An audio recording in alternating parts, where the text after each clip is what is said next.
asleep amidst the trees.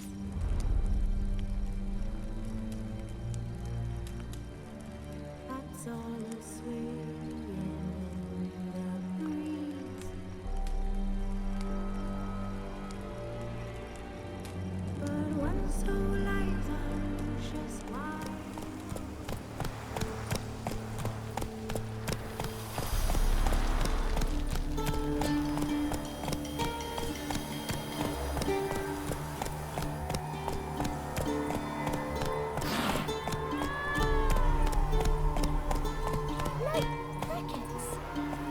Chew 'em or swallow 'em whole.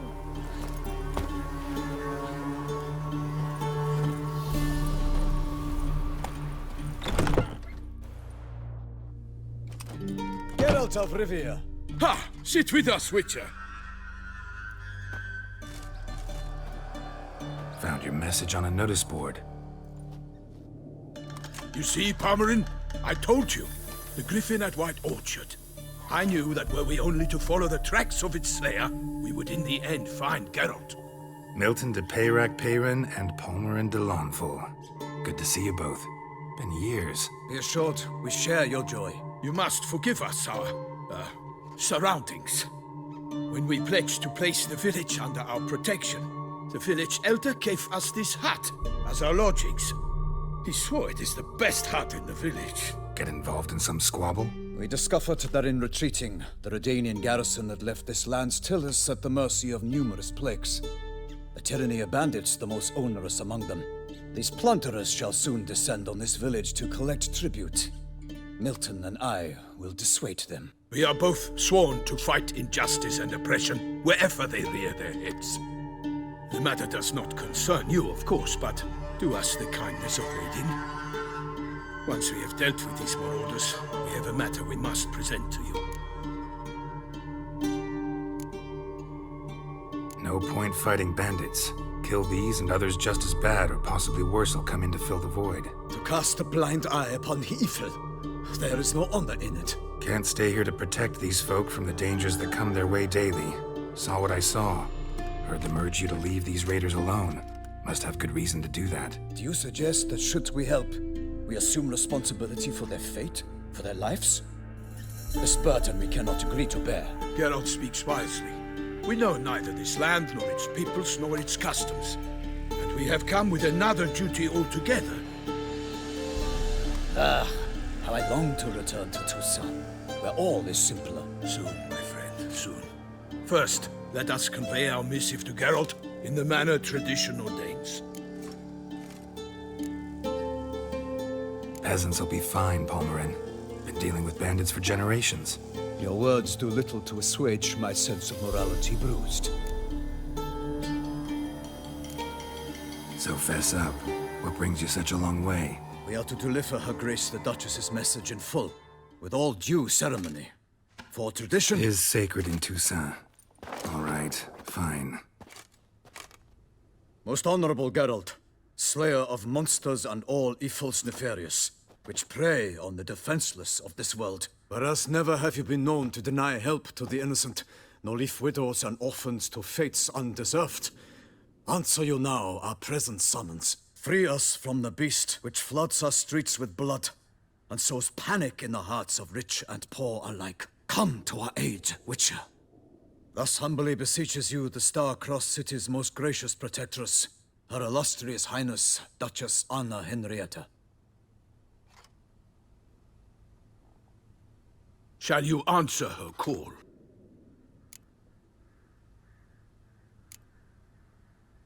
Anna Henrietta really say all that? Word for word? Well, in point of fact, she said, "Bring me the Witcher and dare not spare your horses. Only make certain this time he comes alone." The Ducal Chamberlain added the rest. You know how it is. Yeah, I remember. I might add, be it unofficially, that a hefty reward awaits.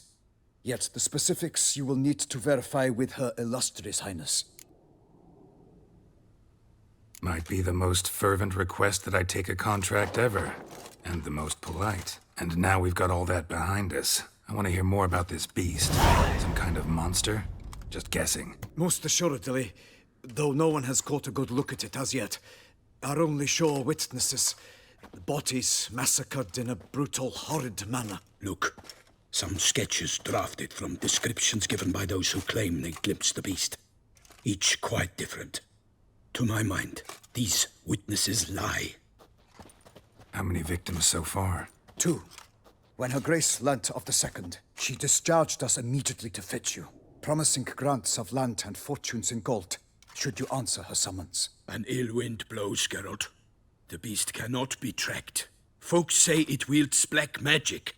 Also, both victims were nobly born, and the start of a tourney draws near.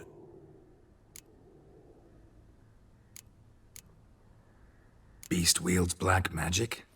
What makes you say so? The first victim vanished between bites at a feast. Of the feast-goers, none noticed this. They saw but an open window, then heard desperate cries from the street below, where a corpse had just been found. The second killing, similar. A night in a locked room. Servants all about the house. Guards all around the estate.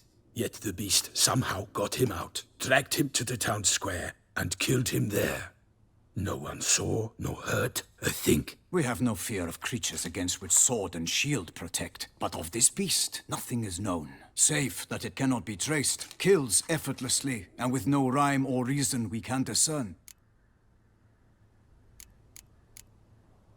Anyone tried to hunt it? Knights errant, for example? Ha! Many have tried. Baiting, waiting in ambush, but to no avail. The beast is clever. It evades all traps and attacks of a sudden. It is like a ghost. An experienced tracker. This is what we need, with knowledge of monsters. In short, we need you. Mentioned a tourney. Why doesn't the Duchess just call it off? Simply, it is too late. The guests have arrived. The best knights of all lands, relatives of the Emperor. The beast could be a threat to others, not just to Her Grace's subjects. Got it.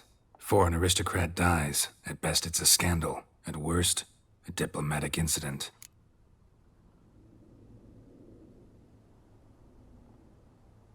I sometimes think back to all the contracts I've ever taken from sovereigns. Can't name hardly any where I came out ahead. You cannot be thinking to refuse. No. Just struck by a thought. How the Duchess can sometimes be... demanding. So you accept the contract. Excellent! We must set off at once. We long wanted this land searching for you. Yet time is of the essence. Ready to go, soon as you're packed. Ha! Then post haste to Toussaint. Toussaint!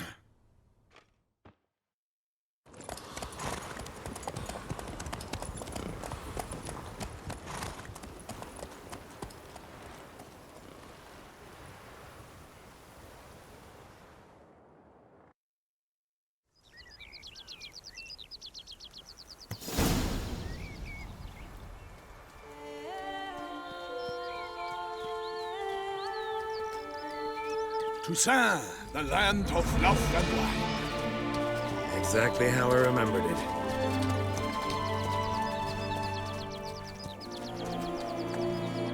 You will find Beauclair's changed some these past years. Walk about when you have the chance. You will see for yourself. To me, place always seemed straight out of a fairy tale. Knights errant, elven palaces. You insinuate that we are somehow odd? I shall prove you wrong. This I pledge on the Heron!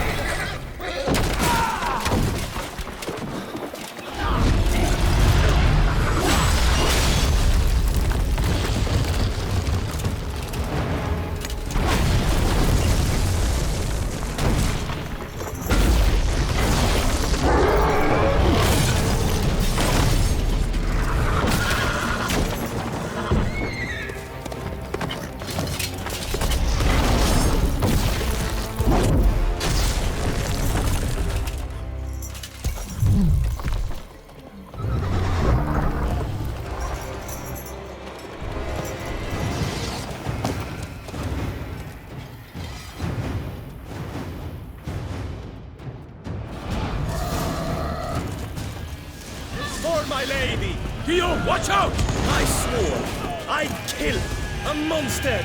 All for one and one for all!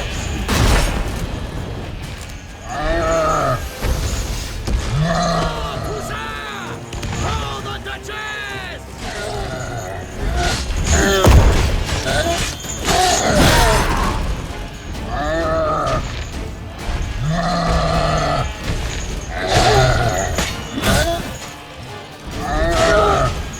I will slay you all! For my name is not Smithers the Parent Baron!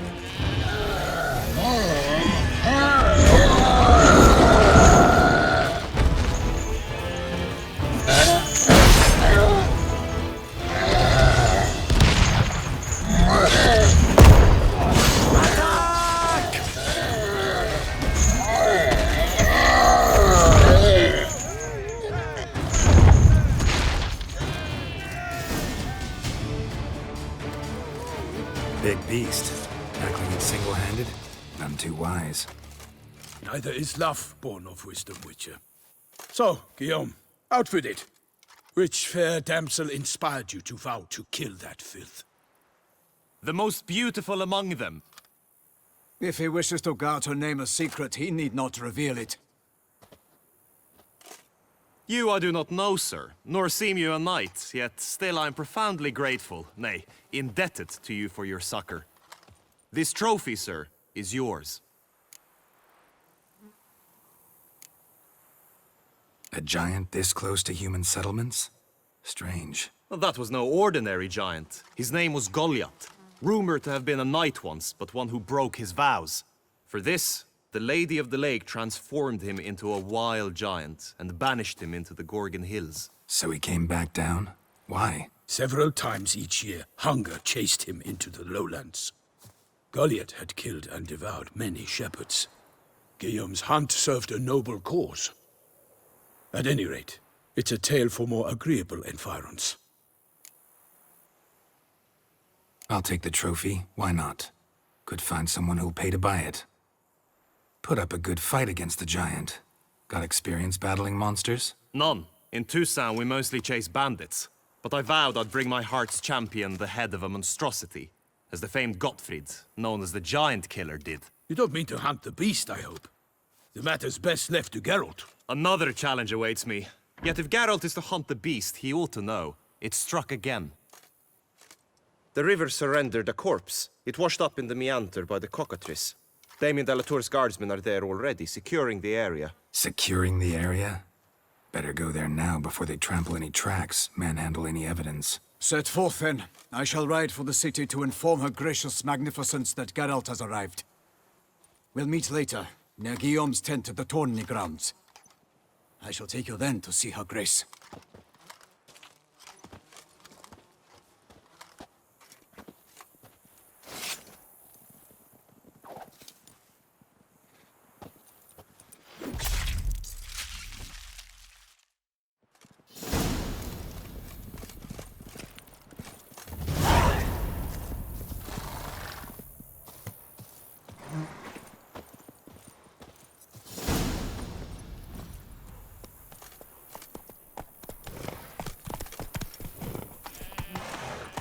Brave kid, Guillaume. Parmanin oversaw his upbringing. Guillaume is his kin.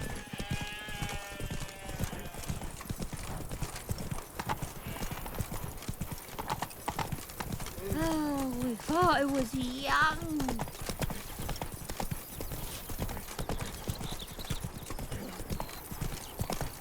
Can't get used to the way you knights talk, especially how you switch back and forth between flowery and, well, near normal. We are knights errant, in the service of her gracious magnificence. When we appear in her name or speak on her behalf, we are bound by tradition.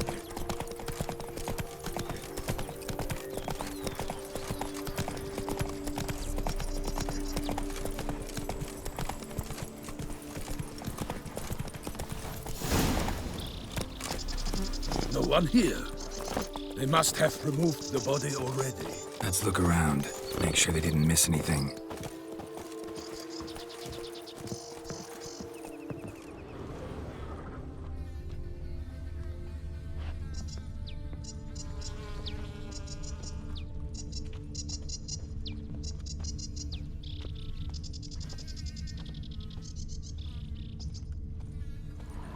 Hobnailed boots, multiple sets of prints. Ducal guard, clearly. Let's see where they went.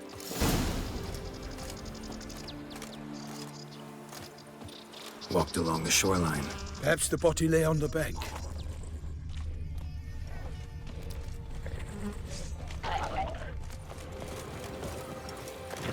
Any last words? Got guests. Careful.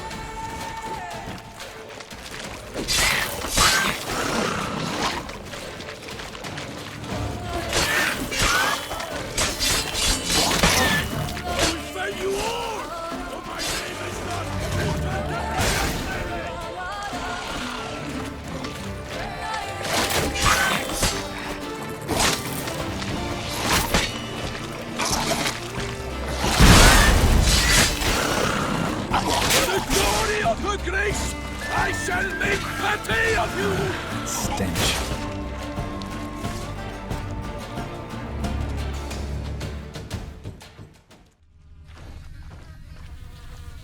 Only blood-soaked scraps left of the victim's clothing. Good quality cloth. A wealthy victim, correct? Looks it. Blood. Guardsmen pulled these nets out of the water, then cut the mutilated body free. Gonna dive in, make sure they didn't miss anything. Look at the rut. Guardsmen left this site by boat, recently, probably to transport the body somewhere.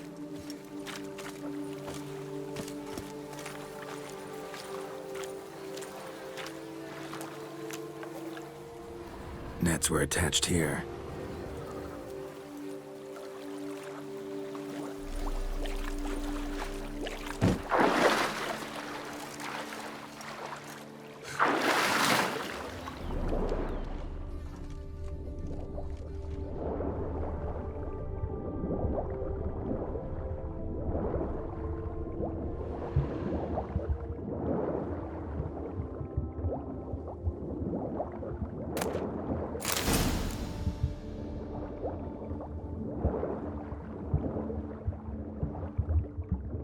Silk kerchief, monogrammed DLC.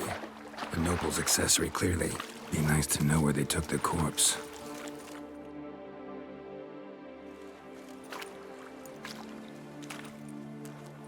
What now? This isn't the site of the murder. We know that. Current brought the body here.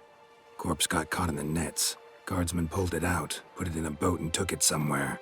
Need to find out where. I'd like to look at the corpse before it starts to decompose. The inn. Its patrons must have seen the guardsmen, which direction they took. We should ask there.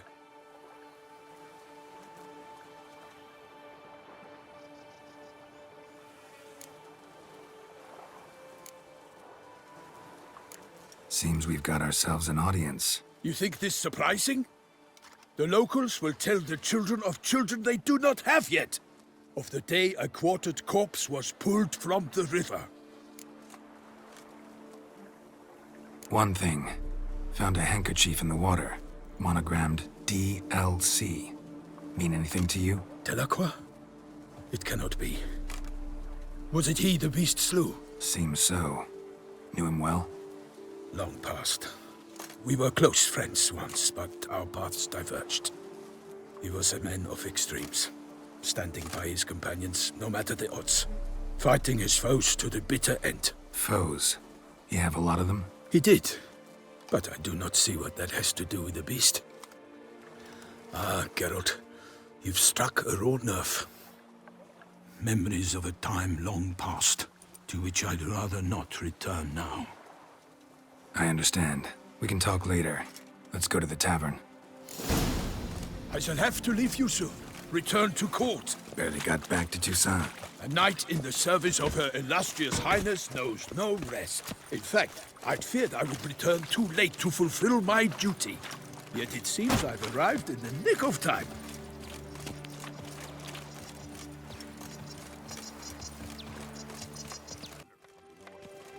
What? With no lads brave enough? Of course we have, but bravery's not enough against the beast. Duchess does not feel Wields him as dark well. powers. That calls for a witch. By my troth, could that be the musty scent of fresh pate? Naught else, Sir de PROJEKT.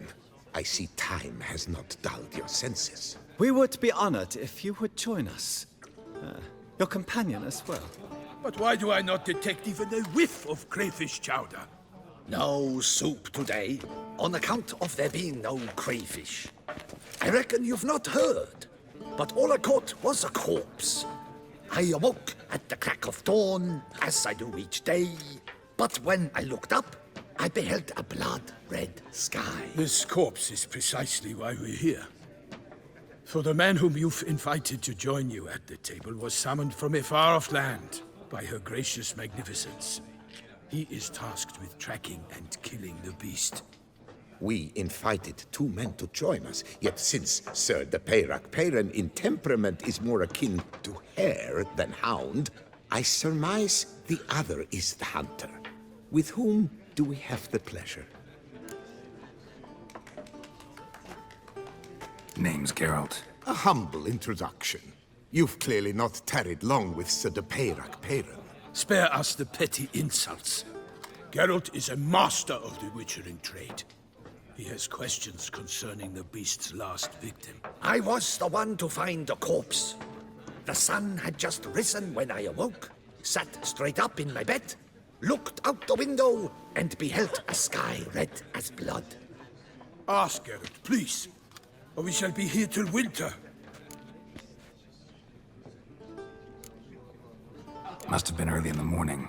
Went to check your nets and then... I stepped out of my hut and saw... By my troth, to the point, man. You found a body ensnared in your crayfish nets. We know this already. What happened then? Did you see anyone nearby? Did you spy anything noteworthy? Anything at all? Not a soul around, just me. As for noteworthy... well... What did you see? But be warned, if I hear the sky was red again... I saw... a head bobbing, eyes bulging, the tongue blue and popped out. Next to it, a hand rocking upon the water. Get a good look at the body parts? They gave me such a fright. I bolted to town fast as my legs would take me, then returned with guardsmen who told me to keep out of their way. They had a hard haul. The parts were so tangled up in my nets, they were forced to cut them. Need to examine the body. Know where they took it? They ferried it across, then loaded it on a cart and hauled it to a cellar at Corvo Bianco to keep it cool, see? What? Why, Corvo Bianco is Baron Rossel's estate. When he learns they've turned his cellar into a morgue, he'll set his hounds on them. While you were gallivanting about the north, his vineyard was auctioned off. Who was that? Woman who just left. Didn't see her before. Didn't notice her walk in either. Doubtless Linnis, the innkeep's daughter. But hold, Geralt, because this is an outrage. Rossel's vineyard was auctioned off? Inconceivable. It is no secret the Baron had gambling debts up to his ears. It finally came time to collect. His creditors auctioned off his property. The Ducal Chancellery bought it, in fact.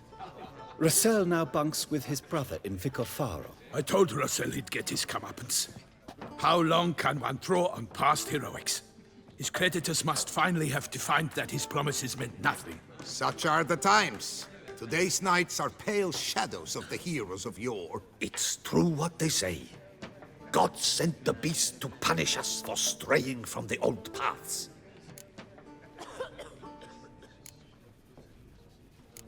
So folk think the beast's divine punishment. Knights have turned their backs on the old customs. Where they were defenders of the duchy, they're now defenders of their own tushes. Why, you insolent... Let him talk. The duchess trades in titles, grants honors to ill-doers.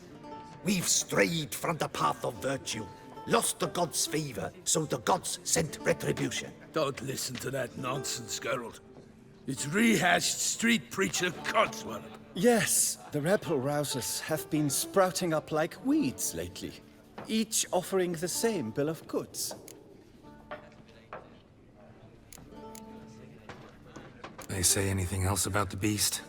Besides it being a messenger of the gods? The Toussaintois are no fools. They see clearly the beast kills on days honoring patron saints. Picky monster.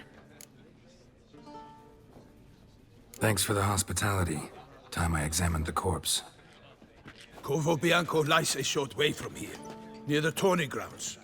Just follow the road and you'll arrive. Not coming with? Oh yeah, duty of some sort calls. Some sort? Ha! Her Grace bestowed a great honor on me, even before we departed for Velen. I'm to play the hare during this year's game in the palace gardens. When you see me in my costume, you will wet yourself laughing. A little tempted to ask a few questions, but it sounds like a long, complicated story. One involving lengthy digressions into local history and tradition. So, see you later, Milton, and good luck.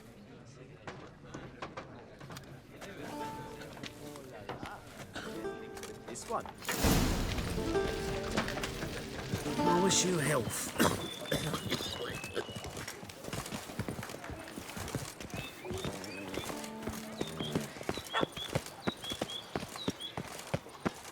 Sounds like a fight. Have to hurry.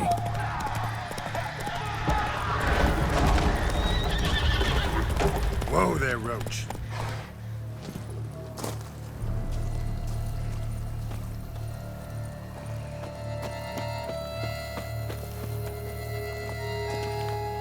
Damn it. Killer must still be here.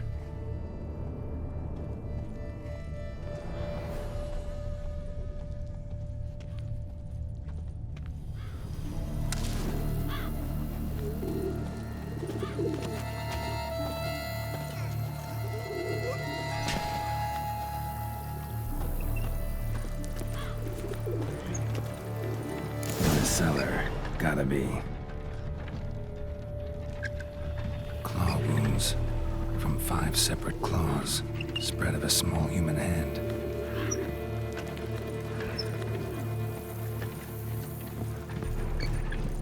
Footprints. Small bare feet. Lead deeper into the cellar.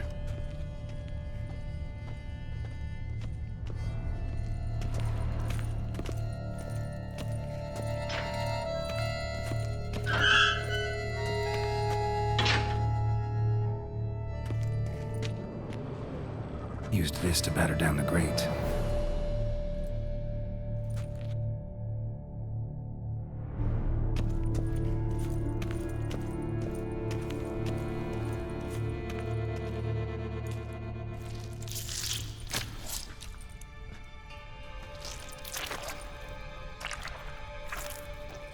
You. Saw you at the inn.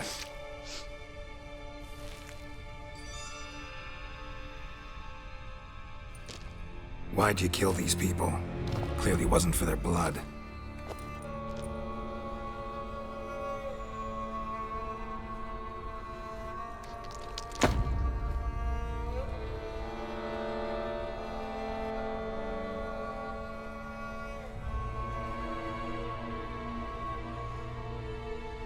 We don't have to fight.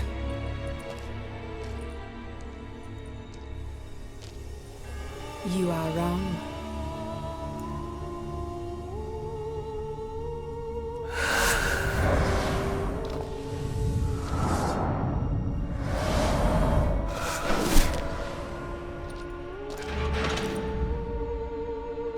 I cannot let you leave.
Stinks. Waterlogged. Both hands amputated. Body was quartered just as I thought. Laid in water for some time. Head swollen, and something took a few bites out of it. Something in the throat. A pouch, bulging with coins. Nilfgaardian florins, from several different provinces. If the murderer did this, means we're dealing with a sentient thinking beast.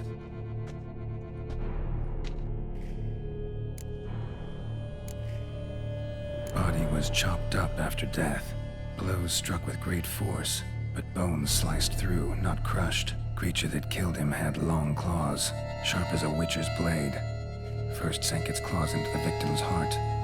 No Bruxa did this. Third hand. A spare? Except it's clearly not the victim's. Guardsmen must have not noticed it as they picked everything up. How's this possible? Still warm. Blood still flowing? Several monster species can regenerate. Never heard of that happening to their severed limbs, though. Or of their limbs seeming completely alive after so much time. Examine the tissue more closely later. Might learn something. So, murderer was clearly a monster, but not a Bruxa. But then why'd the Bruxa come here for the severed hand? And who does the hand belong to? Why the hell's it still warm? Now, pouch shoved down the victim's throat. What's the significance? And why was he chopped up into pieces? Lots of questions, no answers so far. Need to know about the other victims. I'll ask Palmerin to get me in to see the Duchess.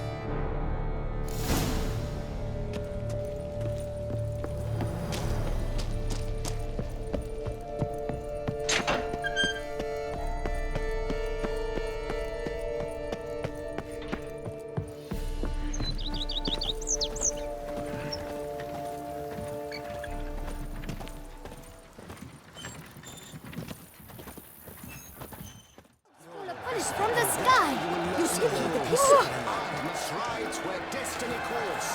Godspeed till next we meet. Need to speak to the Duchess, urgently. All right, you scamps. Store is done. Go find your parents. But Sir Palmerin, what about the story of Riddick and the dragon? They're tales for another time. But take a good look at the man who stands before you now. This is Geralt of Rivia, the master witcher who lent his valiant hand to the defeat of the giant Goliath. Master Witcher, is it true virtue always trumps villainy?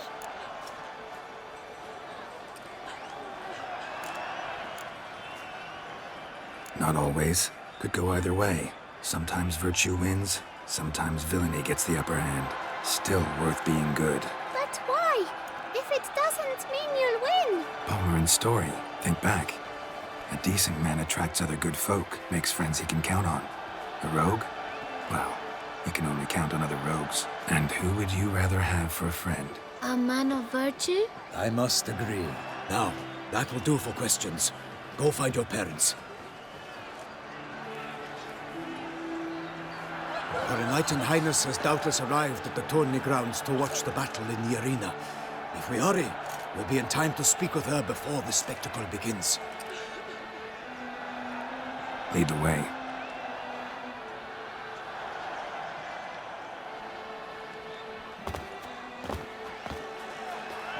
Who's fighting? Nilfgaardian gladiators? Close, but not quite. As you'll soon see. Someone's gonna fight a Shaelmar? With only some bells on its tail to confuse it, slow it down? Whatever is the problem? The beast is a gift from the Emperor, no less.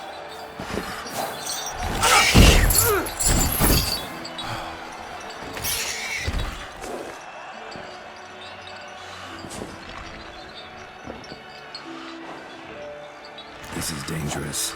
Bells on its tail aren't enough. I saw a spectacle of the sort at the arena in Neuburg. There, a nice piece of the Shelmar with bells on its tail. Might have gotten lucky. Shelmar might have been lame. Who knows? Only a Witcher has a real chance against a healthy Shelmar. And that's not even every Witcher. Besides which, releasing a monster that dangerous in front of a crowd, plain irresponsible.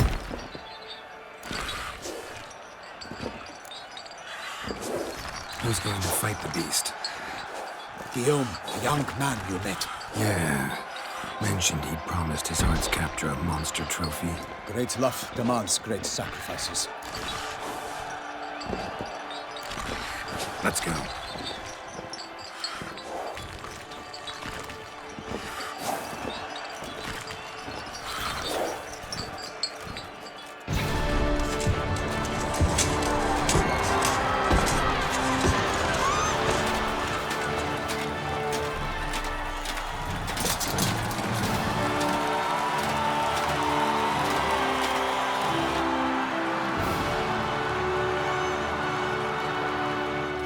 I dedicate my imminent victory to fair Lady Vivian.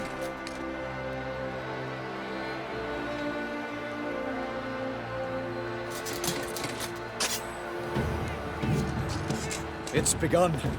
The fight shall have to end first. We must wait.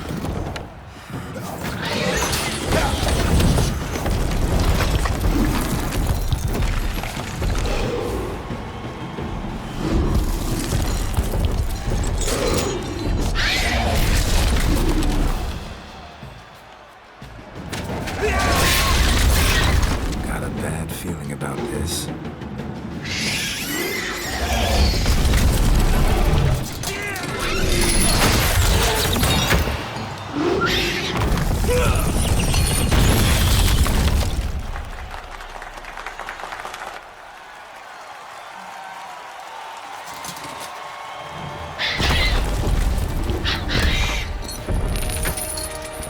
Damn it.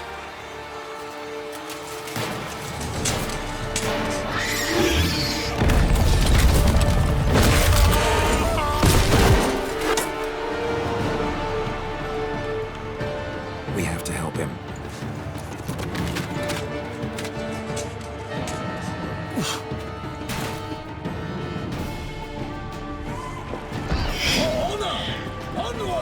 Gotta keep it down. Can't tell where we are when it hears us. Alas, for nightly, the beast heaved its foul girth, let loose a roar, and dropped him to earth. And down came the Witcher in one mighty bound, to give fight to the beast, its plans confound.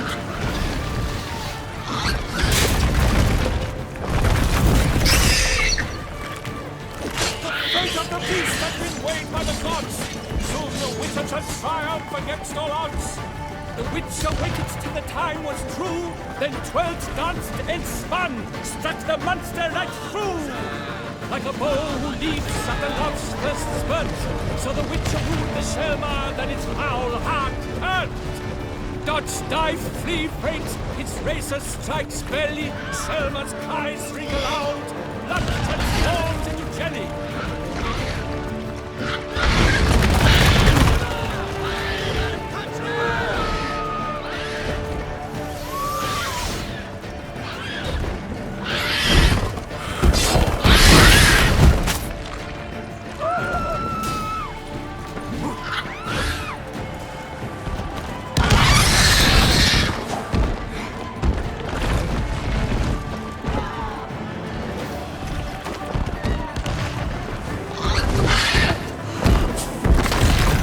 Stench. Toussaint! For the duchess!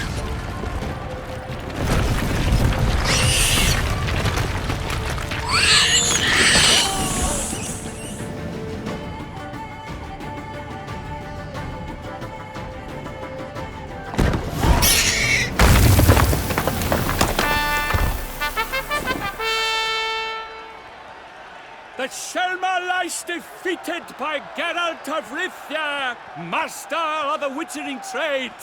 Behold, as the last gasps of life seep from the beast.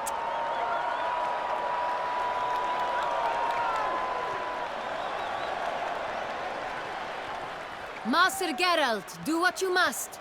Finish the deed!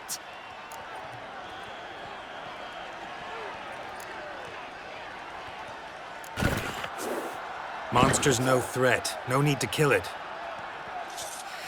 A victor may always show mercy. It is his right. Long live Geralt the Merciful! Pikemen, see to the beast!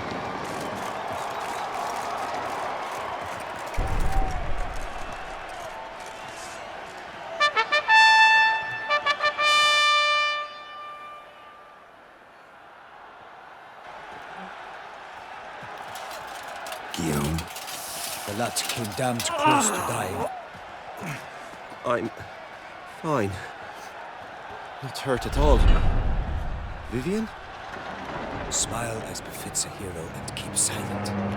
Speech clearly pains you. She approaches.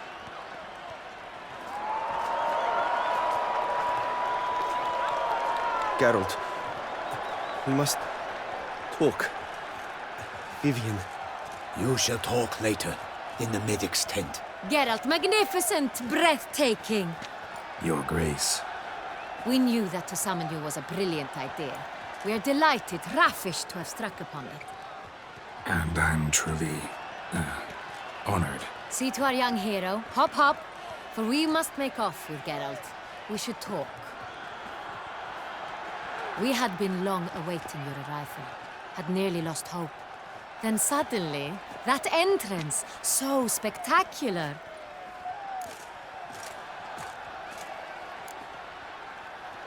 Your Grace. Shaelmars are dangerous creatures, even to knights in full-plate armor. Nonsense.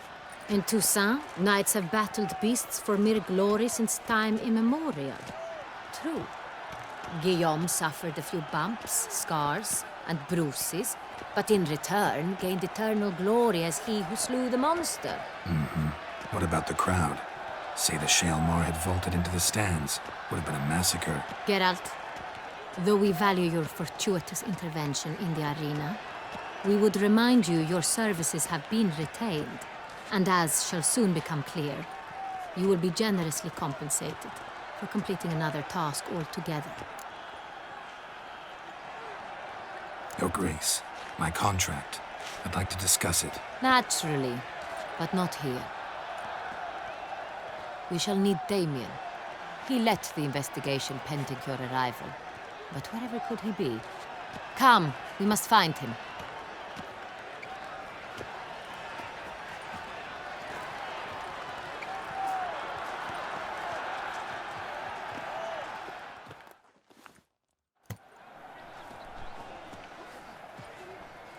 Tell us, have you come alone?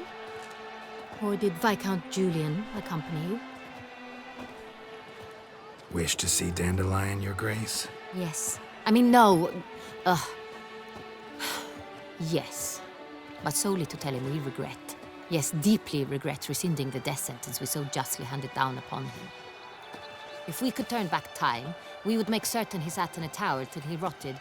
No, we would ensure he was broken on the wheel, then drawn, hanged, and quartered.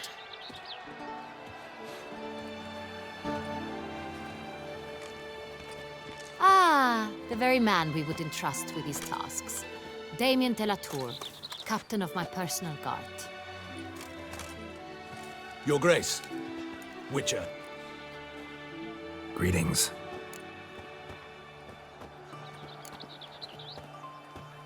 Sorry to have to tell you, but the guardsman handling the last victim's body... I know already. The creature in the cellar of Corvo Bianco. Was it the beast? No. A Bruxa, a kind of vampire. Not the beast, but tied to it in some way. You know this how? Through careful analysis of the evidence, both on the riverbank and at Corvo Bianco. Do you mean to insinuate the investigation thus far has been sloppy? Geralt insinuates nothing of the sort. We must listen to him attentively. I examined the body of the beast's last victim. Might have found something. Need to analyze it. A quiet place, that's what I could use most right now. And maybe the help of an alchemist or a mage. Also like to hear all you know about the previous victims. Take it Sir de la Tour is my man for that. Firstly, call me Damien, please. Secondly, you should know I spoke against summoning you here. I've heard much about you. You bring trouble, or thus far have, always. and we've enough trouble as it is. Yet we are capable of defeating the beast on our own, without an outsider's help. I've no doubt about it. Damien, we settled the matter of the Witcher's employ some time past. Definitively. Since you have broached it nonetheless, let us discuss Geralt's pay. Are the legends true? Do Witchers usually demand that which you find at home, yet did not expect?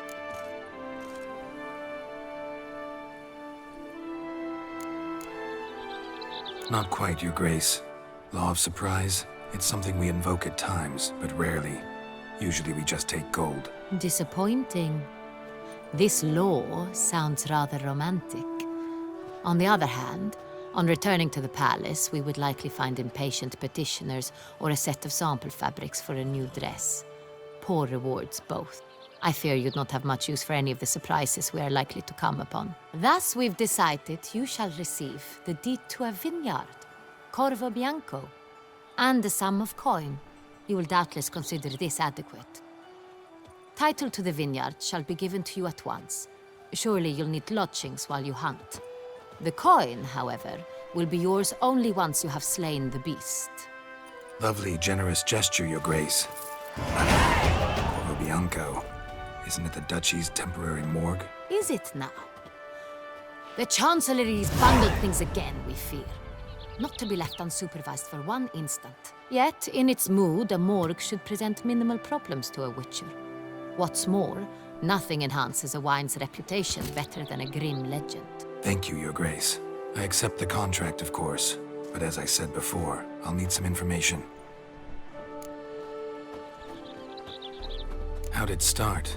Who was the first victim? Crespi was the first to die. He was famed once for his many glorious tournament victories. Then he grew old, hung up his sword, and took to winemaking. Crespi was not loved by the wine merchants. He was ruthless in business and thought to cheat many a time. He asked us for a dispensation from all court ceremonies. We did not grant it. We could not. Once you've taken the oath of a knight, you remain a knight till death. How'd he die? Where'd they find the body? Quite unusual, the circumstance. He was at a feast when suddenly one of his fellow feastgoers noticed he was missing. The town watch found him an hour later. On his hands and knees, propped against the town pillory, his sword hanging from his neck. He had died of wounds inflicted with claws, not a weapon. Blows of great force. So he died suddenly, but the body was on its knees, meaning someone posed it. So it seems. Second murder. Tell me what you know. In the city, there are certain nooks. No one reasonable ventures there after dark. Ramon Dulac's corpse was found in one such place. With the first murder, terror gripped the city. Its inhabitants grew wary, kept to safe areas. Consequently, news of the second victim came to us from a group of concerned cut-purses. Criminals fear the beast? Telling in a way. Take it you've excluded the possibility that Ramon died at the hands of these bandits. Do you believe me an amateur? Not hands, but claws killed Ramon Dulac. The wound was deep, clean. His body was found in the gutter, dressed in nightshirt and cap, a pillow placed under his head, and his sword replaced by a bed warmer. Ramon Dulac, a knight who but a dozen years past was an advisor to our father, the Duke. Someone went to a lot of trouble to make him look ridiculous. Maybe revenge was the motive. It's not out of the question. Dulac had shady dealings with the criminal underworld, but no one ever came forth with concrete proof of any misdoings. So, first two victims were knights, best years behind them. The same could be said of the third. Sir Delacroix was wont to claim that in modern times, knights face new challenges, enterprise being the latest addition to the chivalric virtues. He made a veritable fortune in the grain trade. Palmerin even nicknamed him Sir de la Stinchi. Found a coin pouch on his body. Contained florins dating from various times, hailing from different provinces of the Empire. Delacroix loved coin, true, but had no patience for numismatics. Lots of similarities between the victims. All the bodies were found in strange places under extraordinary circumstances. Seems the murderer, whoever or whatever it is, has some meaning to convey. These were honorable men. We are horrified by the disdain, the disrespect with which they were treated. These were knights of Toussaint. Blast it. Might be the point. From what you say, none was a model of virtue.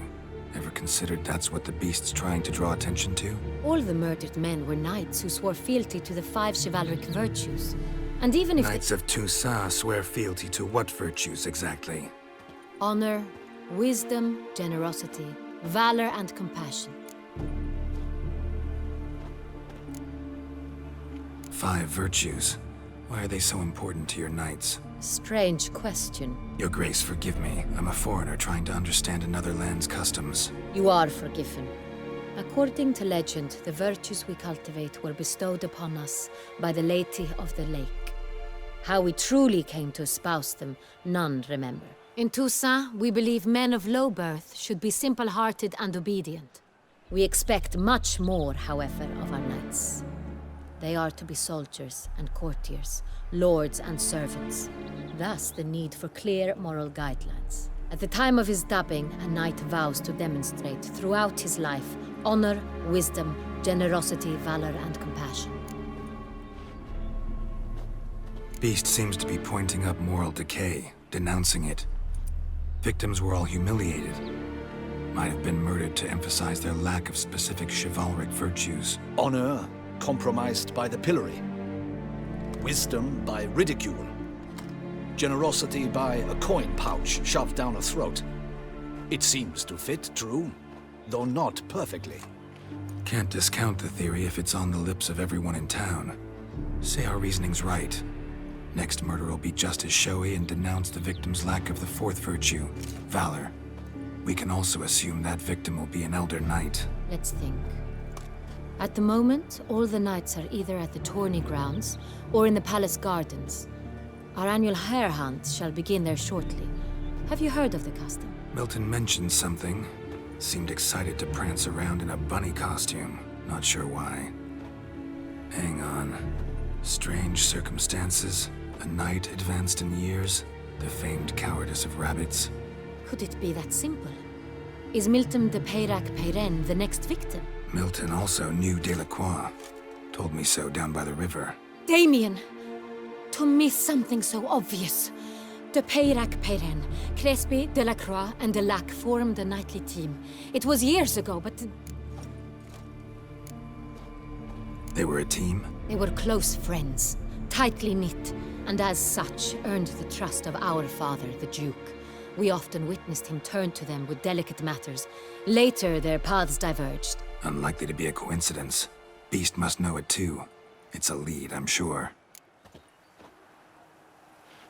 Your Grace, we need to find Milton, immediately. Rather problematic. You see, the garden entertainments are due to start, and he's disguised as the hare, hiding somewhere, waiting for some tipsy courtiers to find him. The hare's hiding place is a carefully guarded secret. We must call off the game, at once. First and foremost, we must remain calm.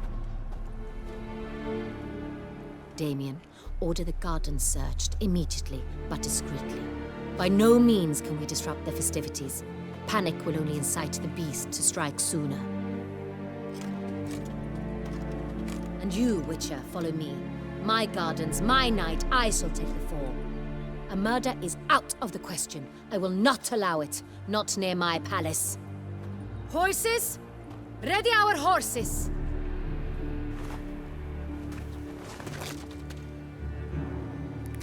Your Grace!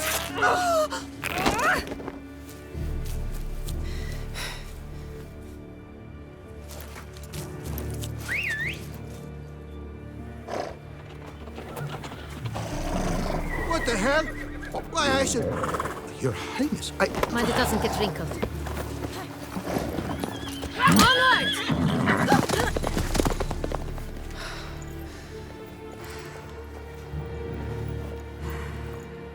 Hey!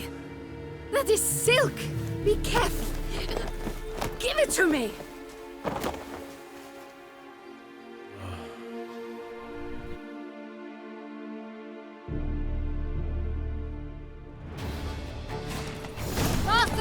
march! Right like the wind! Your grace seems right at home in the saddle.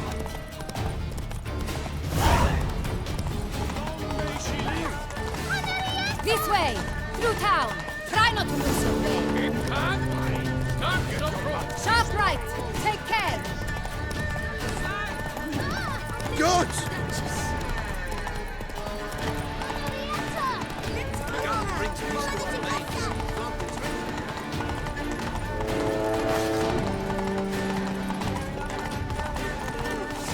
It's her! It's her! Clear a path! Clear the way, I said! Is this part of the game?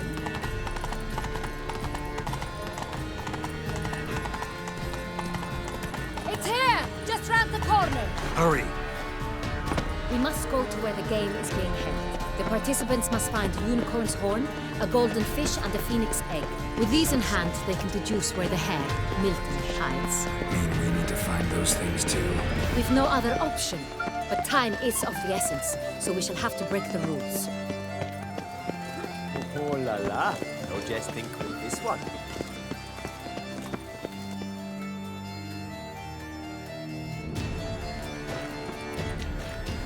On second thought, through here.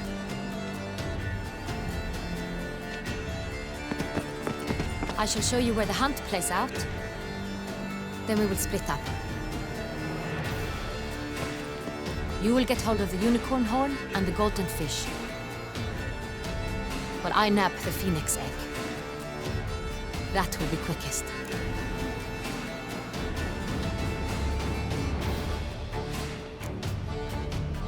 The unicorn. How do I catch it? It's terribly skittish, true, but I'm sure you will find a way to earn its trust. It runs around over there, look. Golden fish. Do I need a rod or a net? Please, Geralt. It's not a real fish. Look there, towards the water. See the lights? The hunters are trying to hook the fish from boats. You must simply dive in and find it. The golden fish and the horn both contain things or clues that will help us find Milton. Once you have fish and horn, find me among the other phoenix egg hunters. All clear? Then let's get to it.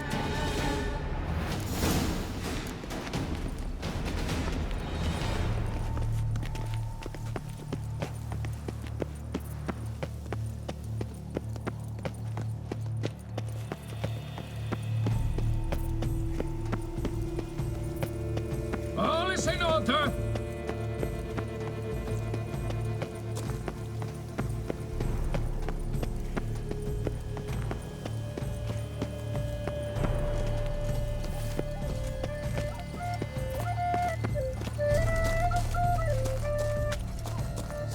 But this is no true unicorn.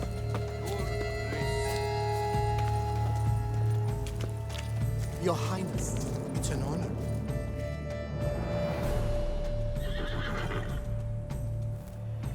Perhaps an apple will work. Or some sweets. We would not be in this predicament, dear sister, were you still a virgin. Do you really wish to have this conversation again? Here and now? Hush, or you'll spook the beast. We shall try the sweets. Hey folks, gonna have to ruin your fun. Sorry. Who's that?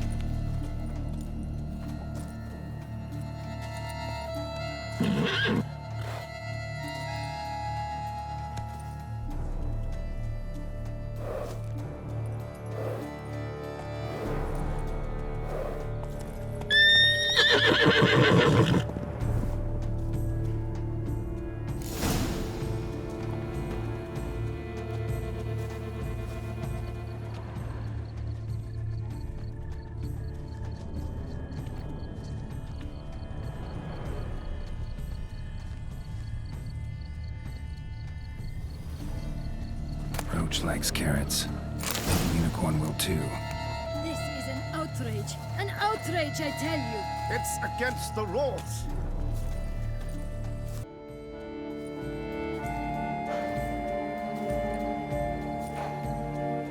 Easy.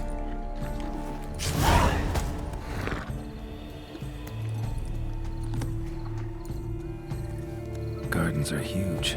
Be better off on horseback.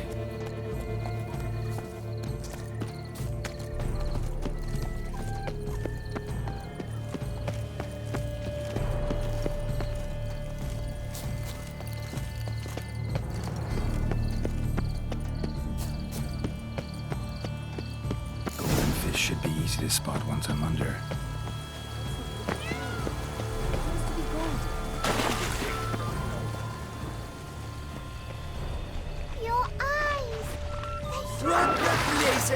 Did someone just dive in the water? Perhaps that's the way to do it. Sure, if you're a peasant.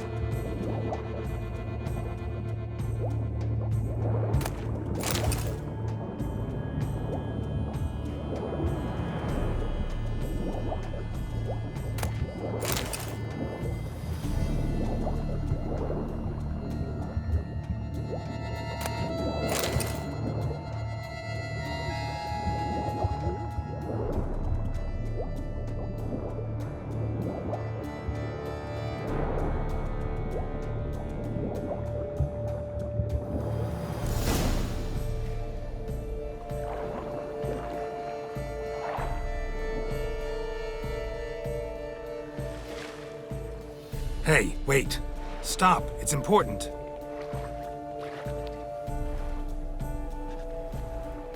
King Cormorant, sire, accept this offering we bring. Prithee cast upon us your merciful eye, and bear before us its secrets. As the moon its heavenly course doth trace, in my domain I await that moment of grace, when a soul of good or ill repute brings me a gift, fitting tribute.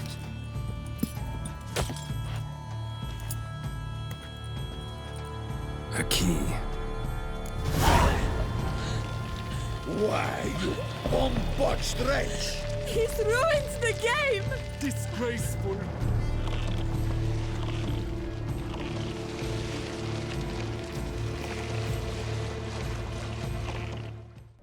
If you please, Your Grace. We do not please. We act out of the highest necessity. All shall be explained later. But it's against the rules. I am the rules.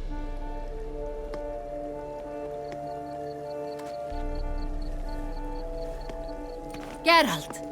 At last. Got a key and a clue. And I've another. Show me yours.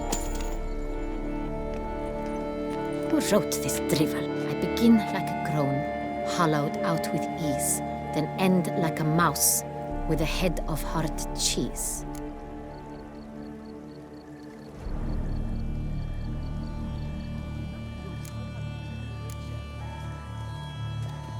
Let's see.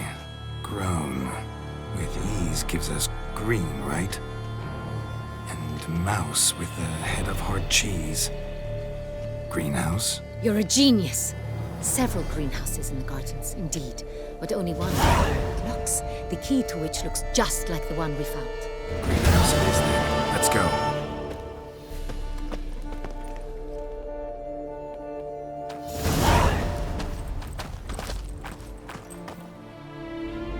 Wait here.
I'm here.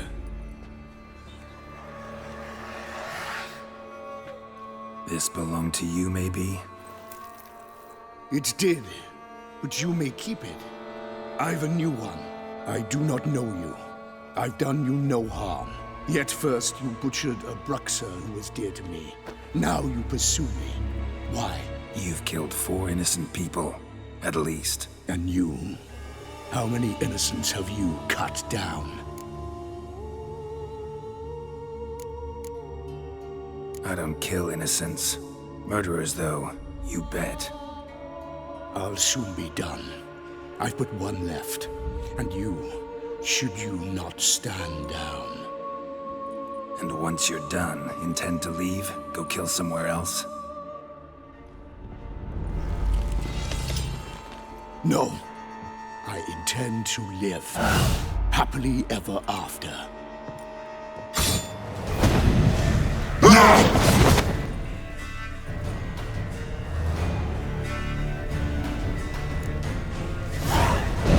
Let you kill again.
To stay where you were.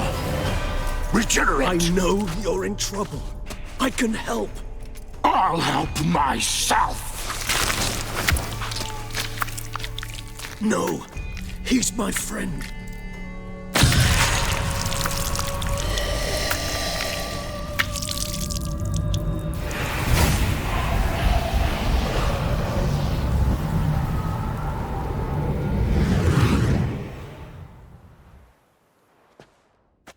Yes, Geralt, it's me. Regis? You all right? All is well. All's in order. Wounds such as these heal on vampires in moments. But we've not seen one another in ages, my friend. At least in human terms, that is. How's this even possible? Last I saw you... I was a bubbling, shapeless smear, having been rather spectacularly melted into a column of a certain castle. In somewhat better shape now, as you can see. Hardly peak form, mind you, but were I human, folk would think me a demigod, I dare say. I'm sorry. What happened, it was my fault. Never got a chance to apologize. No need, Geralt. Bygones. I did not have to join you on that expedition. No one twisted my arm.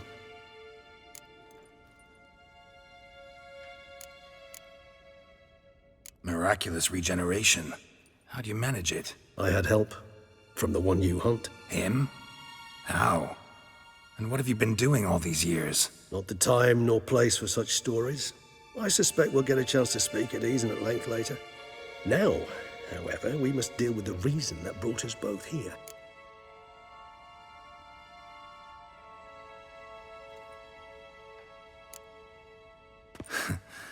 Local serial killer seems to obey you. Maybe you could talk him out of it, convince him to stop murdering. Why do you think I've come? It shall not be easy, as Dettlaff can be rather stubborn. Though you must certainly recall that neither do I surrender readily. So that's his name. He's your friend? You might call it that. Though Dettlaff is, how would you humans put it, more bestial than I am. But not to worry, I'm working on him. Haven't exactly done a great job with that. He's killed one knight since I got here, at least 3 others before I arrived. For good reason, I'm sure. Understand, Dettlaff is not some decadent shit who kills for sport, or to assuage a dryness of throat or a dullness of mood.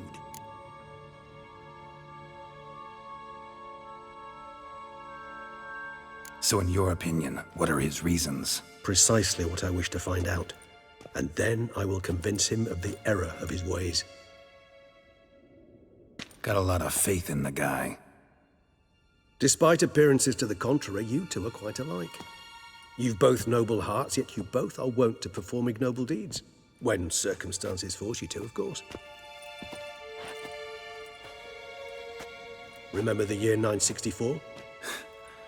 That was 3 centuries ago.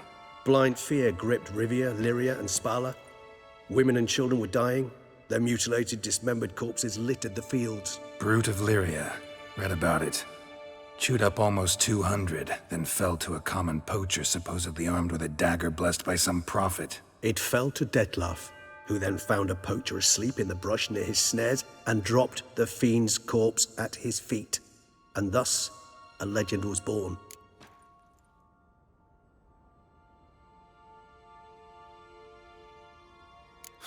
Vampires rarely help humans. Must have had his own agenda, hunting the beast. You err. He slew it for one reason alone. The monster killed a lad who once, in the street, had offered Dettlaff an apple, expecting nothing in return. Terribly noble of him. You do not have a monopoly on altruism, my friend. Vilgefortz melted my body. Dettlaff found what was left. As per our codex, he had a choice. To leave me where I was, or to care for me and nurture my remains. He chose the latter, regenerated me at no small expense in his own blood. Do you know what that means to a vampire? The gravity of the endeavor? Probably same thing it means to a human. You owe him your life. Much more than that.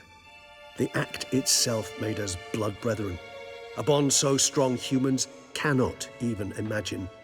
Which is why I know something ill is afoot. Always had an overdeveloped sense of empathy. Each vampire has a unique talent, one they hone over centuries. It's precisely what renders us so difficult to classify. Dettlaff's trump card is his herd instinct, his tribal propensity. In point of fact, he prefers the company of lesser vampires and shuns that of humans. If he walks among you, killing egregiously, it can only mean something's upset him, immensely. Anything specific? Some set of things that'd be likely to set him off? How should I say this? Dettlaff doesn't understand men, their world, its rules, its conventions. He's naive in a sense. He doesn't comprehend your games, knows not what it means to lie, deceive. Suggesting he's maladjusted, and venting his rage. I'm suggesting maladjustment can at times breed conflict. But is it the case this time? I cannot say, but intend to find out. Gotta find him, before something upsets him even more, and all Beauclair is awash with blood. Well, we share a cause then, just like the old days. Not entirely. I mean, when I find him, you know. I know you've a contract on his head. Yet your true task is to stop the beast killing, not necessarily to kill the beast, am I right? All in all, sure. Let us find him. By the time we do, I hope I'll have convinced you Dettlaff is no monster. Fine, all right already. But for now, evidence is stacking up against him. Hear that? The posse. Knights must have tracked me here. I prefer they not find me here. I've makeshift quarters at Mère Lachaise Long Cemetery. We'll meet there. See you.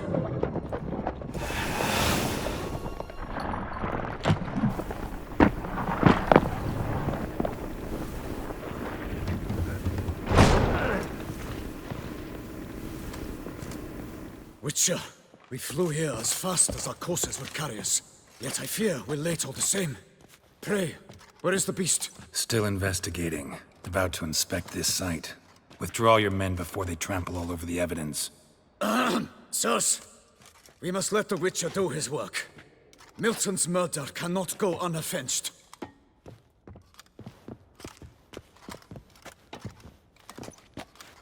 Sir! Sir! A letter for you, sir! Letter? Who from? Can't rightly say, sir. I was just to deliver it.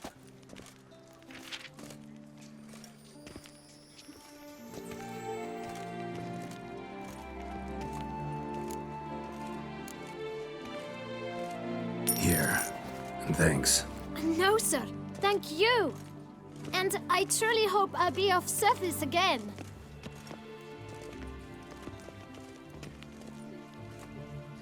My dear friend. I've been told you're on a jaunt to Toussaint. I do hope you don't overtax yourself during the wine festival. The effects of such exertion at your age can indeed prove most detrimental. I've come upon some information which might be of interest to you. While browsing through a colleague's book collection, I found mention of one Professor Moreau of Beauclair, who conducted research into Witcher mutations. The details I've come to learn are rather vague, and his laboratory's location remains a mystery. Yet his journal should at least provide hints as to both. It is said he was laid to rest with it in his tomb. I enclose a map I found in the tome I happened upon. Though less than completely legible, I trust it will prove useful nonetheless. Should you grow tired of sampling Beauclair's ladies, wines, and other exquisite delicacies, this matter might prove a fruitful diversion. Investigate at your leisure. Your friend, Yennefer.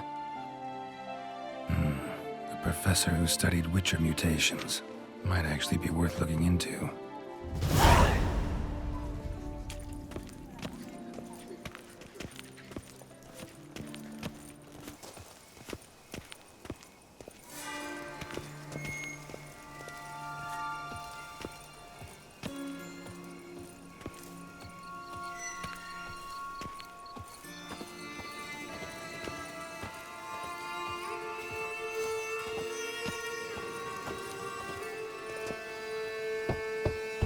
Regis! Damn it. Locked. No way I got the place wrong. This is it. Gotta be another way in around here.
Agreed to meet a vampire at a cemetery.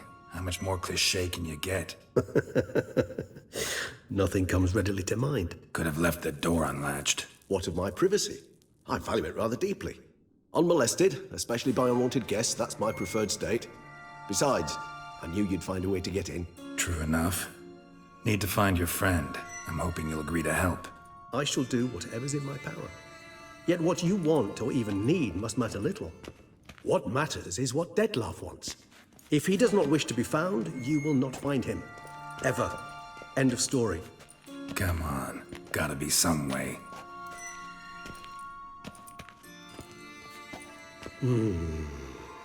Vampires can evade detection by the senses, and no divination magic works on us. Even the most precise megascope would be useless. And this? Could this help? Wherever did you get that? Off one of the beast's victims, found by a bend in the river. Body was chopped in pieces. 3 of those pieces were hands. Hand with the ring seemed the odd one out, but Bruxa had taken an interest in it.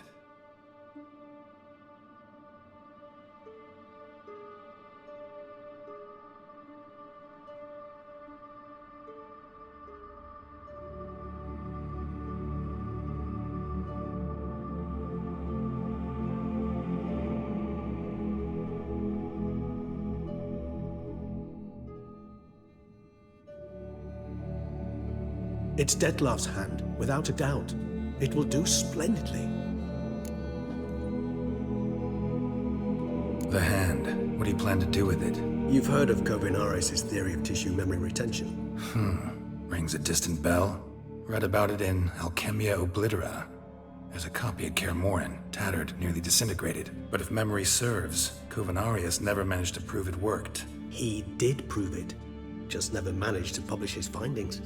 He and I corresponded, you see, after we became friends. Thus, I know he completed his research and performed the first tests. It's complicated, so without delving into details, it is possible to use any piece of tissue to reconstruct what a whole body experienced. How's it work? We need any special equipment? We must brew a decoction which Kovinaris gave a rather poetic name: resonance. Once imbibed, it sends one into a trance similar to that induced by narcotics. This triggers visions of events linked to strong emotions experienced by the tissue's owner. Picture it as dreaming a fragment of someone's life. Any chance we might see what Dettlaff was doing just before he lost his hand? Indeed. Though I also hope resonance will reveal the location of Dettlaff's hideout. Ring's pretty intriguing. Made of no metal I've ever seen, and the ornamentation. It comes from our home, where we lived before the conjunction of spheres. It's actually mine. I received it from a dear old friend. You might call him a humanist. He saw us vampires as guests here, guests who owe their hosts, meaning you humans and the elder races, respect. Respect? Meaning not to treat us like cattle to be slaughtered for food? Precisely. And the reason why I, in turn, gave it to Dettlaff. To remind him of the ideals my old friend championed. Can't you just summon Dettlaff? You're both hired vampires, there's gotta be a way. If I'm to be entirely candid, there is indeed one. But believe me, we will be better off never availing ourselves of it. It is a last resort. Absolutely. Last resort? The hell? Why? There is a being who can summon Dettlaff. Possesses the authority, even the power, to force him to appear in a given place. But the very act of contacting this being, well, it's akin to walking a slack line extended over a chasm filled with molten lava. An exercise as perilous to me as it would be to you. A risk I'm unwilling to take. I beg you, let's do it my way. It will be both quicker and easier. Kovinaris spent half his life proving his theory. Wild guess. Making a dose of resonance won't be easy. You guessed correctly. In addition to Dettlaff's tissue, we shall need a powerful occipital lobe stimulant. Effectively a poison, to make one susceptible to visions. Well, got a few ingredients to choose from. Unfortunately, all are pretty rare. There's Mamoon glands, but closest ones I know of are in Vizima. A spotted white saliva would also serve, but they were culled to extinction over a century ago. Could go with a kobold's eyes, but the creatures are sentient. Rather not gouge one's eyes out. Given that we lack the time to sleuth this out ourselves, permit me to summon some help.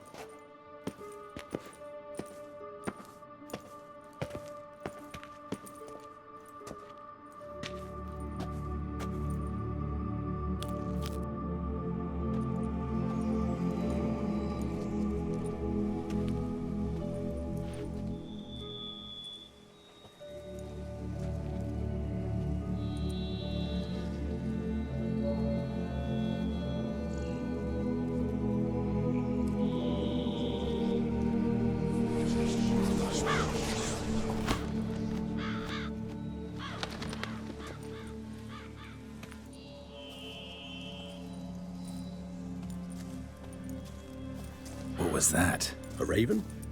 Rather a common sight at this latitude. Very intelligent fowl. I asked him to look for the creatures you mentioned, him and his brethren. Perhaps they'll find one in the area, and I would hazard that a flock of ravens will spy any said creature faster than a solitary witcher would. With all due respect to your skills, my friend. It will take them some time, nonetheless, so perhaps you'd care for a snifter of mandrake. Rarely say no to a snifter. Sadly, this is but a weak infusion rather than a proper distillate. Even better. I remember your mandrake hooch. Made people say things they'd have rather kept to themselves. Now, what could Geralt of Rivia prefer to keep to himself?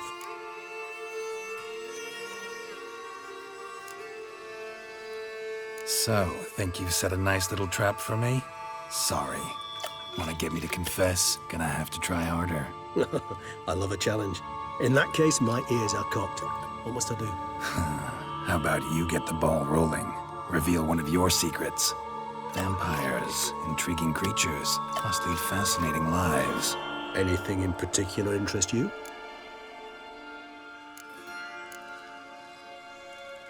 Curious what you did after you were reborn. As I'm sure you can surmise, at first I was thoroughly absorbed with recovering. As it is, I've still not recovered completely. Yet I was so weak the first year that I could not stand nor move on my own. Detlef bore my weakness bravely, showed great patience. If not for him, I wouldn't be here, and I'd have regenerated far slower. Once I could at last stand unassisted, I set off for Bruges, for my one-time home of Dillingen. There I led the peaceful life of a rural healer and surgeon, enjoying my neighbours' respect and, in fact, constituting the exact opposite of the monstrous vampire the populace imagines. Bruges, you say? Rebirth make you sentimental? Perhaps a dash. But what of you? Where have you been? Ever find your Cyrilla? Back then, yeah. But we parted again soon after. And when the time was ripe, she came back, defeated the Wild Hunt together. Ooh. Seems I certainly missed quite a bit while I was absent. True enough. But it's a conversation we'll have another time. Need to know more about you now. Gotta ask you the big question. One everyone wonders about. What happens after death? You wish me to tell you if the human belief in the gods is well-founded? Well, that I do not know. We vampires differ exceedingly from you humans. Our matter, that of which we are composed, can exist without form. We require neither a heart, nor a brain, nor air to breathe. But were you dead? As humans understand death, yes. Feel anything? Understand anything? It's rather hard to explain. I felt something very unsettling. Something I cannot even name, for I did no reasoning. Only after rebirth did I begin to understand that what I had felt was cold and unimaginable fear. If not for Detlef, I might have drowned in an eternity of icy terror. Can't have been alive then. Sheesh, experience like that must be vicious. Indeed, it's hard to compare to anything I know. Yet you are aware we don't see death as you do. The way you cling to life, we find it entirely peculiar. You are mortals, Ergo, it's a foregone conclusion. You will die. It's but a question of time. Thus, I often find myself wondering why you try so very hard. To die at 20 years, 40, even 100, what's the difference? They're all but the blink of an eye. Depends on your point of view. Man who's got 1,000,000 crowns to spend can't possibly understand one who's only got 20. Very true. One's outlook can indeed change much. Got a new life, a new body. That give you a new start, blank slate? Starting all anew is a very broad concept. What exactly do you mean? Your blood addiction, say. Wondering if your body's the same, if it still remembers. Maybe if you drank now, you wouldn't get hooked. All addictions are a form of slavery. Re-addiction's not a risk I'm willing to take, just to test a hypothesis about corporeal regeneration and whether propensities carry over. Fair enough. Curiosity, that's all. Sorry. Not to worry, Geralt. Curiosity is a natural reaction under the circumstances, apart from which I've always valued that trait in you. Always fascinated me the way vampires can regenerate. A hand growing back is one thing, but Detloff recreating you out of a wet smear? Something else entirely. A difficult and laborious process, but one that's possible, as my presence proves. But I've heard you too had quite the adventure. They say you lost your memory. For a bit, but Triss helped me get it back. Actually, pretty damn lucky I only had amnesia. Yes, you humans are rather buggered in those terms. To strip you of life is, well, it's just plain easy. I've always pitied you in that regard. We vampires are much harder nuts to crack. If a member of another race kills one of us, we can be reborn with a living higher vampire's help. However, if one of our own strikes the deadly blow, death is permanent. There can be no rebirth. One of the chief reasons why vampires long ago swore never to fight one another. All right, give you one question. What do you want to know? One question to ask one as fascinating as you, Geralt. Cruel parsimony, I'd say, but I shall do my best to make it count. If you were to die and be reborn as I was, in your new life, would you choose to be a witcher?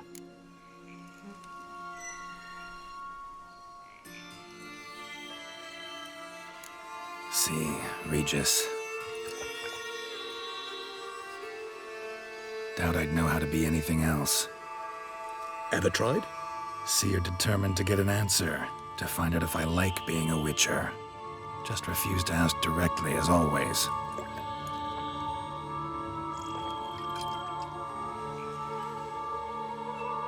I like being on the path. I like picking up a lead, a trail.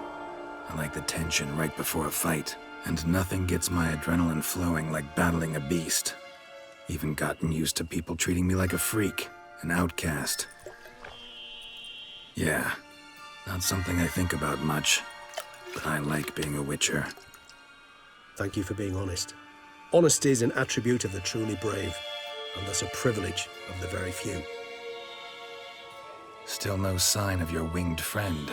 Sure it understood what you wanted? Dead certain. Let's wait a bit longer. It'll return soon, don't doubt that for a moment.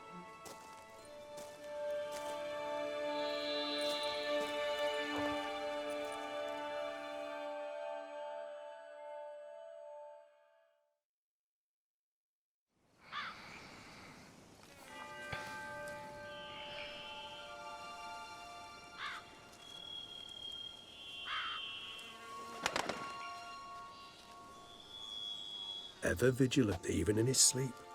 Quite vampire-like, in fact. Are you absolutely certain they don't administer a few of our genes during the trial of the grasses?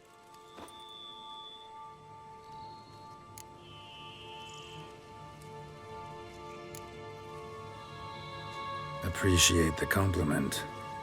Got something for me? You were right. No kobolds or mamoons for miles around. Knew it. Allow me to finish. You see, there's this spotted white. It haunts an abandoned residence in the Caraberta woods. Impossible. My brethren hunted down every last spotted white before I was born. Then it seems you must revise your knowledge of spotted whites. For somehow this one managed to survive your brethren's onslaught. It seems I know this home it haunts. Recall a tale about it. Locals believe the place cursed. Perhaps that's how the White survived entirely unmolested. Know anything else about this curse? I don't recall much in particular. Really don't attach much importance to such things. It was mentioned to me as an anecdote, no more. Come on, search your memory. Something, anything could be important. I believe it had a relation to hunger, or, perhaps greed, rapacity. Someone was punished for something... Textbook definition of a curse, pretty much. Sorry, Geralt, I try not to clutter my mind with the details of every far-fetched tale I happen to hear. What are your thoughts? A specimen of a species thought long extinct, and a curse in one place. That a coincidence, or are they related? Ah, professional curiosity. Personally, I've nothing against you delving into this dilemma, but please remember we need the White's saliva. Nothing beyond that. Whites rarely appear in the woods, even less likely to find them in abandoned human homes. They inhabit remote wildernesses, old abandoned cemeteries. What's your point? This might not be a spotted white after all. Your little helper might have made a mistake. I sincerely doubt it. Ravens are devilishly intelligent creatures, and they've highly developed observational skills. What exactly did they observe? The area around the estate. It's covered in spoons. Spoons? Spare me the skeptical smile. I'm but the bearer of this news. Or perhaps this spotted white is a hoarder. Or the spoons are somehow related to the curse. Let's do this. Start making your decoction while I go get some saliva from that white. Uses it in its brews. Do you imagine the white will simply sell you some? Worst case scenario, I'll bring you its salivary glands. They ought to do as well. For a moment there, I imagined you asking the white to spit into a vial. Quite amusing as a thought, but the salivary glands will do fine indeed. So, see you later. Yes, till later. I shall start by perusing some tomes. Tomes? Thought you were gonna make this decoction. We require one last ingredient. Alas, obtaining it could prove a trifle toilsome. Thus, I hope to identify a suitable alternative. All right. Good luck. And to you, my friend.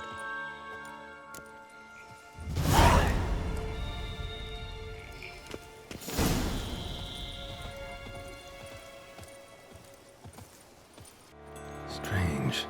Get a sense that the spoons are beating out some kind of rhythm. A message. Trying to tell me something.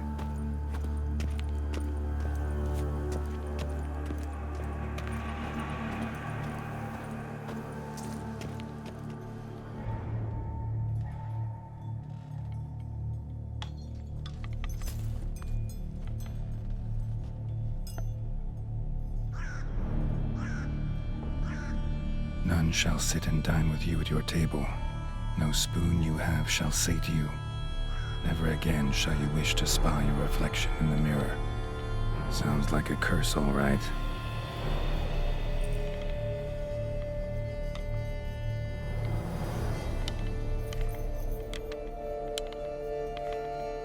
Somebody's clearly obsessed. Regis mentioned the place might be cursed. Can't be a coincidence. Need to look around.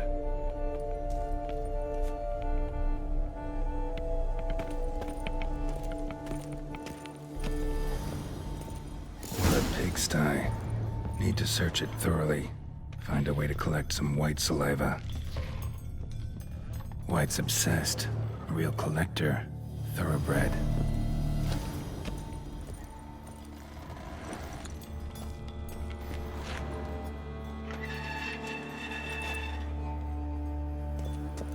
Spoon's incredible. The craftsmanship. Must have graced a rich man's table. Smashed mirror, as if someone couldn't stand to look at themselves.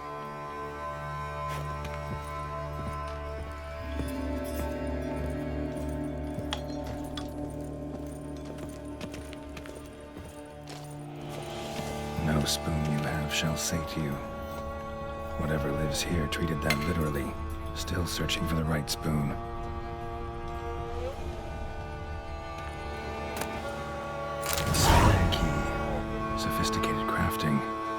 There's a description. White's a true collector.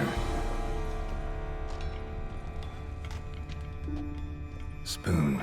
Pretty ordinary. Maybe a little old. None shall sit and dine with you at your table.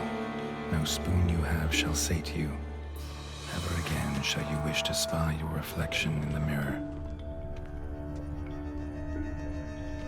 Skeletons. Doubt they came here willingly. This have anything to do with the curse? None shall sit and dine with you at your table. It'd make sense. Right arm bit right off. Teeth all knocked out. Somebody tried to force feed him. Broken neck. Indentation in the skull's lateral surface. Smacked in the head with something heavy. No claw or fang marks. Probably choked to death.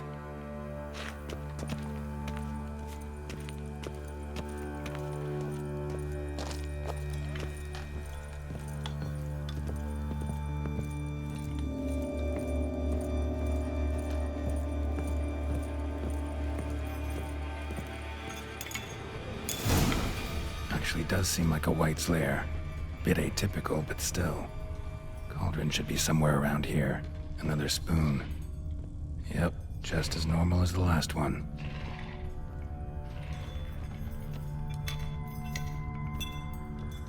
Cauldron I was looking for. White's not particularly tidy. Table's set. White who lives here is getting ready for some sort of feast. White that lives here, definitely afflicted by a curse. And it's been trying desperately to lift it. Cauldron's empty, unfortunately. We just need some brew. I'm afraid he won't get that. No choice but to hide and wait for the saliva glands and their bearer. Need a spot that'll let me observe the cauldron.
Not gonna hurt you. Wanna help? I've seen the words of the curse on the walls. Think I know how to lift it.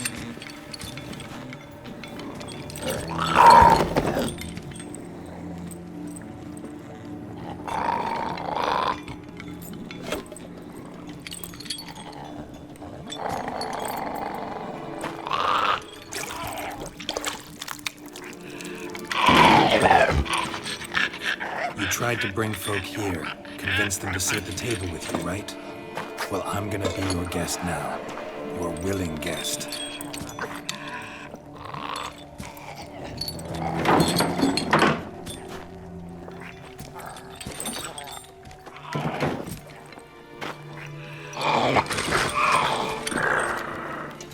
Just need a bit for Regis. And now we'll tend to you.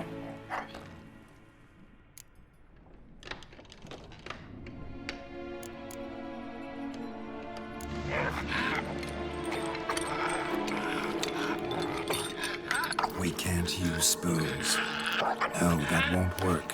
You've been looking for a spoon that would feed you, but there's no such spoon.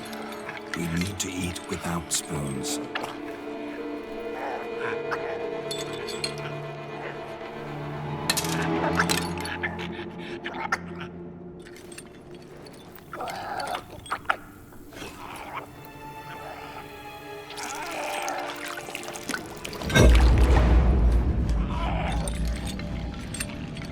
Open your eyes. You need to see your likeness.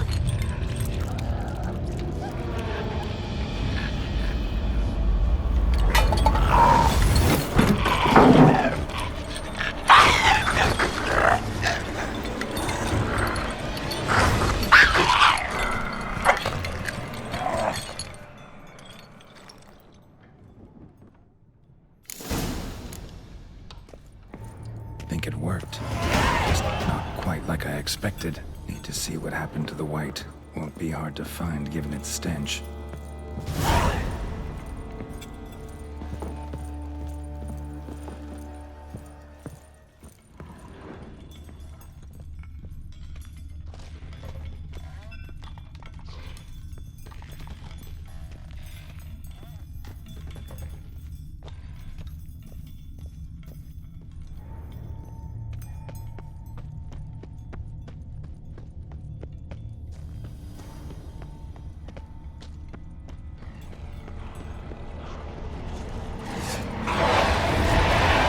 Time to end this.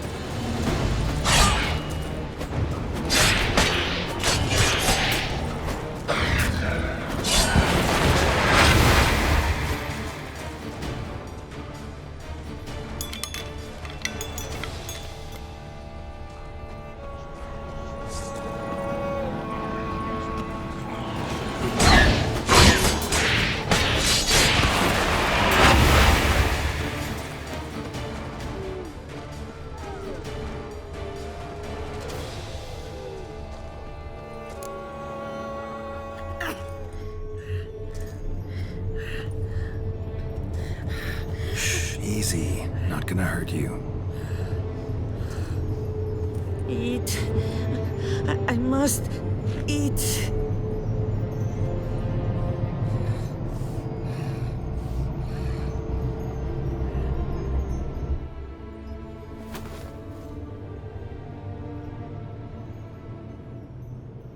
I'll take you someplace safe.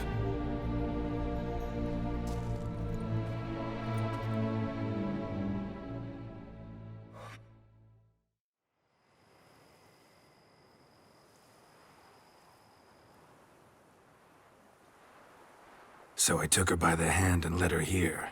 Seemed the only sensible place for her. You did the right thing, sir.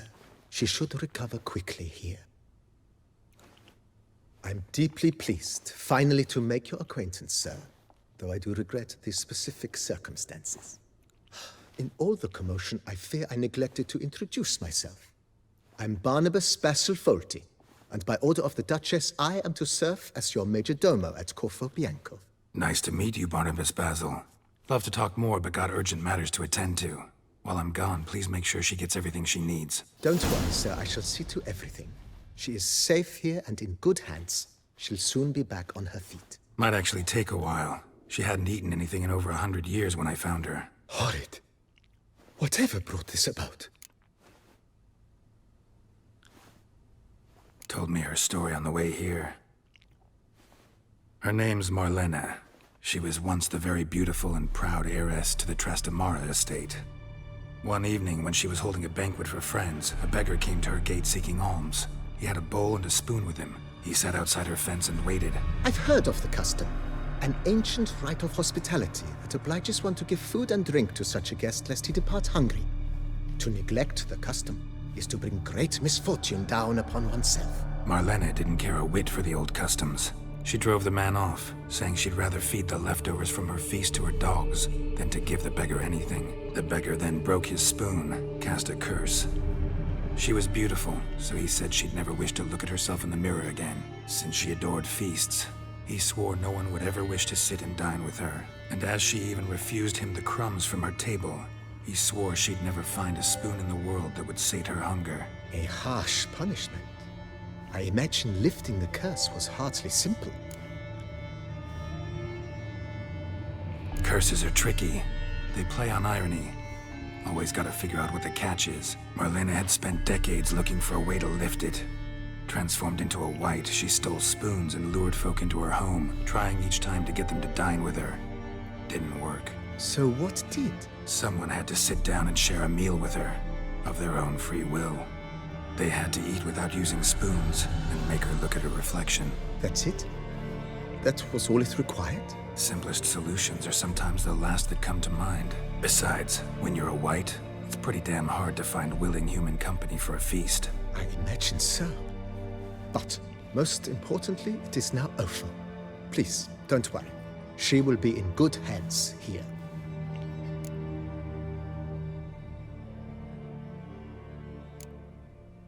Thanks. Gotta get back to my business now. See you soon.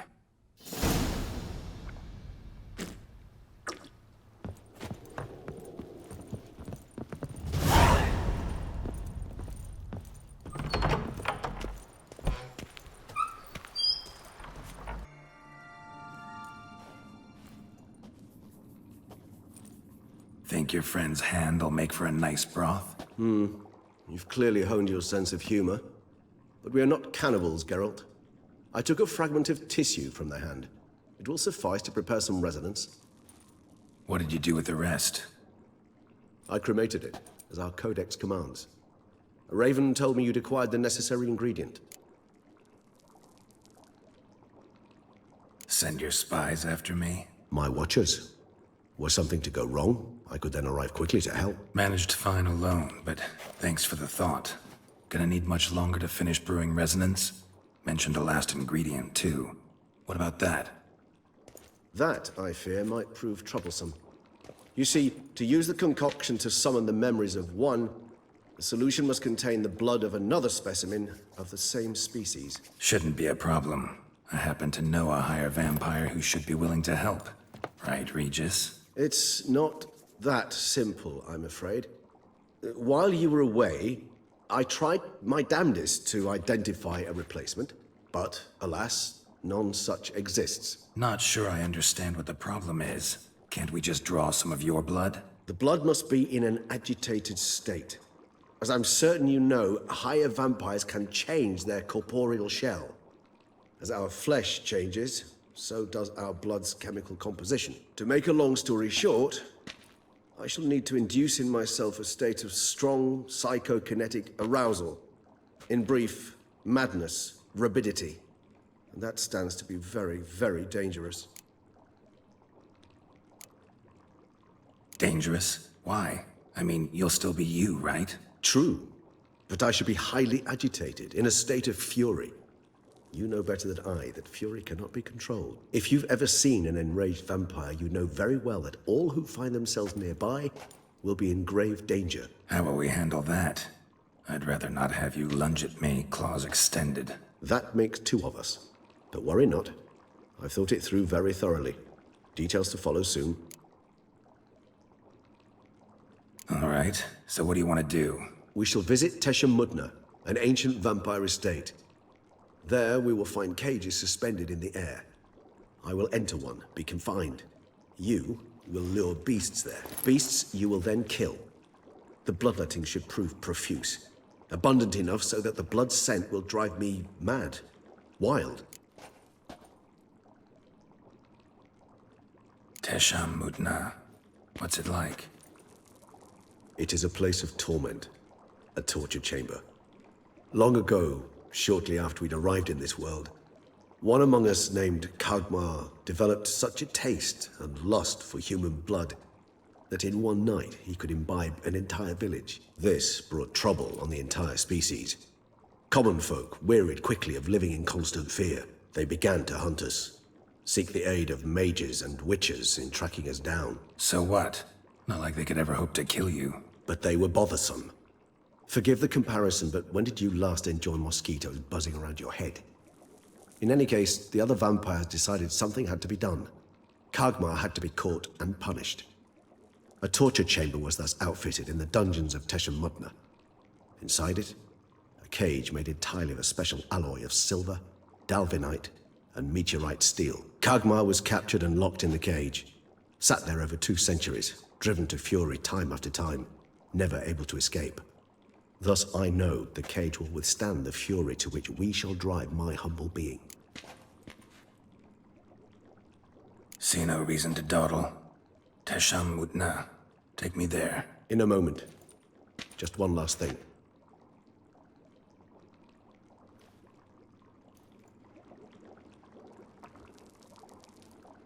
What was that? Blood. Oh, the last favor the Raven did me. I've also taken some Sancurium, a solution that sharpens one's sense of smell.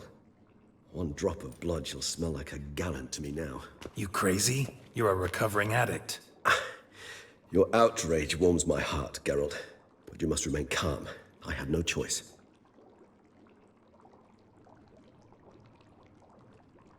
As things stand, the die is cast.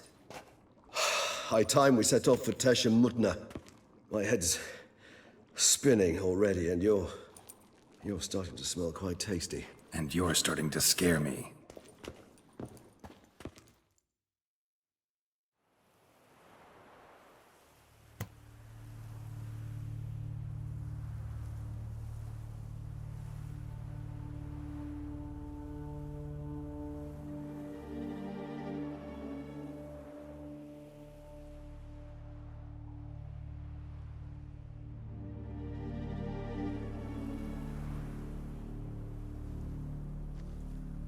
We have arrived. The sacrificial chamber of torture and torment lies underground.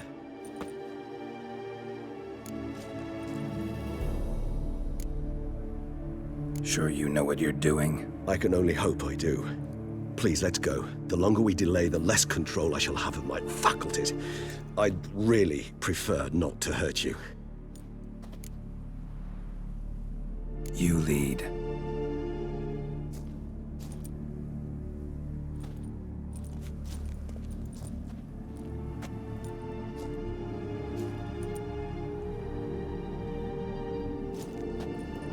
Scurvers must be getting close to their feeding ground. Correct. I told you there'd be danger.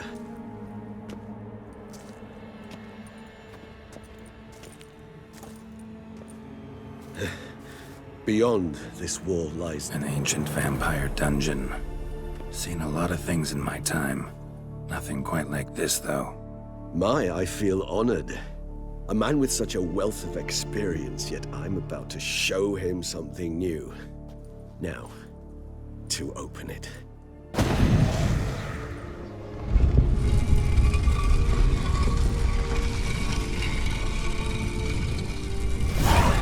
How the hell? It's an ancient form of protection against unwanted guests. The mechanism which releases the latch reacts only to a higher vampire's blood. Tricky mechanisms, a vampire hideout. Fortified, secured. Must have been important to your species once, Toussaint. It shall always be so. During the conjunction, the gate from our world into this one opened upon this land and no other. This was the first place we saw.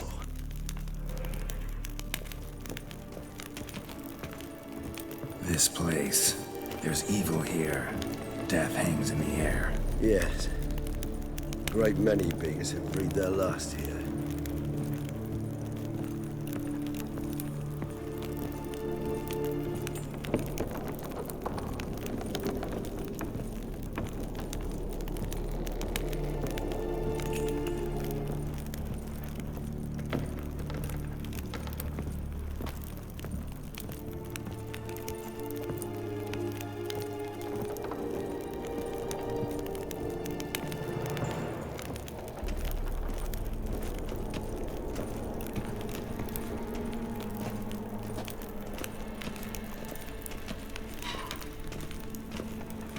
Cells. Who for? Disgraceful. Excruciatingly so, this particular page from our history. I'd rather not summon the demons of the past if it's all right with you.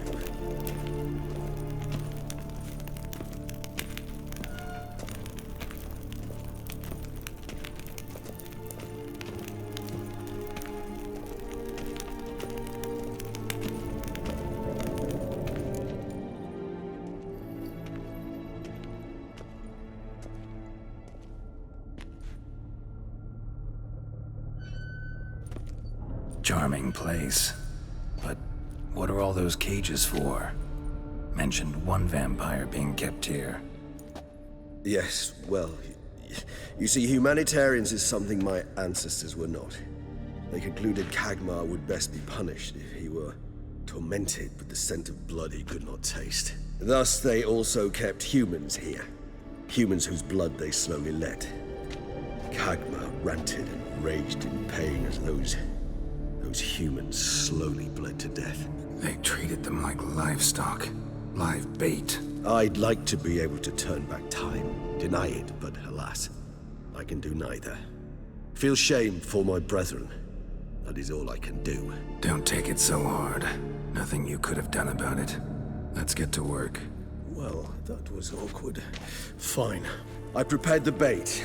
Please be so kind and place it. Ideally at the tunnel entrances. The scent will spread most effectively then. Place the bait at the tunnel entrances.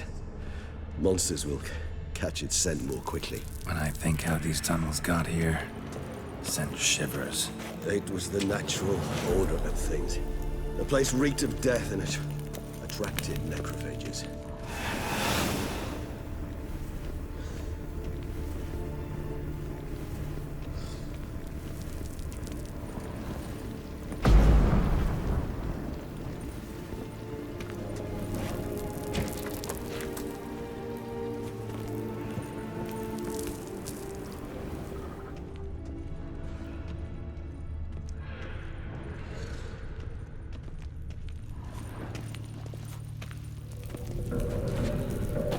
Three done.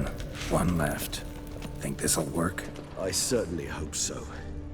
I mean, stench is so thick, I wager it carries clear to Novigrad.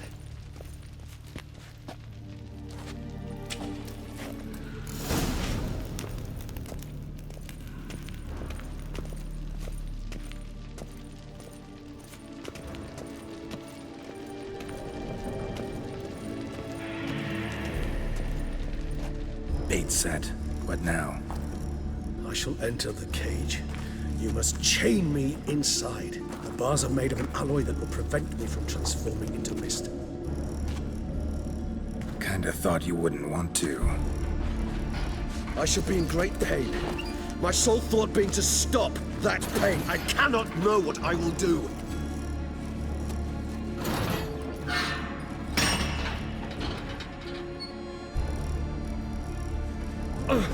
We must hurry. The beasts have caught the scent, also my head. I started spinning. That the blood? Someone who's never experienced a vampire's bloodlust does not know the true meaning of thirst.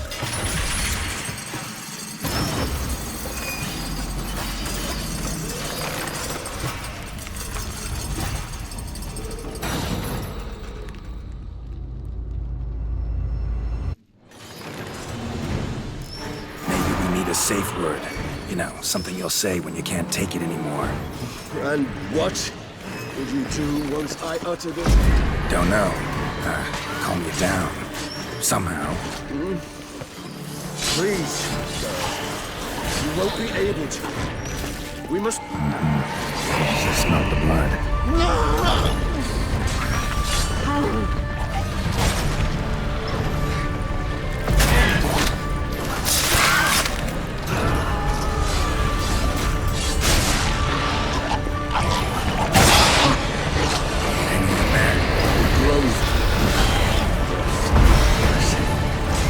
Overcome.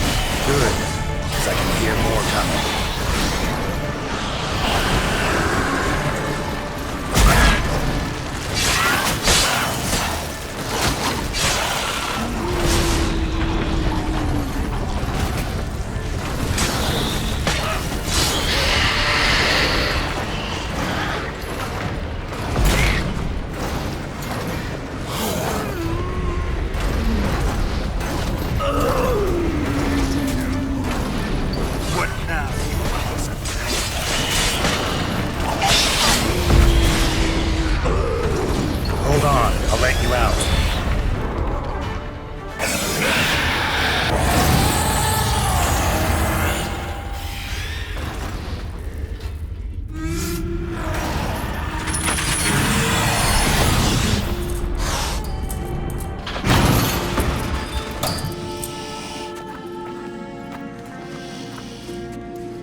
Need to hang on a little longer. Blood'll dry in a few hours. Scent won't bother you.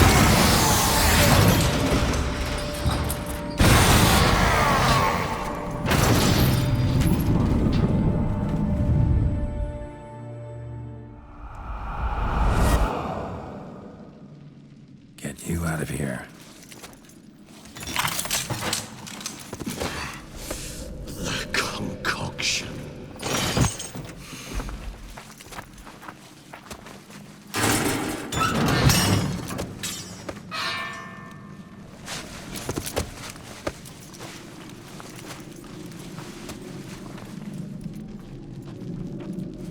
You can't finish it in this state. Tell me how. I'll help you.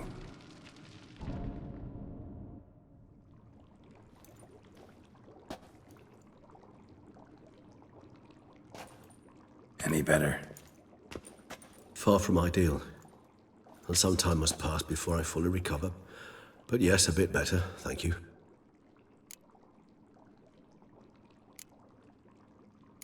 Never expected it to be like that. You didn't tell me. We need not discuss it. But we do. Because if I'd known you were going to subject yourself to torture... What would you have done? Found Detloff some other way. I did not wish you to use any other way. Did that occur to you? No, because I thought no being would ever willingly subject itself to that kind of pain. You vampires aren't any different from us in that regard. I told you, the pain is my way of paying my debt. The enormous debt I owe Detloff. If I had to do it again, I would in a heartbeat. Resonance, it's ready. Are you certain you followed the formula? The proportions were exact, the brewing time precise. This is important, Geralt. The slightest deviation could cost even a witcher dearly. Relax. Got some experience brewing potions. Very well. In that case, let's begin.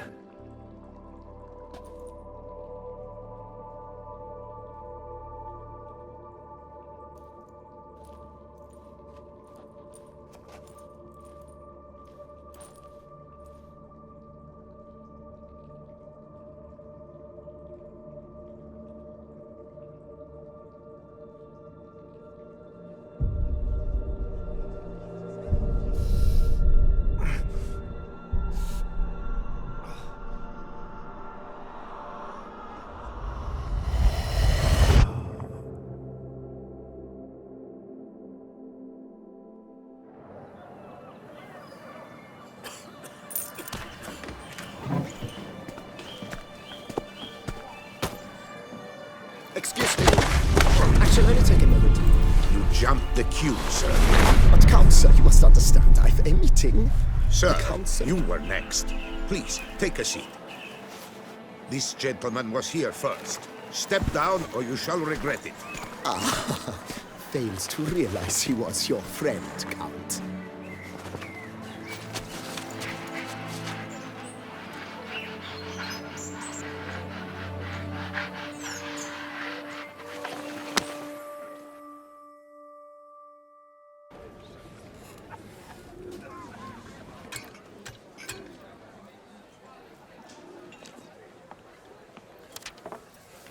It was then I ordered him to give up his seat and step off the stand.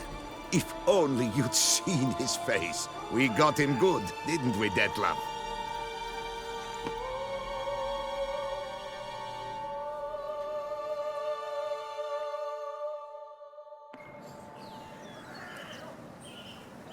And then Mother insisted we buy the mill. Curious, eh?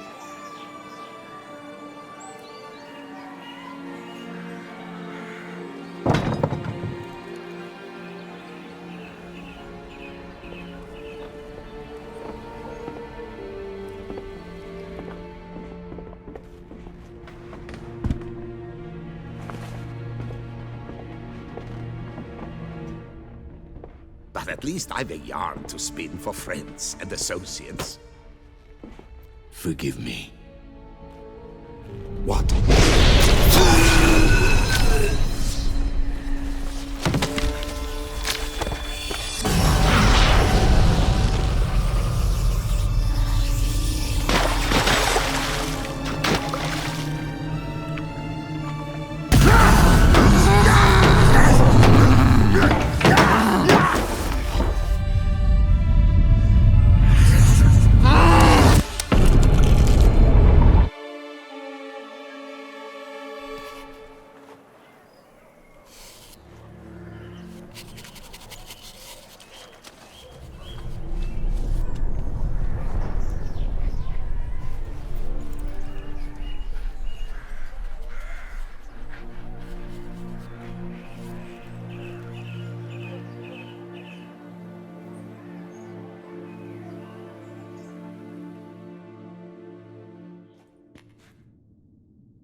Awake at last. You ride like a squirrel caught in a snare. I'd begun to fear they were death throes, that you'd departed. Sure wasn't pleasant, but it worked. What did you see? Delacroix. His death did not come easy. Seems Detlaff had made friends with him. Still killed him, and chopped up his corpse. And he was overcome with fury, remorse. Cut off the hand that had committed the murder. Interesting. And entirely unlike the Detlaff I know. See anything else? Saw a moment. Delacroix did something selfless. Was kind to Detlaff. Guess it could have been the start of their friendship. Why the uncertainty? Nothing extraordinary about it. Normal, everyday situation, really. Visions were supposed to issue from strong emotions. Clearly, the situation provoked such emotions in Detlaff. Keep in mind, he did later murder Delacroix. Killing someone who's grown dear to us, it's bound to elicit strong emotion. Vampires are no different in that regard. Did you see anything else? There was something. Showed up twice in the vision. A bootblack stand. Detlaff first met Delacroix there. Went back after the murder, actually. Peculiar. Stand was somewhere in the Port District. And the bootblack acted as if he knew Detlaff. That would be even odder. Perhaps we should have a chat with the lad. Though I would expect no breakthroughs. It's our only lead. I'll go talk to him. Coming with. I shall join you later if it's no trouble. I don't yet feel strong enough to venture out. That's fair. Rest up. Be back as soon as I learn anything.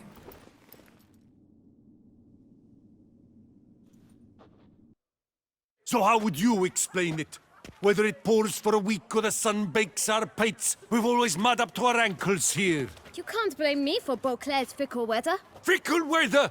I've seen you. You empty your chamber pot in front of our shop each morn, so folks will dirty their boots, go to you to get them cleaned. A far-fetched conspiracy theory, sirs. I'll conspire to welt your bum with my belt.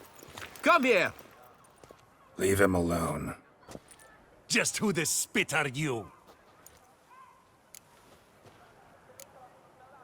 A witcher, and I'd advise you to go back where you came from. I thought witches defend men from monsters, not cheats from justice. Need to talk to the boy. You can chat to him all you like, after we tan his hide. So stand down. Not gonna happen. Won't it? Well, then we'll thrash you as well, which is all the same to me. But move. Come on, come closer. Vagrant, teach him you Circle him! Lords and cheats. Numb it!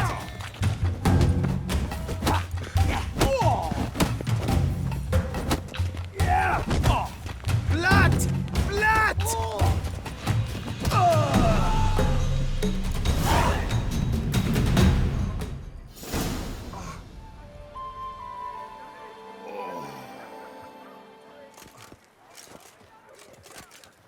What's the meaning of this? The brawl? Who started it? I'm investigating the beast, on the Duchess's orders. Ah, yes. We've heard of you. And these men, what are they doing?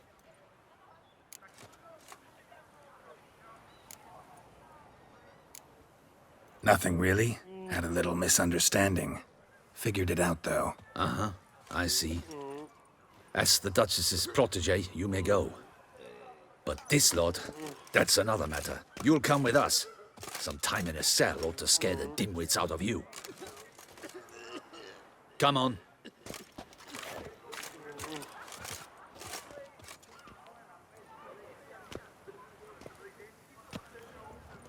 You're very good with your fists, sir. Wouldn't be looking for work, would you? We'd make a fine duo. Yeah? How you imagine that working? Splendidly. That's how.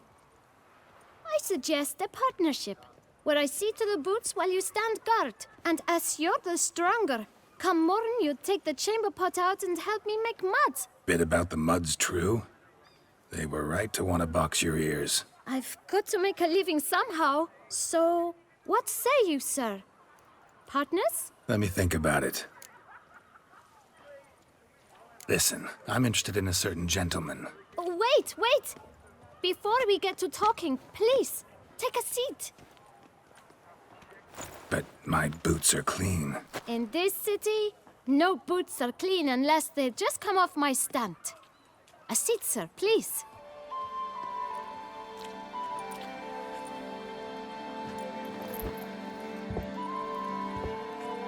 So then, who was it you wanted to ask about? One of your patrons. Tall, elegant black frock. Not from around here. An arrival? Indeed. I hear a faint bell ringing. A modest sum might make it sing out loud and clear. How much? Let's say 500 crowns. What? Gotta be kidding me.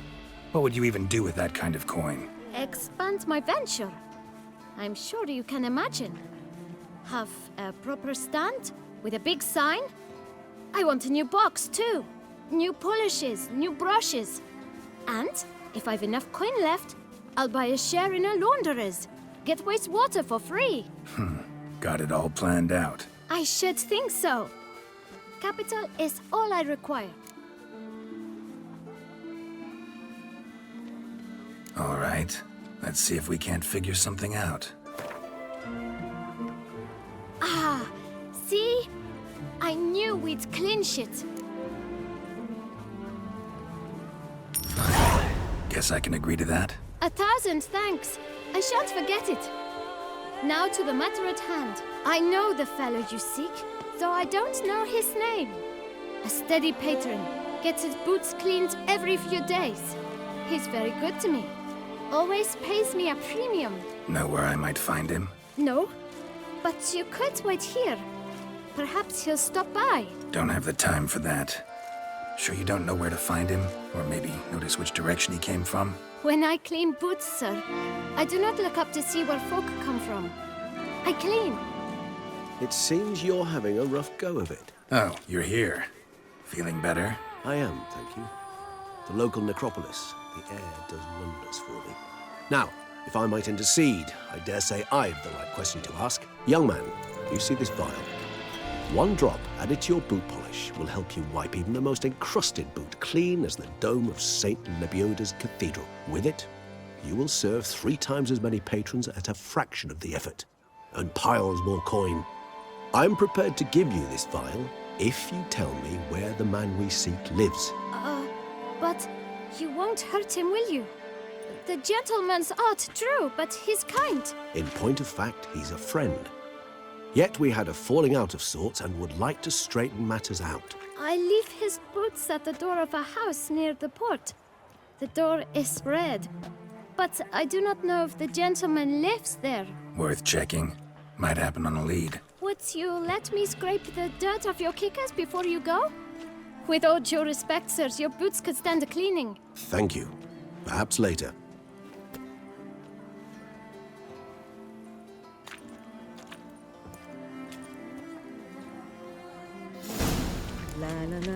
Handled that kid pretty well.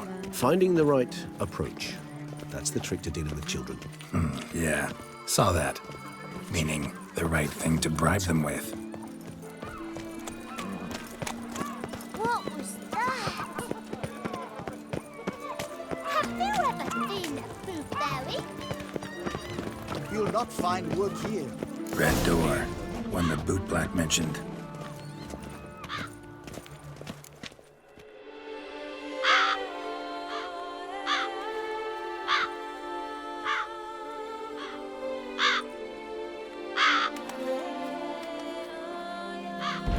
Won't budge. Gotta break it down. You might just as well stand out in the street, pound on a drum and holler, "Detlef, I'm coming for you." A bit more finesse, I implore you. Let's hear your idea. Give me a moment.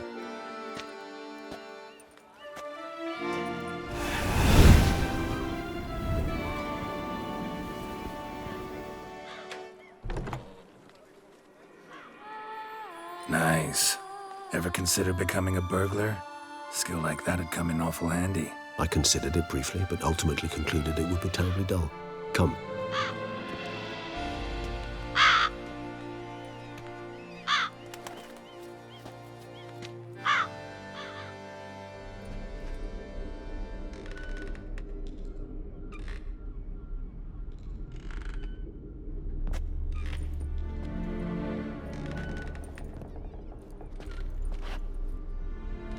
He here? Sense him. No, he's not here, but he was here recently. His scent is still strong.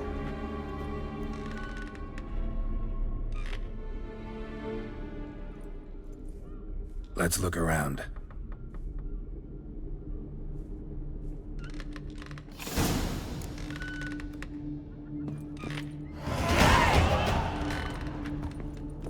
Old toy.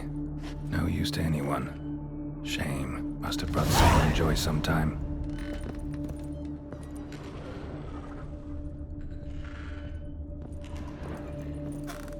Attic. Let's go. So this is his nest. Need to look around. Detlaff van der Eretain, you do not know us, but we know you to be a vampire. We know also of your weakness for the wench they call Renowed. Now you know this. We shall chain her down and let rats feed on her. We shall flay the skin from her flesh. Yet you can save her. You need but travel to Beauclair, where you shall slay 5 men in the manner we prescribe. You must complete the killing in 3 days. Fail, and the next letter you receive will contain a memento of your failure. Your beloved's finger. There you have it. Proof positive Detlaff killed not of his own accord. A blackmailer sunk his claws into him. Any idea what it could be? Detlaff have any enemies? Indeed. Detlaff gains foes occasionally, but they never live long. One might have managed to evade him. Possible in theory, but I know of none. It would have to be someone devilishly dangerous. As you well know, having faced Detlaff yourself, whoever it is someone new. Who's Renowed? His one-time lover. The sole human woman with whom he was very close. Because she accepted him. With her aid and care, he found a place for himself in this hostile world. She began the work that I strive to continue. Ever meet her? Never had the pleasure, alas. She deserted him the time before he came around to save me, though he always claimed she'd gone missing. Take it you have your doubts. I know humans better than he does. Their capacity to be disloyal, dishonest. I also know she took her things. Not something one associates with the kidnapped, or those who disappear against their will. I'll save you the trouble of asking. No, I don't know why she left. I can, however, hazard a guess that Detlaff grew angry one day, showed another, more monstrous side. Detlaff's anger could frighten anyone off, though most who see it get no chance to flee. Detlaff have trouble letting go, accepting that she'd left him? Is that so hard to believe? Do you know no humans who've struggled with just such a thing? And Detlaff is so much more emotional than most humans. Not only was she his beloved, his lover, his mate, she was a member of his pack. And one never leaves one's pack voluntarily. Even if Renowed did abandon him that time, looks like someone's actually kidnapped her this time. Hard to argue with that. And hard to foresee what he's prepared to do to free her, get her back. He's prepared to kill, that's clear. As would you be for Yennefer. He kills for he cares for her deeply. And that blood, those individuals, they mean nothing to him. Yeah, I get it now. He's out to rescue a female from his pack. Exactly. Right, so someone's blackmailing him. We know that. Still have no idea who. Need to look around some more. Look, slips of paper, name on each. Count Crespi, Count Dulac, Milton de Peyrac-Peyrin, Count Delacroix. Detlaff's victims, one and all. But that's not his hand. Must have come from whoever wrote the letter. All of it written using the same ink.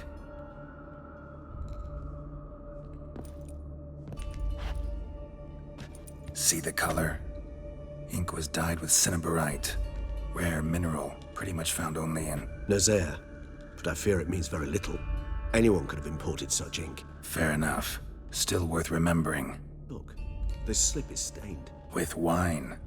Not much to go on either, especially not in Beauclair. Perhaps. Yet perhaps also worth remembering.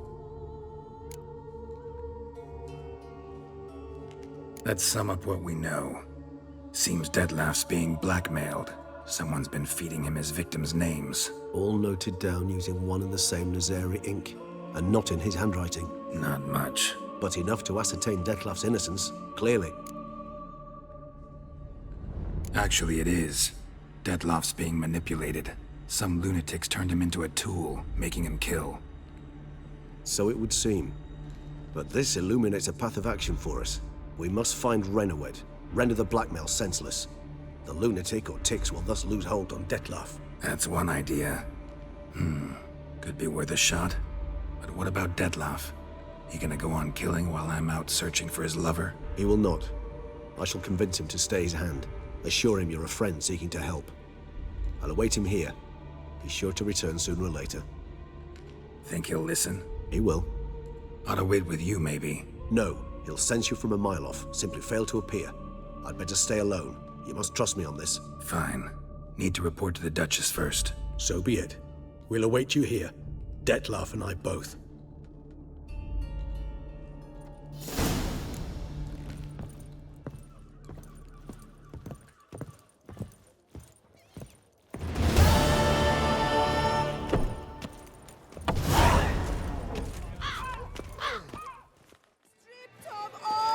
I wish you health. Girl permanentation, hair rejuvenation, dandruff annihilation. Welcome, my good sir. Need a bit of grooming. Geralt of Rivia, Master Witcher. I was not mistaken. You arrived and trouble followed soon after. Step aside. Got a matter for the Duchess. At last, Witcher. We've been on tenterhooks. Did you catch Milton's killer?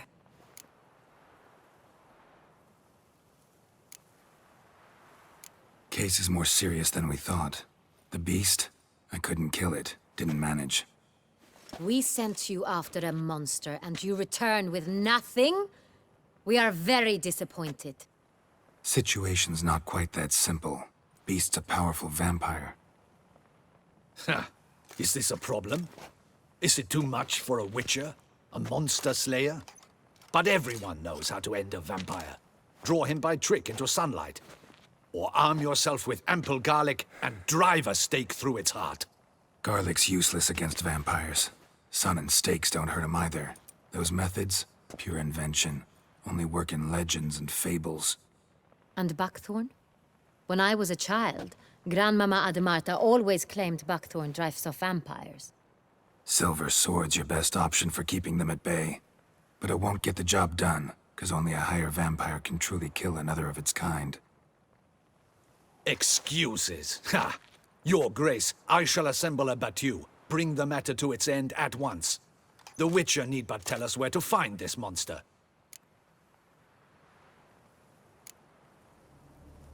Go ahead.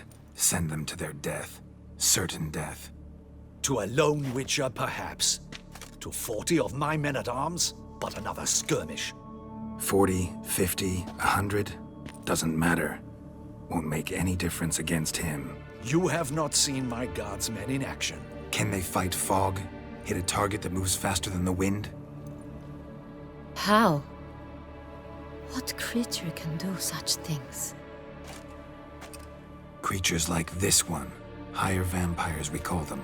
Each one's a little different. Unique or exceptional, you might say. Some transform into giant bats. Others communicate with animals, command them. Yet all are still brainless beasts. Dead wrong. Thinking of lesser vampires. Alps, Ekamaras, Catacans, for instance. They're ruled by instinct, sure. Attack anything that smells of blood. Higher vampires? They think. They employ reason.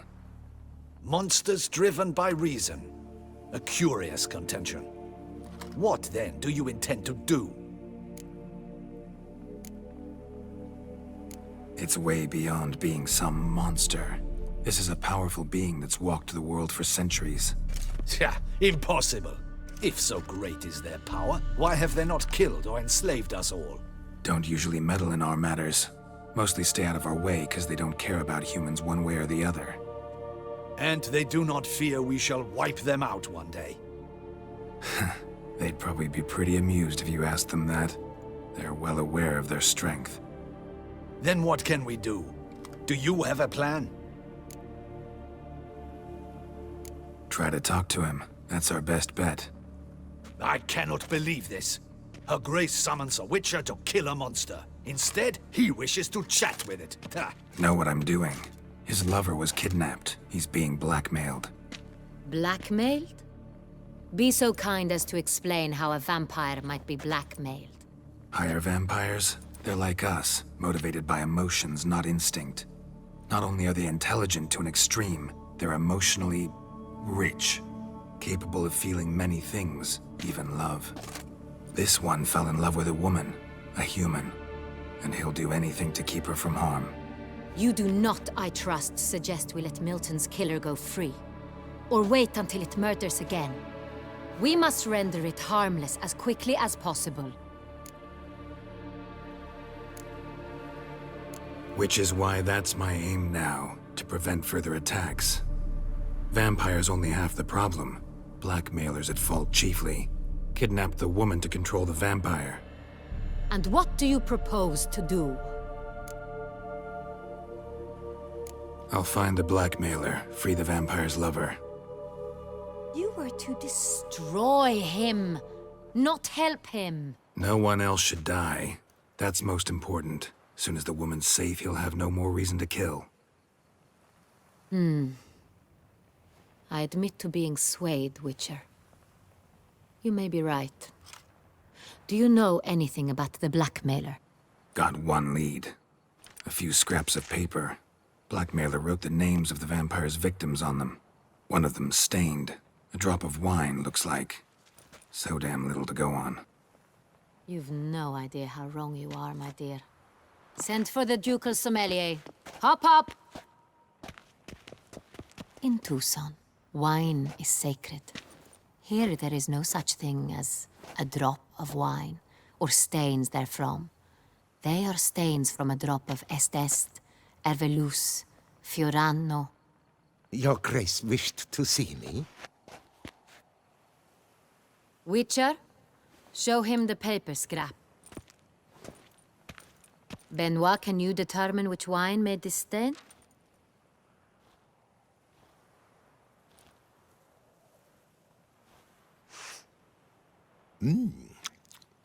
Yes, yes. The west bank of the Sarre Tour. That's rather obvious. Aged in barrels of Beauclair oak. Hue, deep burgundy. Clarity, high. It's simple. Saint-Réal, the 1269 vintage. That's impossible. The wine is produced at Castel Revello, especially and exclusively for the ducal table. Perhaps some Saint-Réal was stolen. We must go to the vineyard, see if there's not been an incident. Saint-Réal. Never heard of it. It's highly unlikely you've ever had a chance to partake of it. As I said, it is only ever served to the ducal family. Didn't stop it from ending up on that scrap of paper. Unless your Grace's sommelier is mistaken. In matters of wine, Benoit is never mistaken. If he says it's Saint-Réal, it is Saint-Réal. We must ride to Castel Revello at once. Discover what has happened. Wait. Your Grace wants to go with me? Out of the question.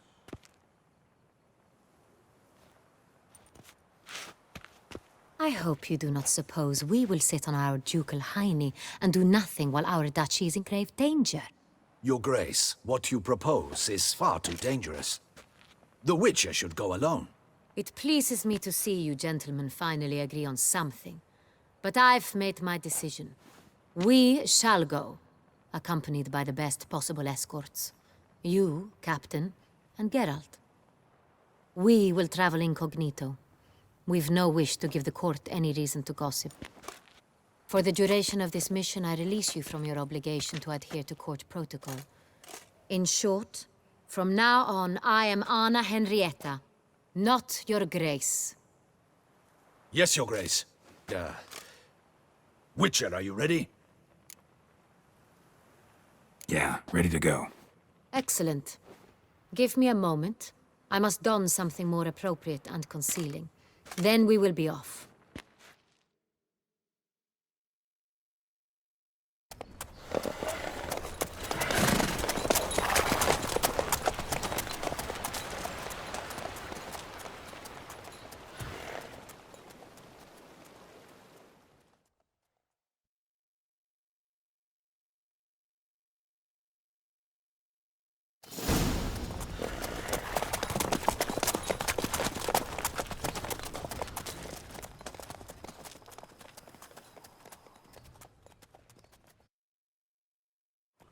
This vampire, have you ever faced its sort before? I have. How did it end? Did you kill it? Didn't have to fight him. Hadn't killed anyone. Have you ever heard of anyone defeating such a vampire? Know of a man who defeated one, sure, but he didn't manage to kill it. Ultimately, only another vampire can kill a vampire.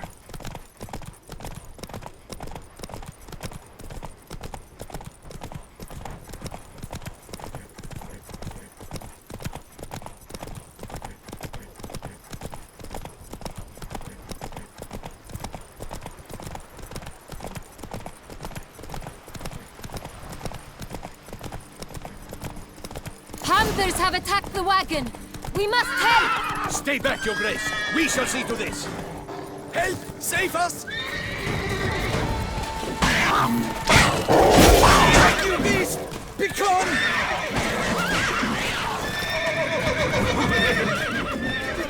Help! Save us!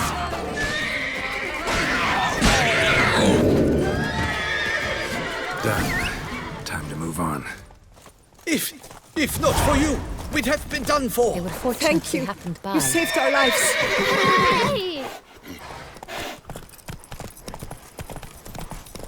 Tell me more about this vineyard, Castel Ravello. It's the best in all Toussaint.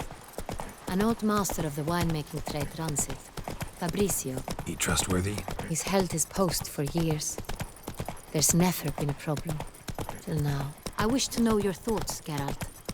The Sonreal stain, how did it wind up on the paper? Is someone from the vineyard blackmailing the vampire? Could be a servant. Could be the steward. Could be the wine was just stolen from the estate. We shall know when we arrive. It's not far now.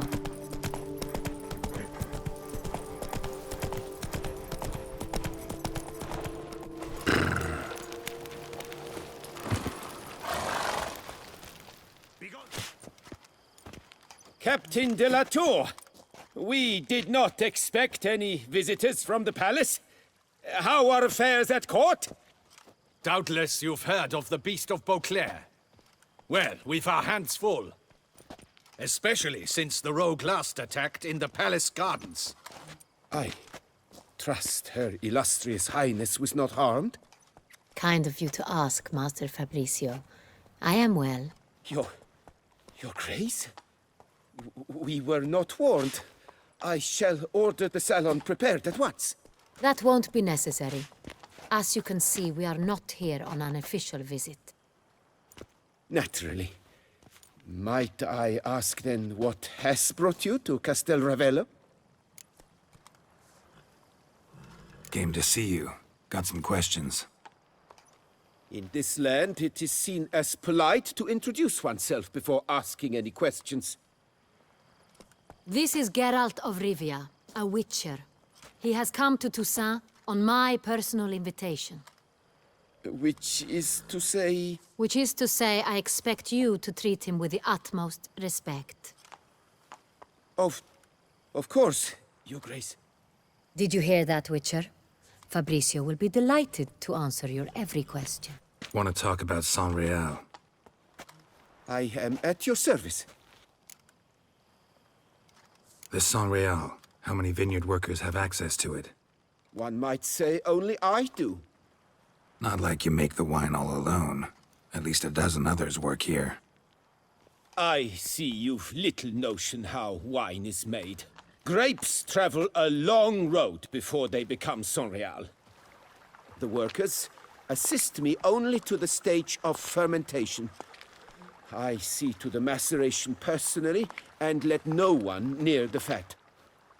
Workers, again, assist me during barreling, but then I seal the aging barrels myself, each and every one.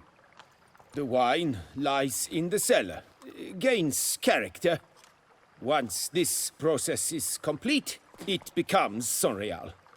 And as it happens, only I have the key to the cellar in question. Who hauls the barrels to the palace? We've our own garrison. Guards who have served here for years and would answer with their heads for the wine. We'll not get anywhere asking questions, I see. It's a waste of time. Your Grace? How am I to understand this? Master Fabricio, we have proof someone's gained access to Sonreal. Someone who should not have. Which means one of two things. Either you lie to our face, or you are an idiot who has had wine stolen from under his nose and not even realized it. In either case, you shall answer for it. But... Silence! And listen. I shall inspect the barrels in person, thus giving you time to reflect. When I return, I expect to hear answers. Remind me, where is the Sonreal stored? In the main cellar, around the corner. I'll show you. I shall find it. Give me the key to the cellar and wait here. Oh, of course, Your Grace. Here it is. Come, Witcher.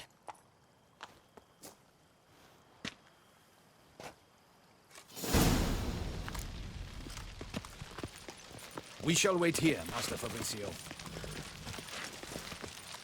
What if Fabricio's blackmailing the vampire? Considered that? He has his flaws, but I would never suspect him of such a thing. He's been very loyal. He owes all he has to me. His father frittered away the family fortune. He left his son an encyclopedic knowledge of wine. That is all. Fabricio lived as a beggar until I appointed him steward of Castel Ravello. Only then did he come into his own.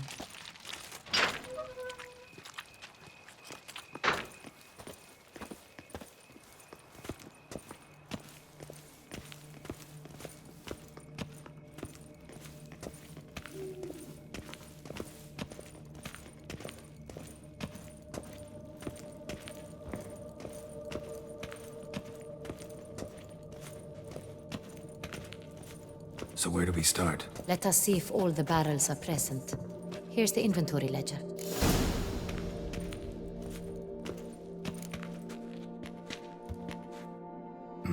Vintner's log. Fermentation completed with no complications. Tapped above sediment line. Here it is. Barreling. Everything lines up at first glance. Neatly and thoroughly documented. Then we must follow our other lead. Benoit said the stain came from the 1269 vintage. Let's find it.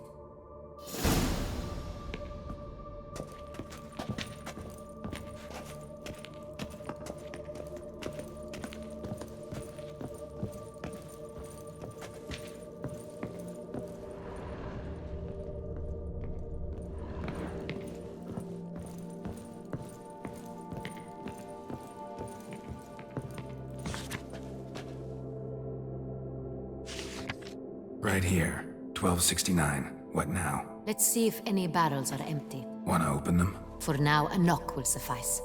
If you hear a hollow thud, we will have found what we seek. Full. Full. Full? Full. I have a feeling we'll find something awry. Full.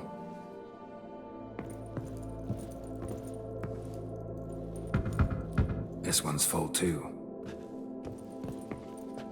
Looks like all the barrels are full. Dead end, I'm afraid. Full they are. The question is, are they full of Sonreal? Grab a tap and a hammer. We shall open them one by one and taste.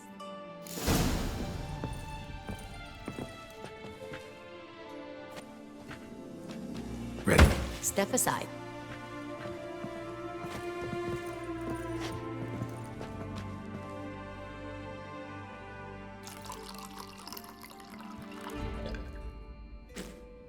So? Those hints of spice. Distinctive. This is Sonreal.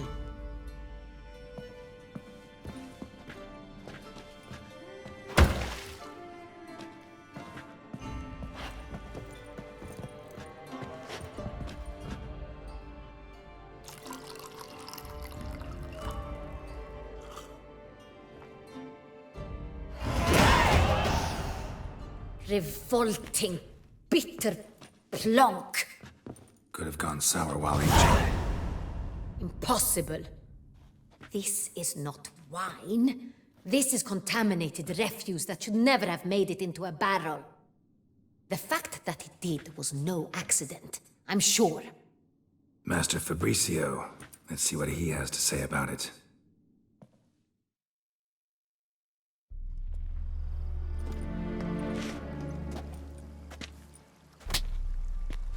Master Fabricio, I am very disappointed. But, Your Grace, You are a step away from losing your head. Speak the truth and you might yet keep it.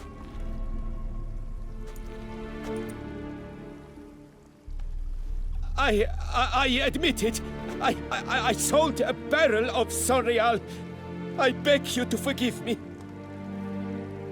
Why did you do it? I couldn't resist. The sum they offered, it was enormous. I gave in. Is what I provide not enough? I wished to buy back my family's estate. For here, nothing is truly mine. I've a roof over my head, ample food to eat, but what is a nobleman without land of his own? I shall tell you everything, if you agree to show me mercy. Who'd you sell the wine to? A few weeks past at the pheasantry, a rich nobleman approached me.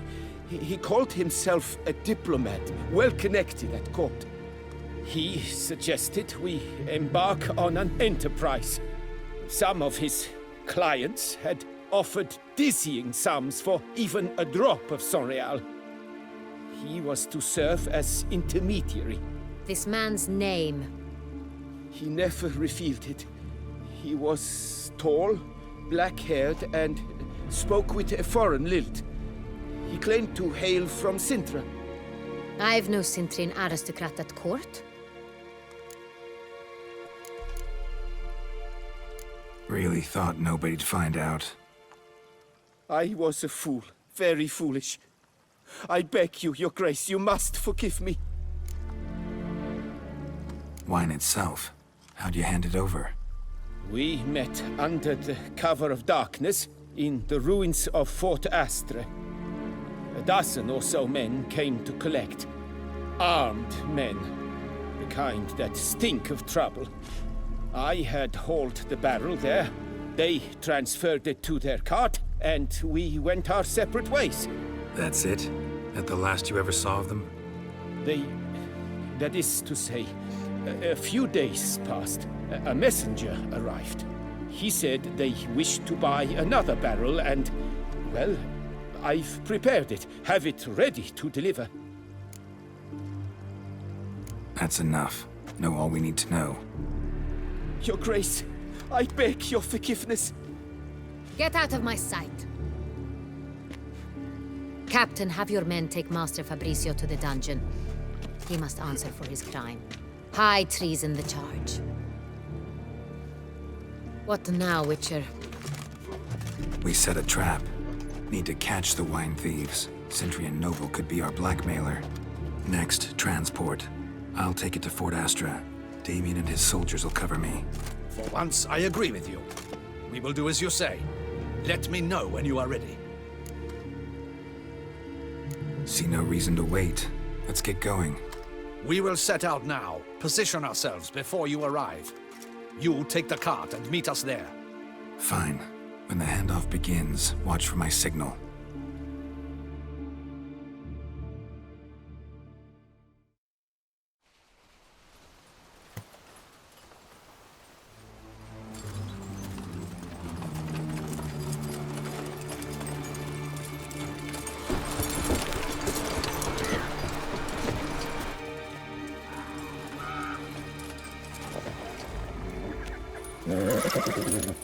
Relax. Now we wait.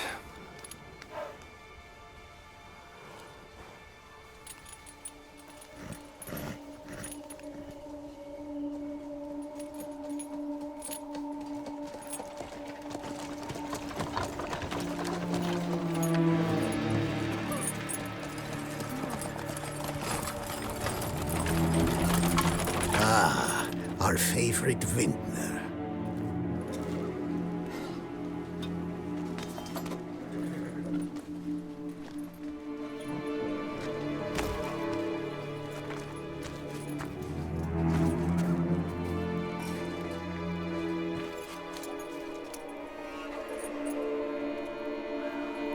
It's not him.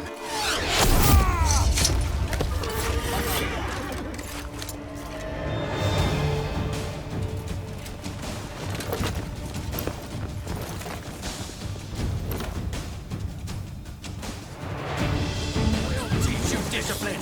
Well, don't let him gain momentum. You done for murderer.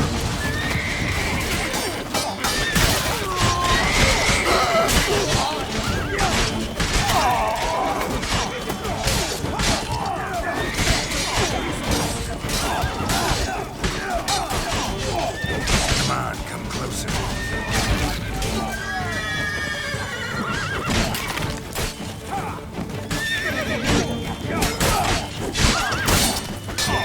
We'll teach you discipline. Understood. We can do it!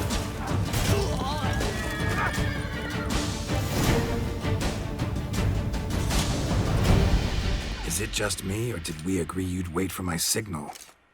That was the plan, but... Great shot. Good thing you reacted. Can't say how that would have ended otherwise.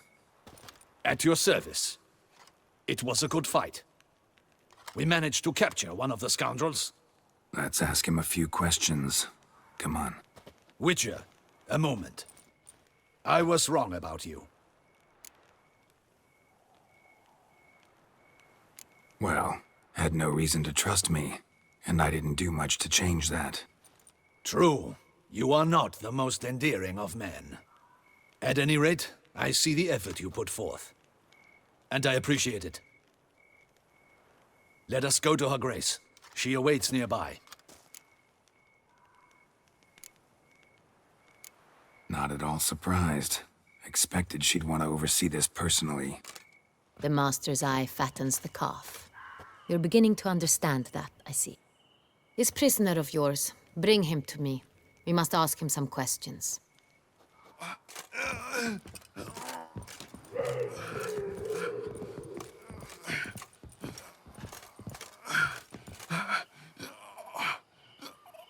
Captain, do the honors.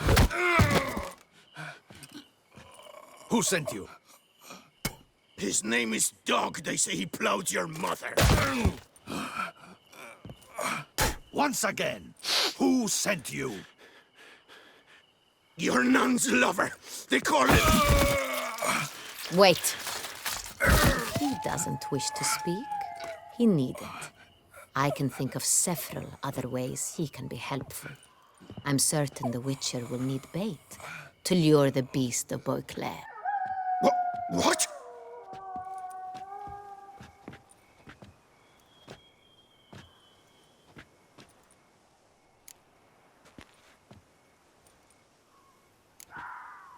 Usually only take measures like that as a last resort, but in this case, think I can make an exception. Do as you deem fit. He is all yours. Captain, have your men find me a strong rope. Kind that won't snap when we hang this fellow from a tree. Rope? Live bait. Great for monsters. Provided they catch the scent of its blood. But I'll see to that. What? No. Crikey, no! Don't let him! Stop screaming. Save your strength. Got a long night ahead of you. No! Don't let him! I'll talk!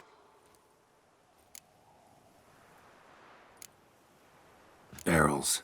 Where were you gonna take them? I don't know. Captain, need that rope after all. I truly don't know. Hornet's the leader, only he ever knew where to go. But he lies over there, dead. That one. The first barrel went to a warehouse at the port. But where this one was bound, I don't know. I speak true. You must believe me. Who hired you? He'll kill me. Ought to be worried about me right now.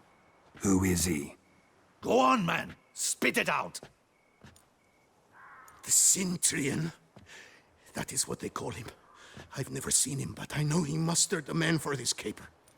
That's what they said, that we were working for the Cintrian. I don't know anything else. I swear it.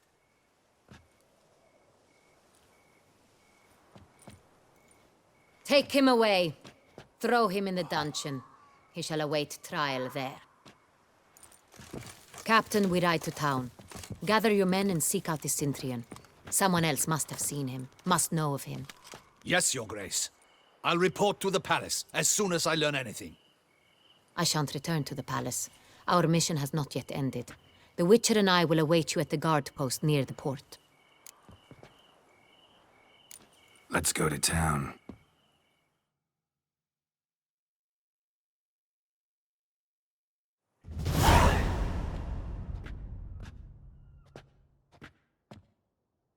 He's late. Relax, he'll come. There's something I'd like to know. How can you be so damned calm? Side effect of my mutations. We Witchers rarely get the jitters. What if something has happened to him? Captain seems like a man who can take care of himself. Perhaps he can, but this Cintrian appears to be no common bandit. He managed to steal ducal wine from under my guardsman's noses. We only learned of it through a fortunate coincidence. And it was he who specified the victims for the vampire. One must be exceptionally confident to blackmail such a monster. Still don't know this Cintrian's behind the kidnapping and blackmail. Might have just handled the theft of the wine. Even if it's so, he then sold the wine to the blackmailers. As I see it, that makes him an accomplice. Need to find the Cintrian, whether or not he's responsible for the murders. Even if none of it's his doing, he could still know our blackmailer's identity. Besides, it's one thing to know who ordered the killings. Other thing entirely, and just as important, is why they... Someone's coming.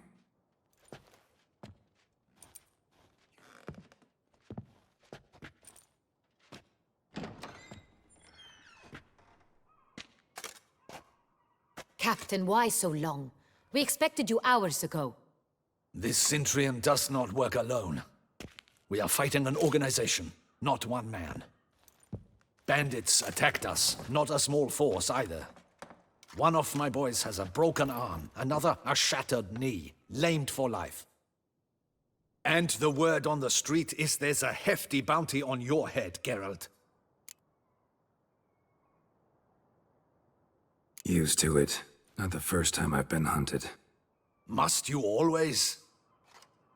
Now, the port warehouse where the wine was delivered, we identified it, then learned who had hired it out. This proved to be a beggar, a stand-in.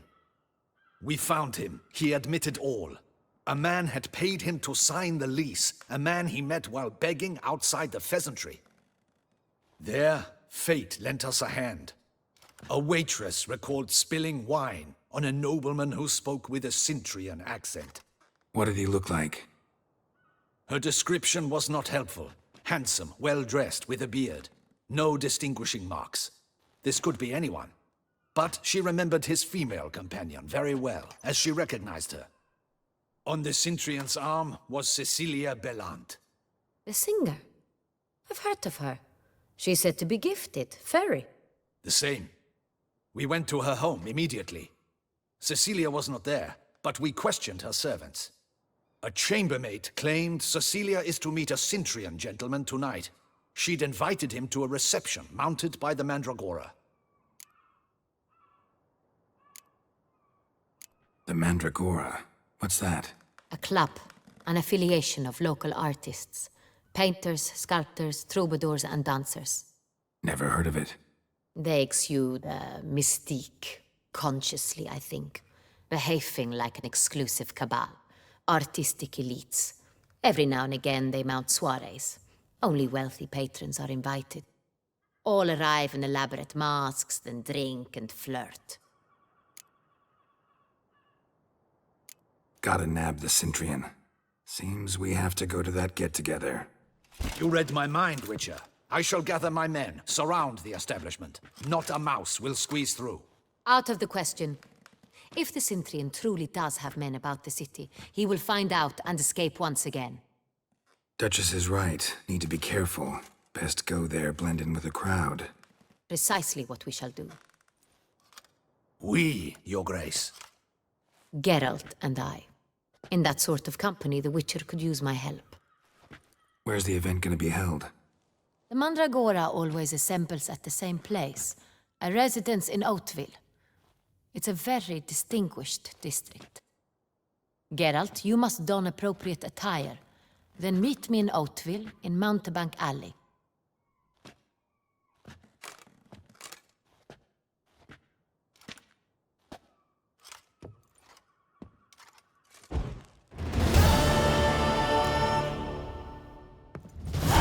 Just in case.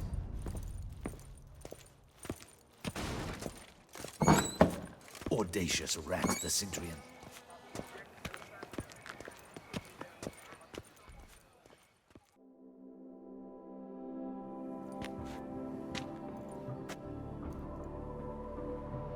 Late.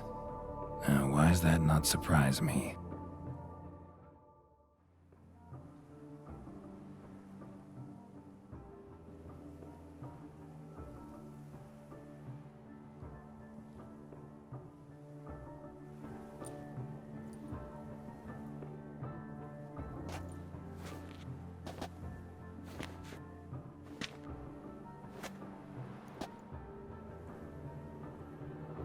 Oh, Geralt, Geralt.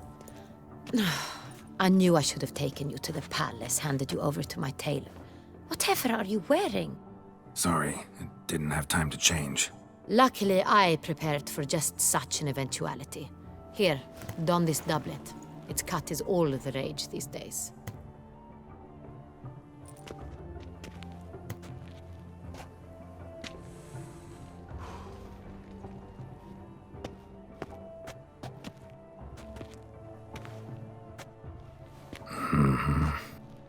Not all bad. Nothing like a budding artist, of course, but... just one other detail. Here, put it on. A mask? All who attend the Mandragora soiree wear them. If you have one on, no one asks who you are. Any idea why they wear masks? Likely because they imagine it oh so very romantic and mysterious. The truth is far simpler.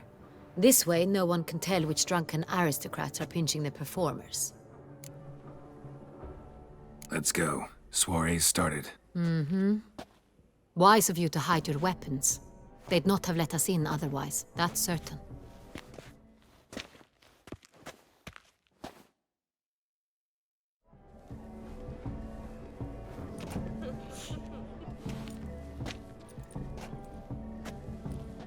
How do we find the Cintrian? Have you a plan? Key is not to spook him. Need to ask after his partner, Cecilia, first. Less likely to raise suspicions. Soon as we find her, we find him. Especially since he might be expecting us. What do you mean? Ran into some of his thugs in town. Knew who I was. Had it in for me. Right. Right you are. We must proceed with caution. Come, it's our turn. Madame, Monsieur, an extraordinary pleasure to welcome you to the Mandragora's soiree. Tonight, I particularly recommend you direct your attention to the performances prepared by artists of our community. Tell us about these performances. This evening, the Mandragora has the honor to present 3 superb displays of artistry. The first was a concert by Cecilia Belont, a singer whose voice, were it stone, would surely be a diamond. Sadly, Mademoiselle Cecilia has sung. Shame. We would have loved to hear her. Luckily, you are in time to see the great Calesti, a master of visual illusions, come to us from far off Afir. Visual illusions. Interesting. And the third artist?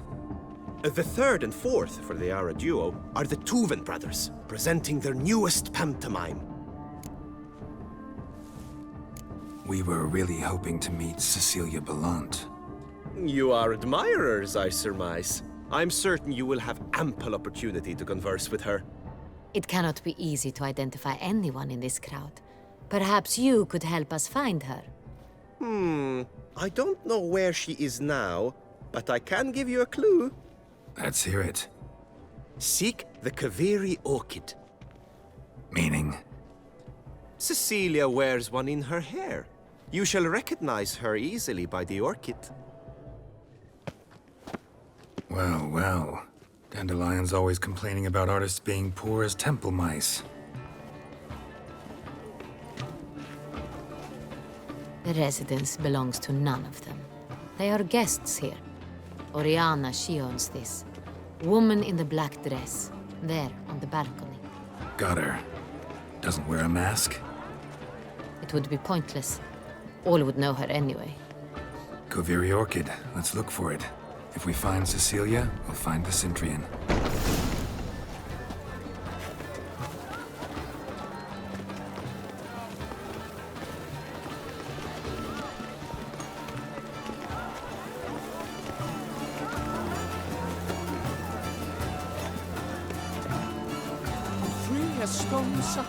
Go on, Geralt, be bold. Show us the artist in you. The paintballs, cast them at the canvas. And behold your emotions.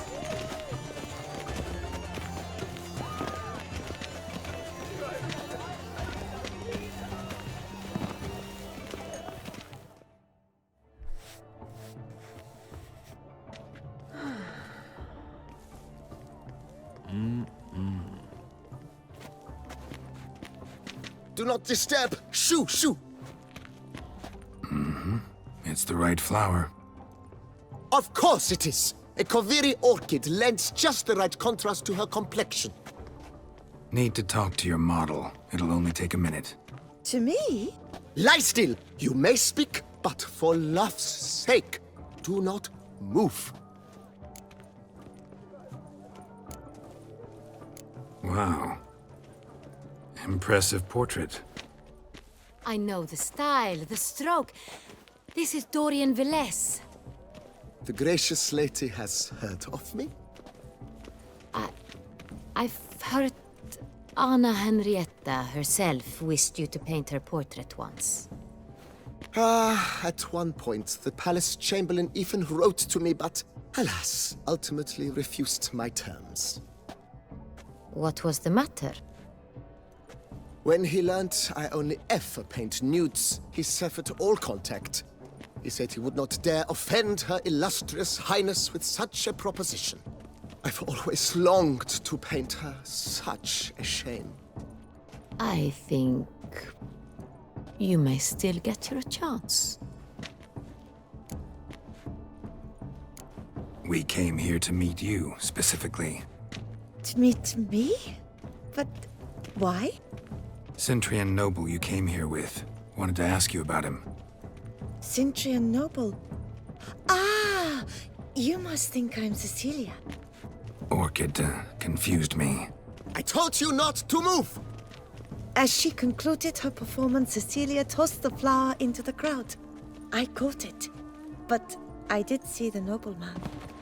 Really like to talk to him. What did he look like? Like many here. Tall, dark, masked. Know where he might be now? He gave Cecilia a small gift, a heart-shaped box. Then they strolled off together towards the refreshment tables. Excuse me, madame, monsieur, I cannot work like this. You must leave now.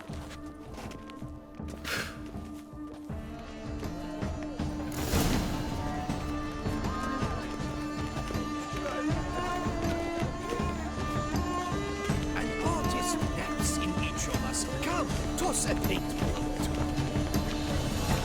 This is definitely done. Let's go. You're bored as you've made no effort to understand. It's a metaphor of the constant struggle for power and influence. A metaphor. What else will they think of? If they can't agree? Love letter penned on a napkin. Look. Oh, my amour, my sunbeam flittering across the firmament of my life. Bit of fist-tech. Artist's way of numbing their existential pain. I do not even wish to comment. On the nature of existence. It is irrelevant to the work's ultimate meaning. Empty heart-shaped box. Cecilia must have left it behind. It looks like it held a flask of perfume. A gift from the Cintrian, I imagine. Scent still hangs. Someone left their loot behind. Let's follow it. Looks a little like dandelions. This was scratched. Someone beat him with it once.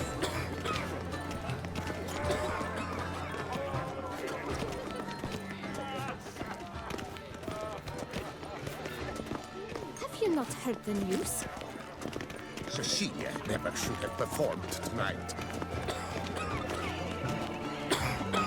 Look at the mage. I believe he's casting spells. Yeah, we'll see. Saraba Durandum Kalabatista Sabeshkahi Beshkahi Ka.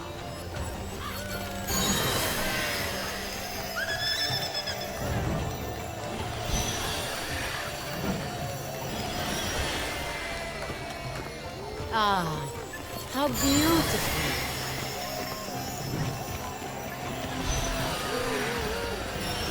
The dolphins. That is no ordinary illusion. The man is a true artist. Impressive.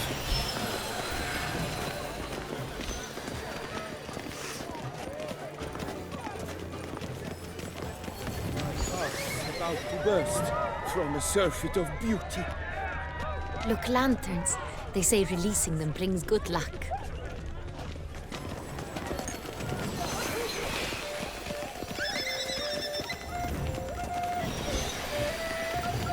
But what if he doesn't come? He'll definitely come. Don't worry. How can you be so sure? Bravo, dearest. Trust me. He promised me he'd meet...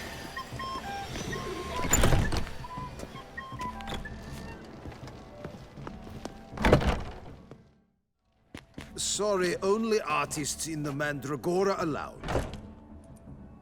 Come, we must consider what to do. I'd recognize that voice anywhere. You must be mistaking me for someone else. I served 15 years in the palace. Your Grace, I'd not mistake you for anyone. Shh! Not so loud. We are here incognito, on state business. Yes, Your Grace. How may I serve? I hope we can count on your discretion. Of course. I shall be silent as the grave. Looking for Cecilia Bellant. Seen her? She's in her dressing room, where she went with a nobleman. They clearly were drawn to each other. What did the man look like? Tall, broad-shouldered, a black beard peeping out from under his mask, and he spoke with a foreign accent, a drawl of sorts. That must be him. We must get to the dressing room, quickly.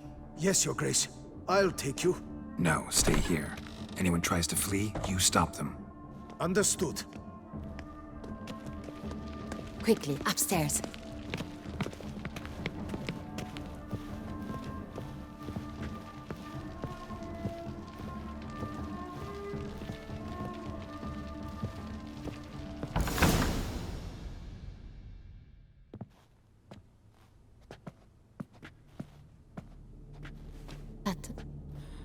That must be Cecilia. No pulse. We're too late. He slit her throat. The brute. Didn't go out the door. Guard would have noticed. Might still be somewhere here. You must find him before he harms another. I shall alert Oriana at once. once. She should bring her soirée to a close. Shouldn't split up. Geralt, I will be fine. Go after that rogue. I shall fetch help.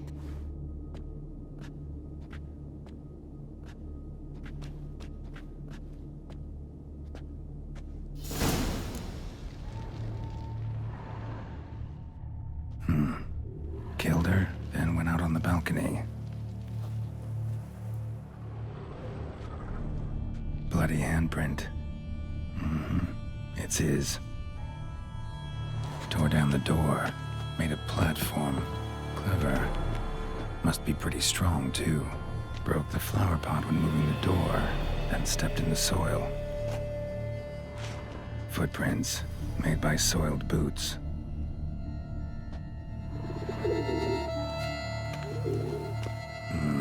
Must have climbed this ladder.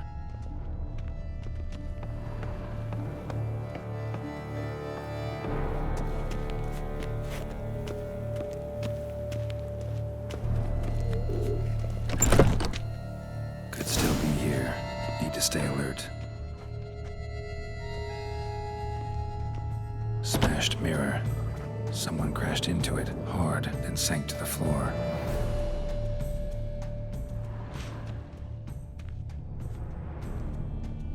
Bloodstains.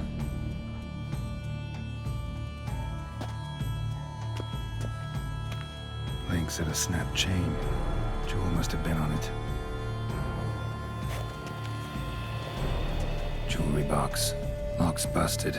Picked open, probably. Precious stone. Bloody fingerprint on it. Thief came for this. Must have. Tiny chain links next to it. From a snapped necklace. Seems there was a struggle. Empty inkwell. Knocked over, turned toward the room. Canvas is cut. Somebody took a knife to the painting, looks like.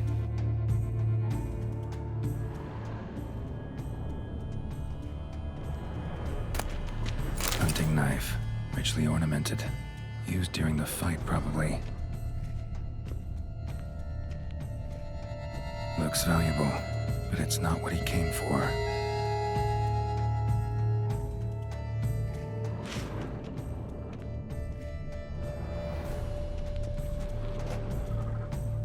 Sconce is bent, smeared with blood. Someone try to grab it.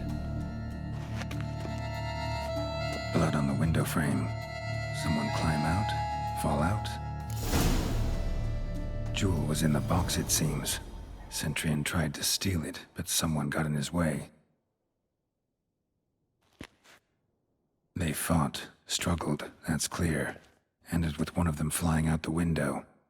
Fall had to have killed them. Jewel's still here, though, so our Centurion must have been the flyer.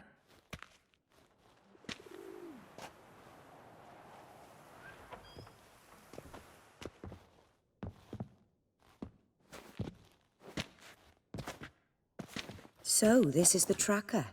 A witcher, yes? Indeed, this is him. We found the body together. Then he set off in pursuit of the killer. And ended up here, but I've only found evidence of a fight. Seems the Centurions killed his last. Finally failed this time. Shame it happened too late for Cecilia. Poor girl. Always told her she chose her males badly. But I would never have suspected she could arrive with a murderer. I'll alert the staff. Have them see to her body at once. Meanwhile, we should sit. I will tell you everything, in full detail.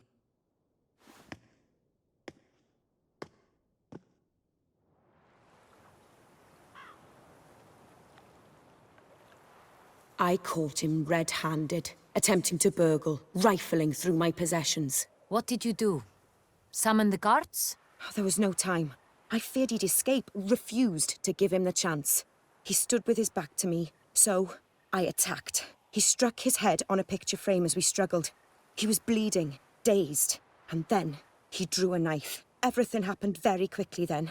I knocked the weapon out of his hand and pushed him hard. He fell out of the window.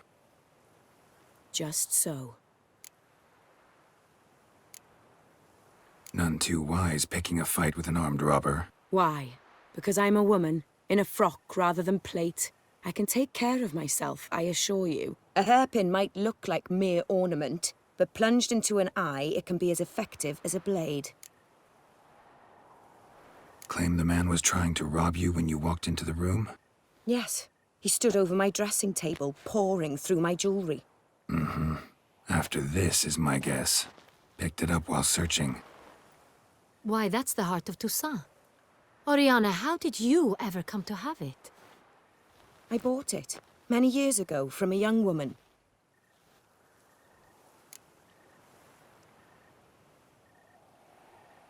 Jewel seems important. Why? The heart is an heirloom. It belonged to my family for years. Then it disappeared. I didn't think we would ever recover it. Seems someone is very determined to find it. The thief left his tool bag behind. Found this drawing inside it. Look.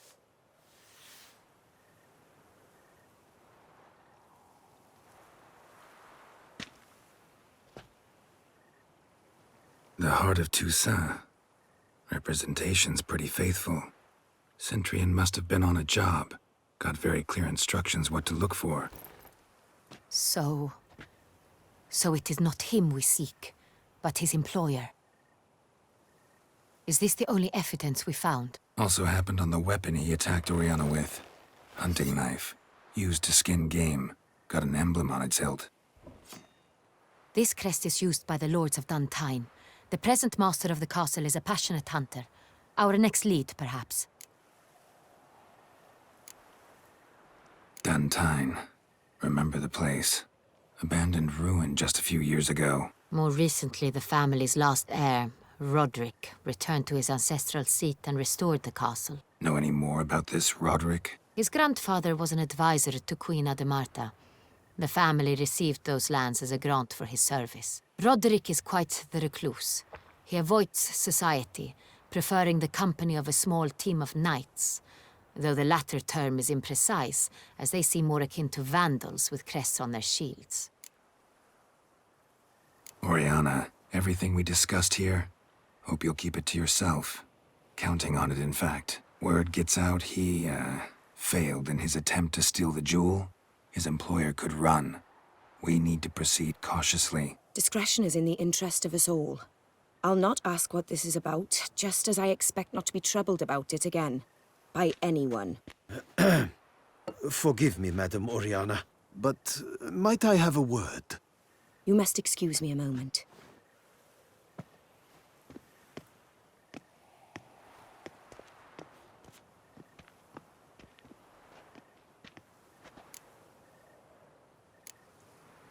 Oriana, any thoughts? Few make me feel awkward, but in her presence, I sense anxiety, discomfort. The drawing. It's on the same type of paper the victims' names were written on. Drawn with the same ink, too. Seems the work of our blackmailers.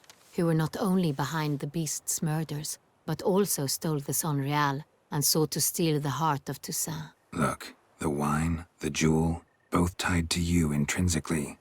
Coincidence? Not something I'm willing to believe. Worried about one thing. That somewhere at the end of this scheme, plan might call for an attempt on your life. It could be something else altogether.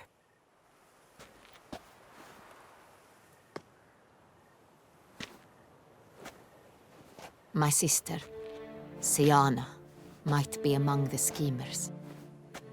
She left court when we were children. My parents banished her from the duchy. I've not seen her since.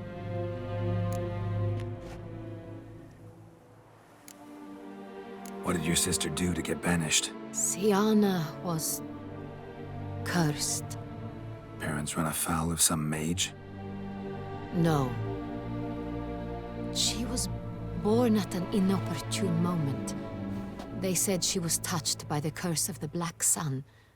Geralt, is it true? Can an individual be evil because they were born during the wrong lunar phase? Could be the case. Could also be because they were treated like lepers from birth. Isolated, prodded, ostracized. Couldn't have had it easy, Siana. She She was angry at the whole world. She felt inferior, felt pain, though she masked this with confidence, arrogance even. She could also be cruel at times. I recall one such situation. She persuaded Cedric the Coolbird that she could see the future in her dreams. We were children, and Cedric's brother was smitten with me.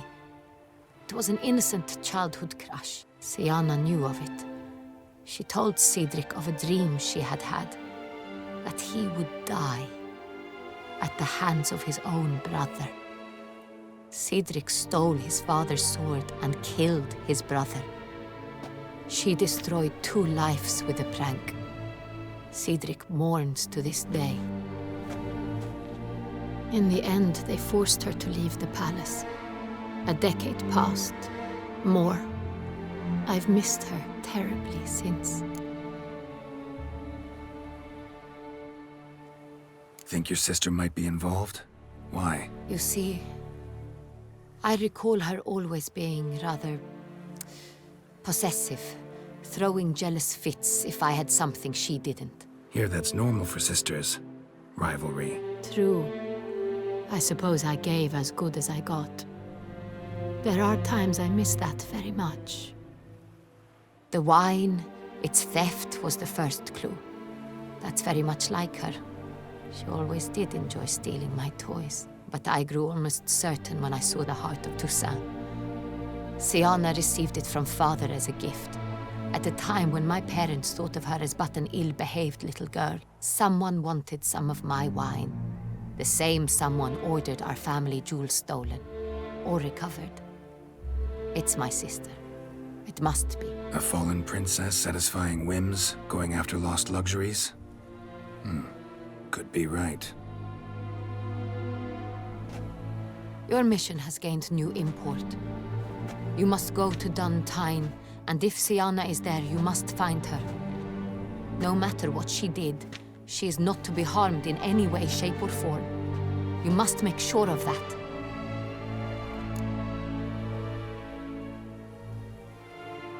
I'll find her if she's there. I hope you do.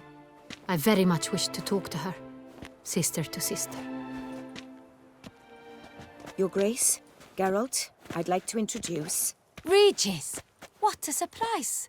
I had no idea you were in Beauclair. And this is... My very dear friend, Detlaf van der Eretain, an arrival from Nazaire. We are lending our combined resources to the Witch's Hunt. Ah, yes. Splendid. But why are you here at Oriana's? They came to pay me a surprise visit, so I invited Regis in for a glass of wine. We've known each other for... ages. Literally. Witcher, I hear you know Regis too. Even that you are friends.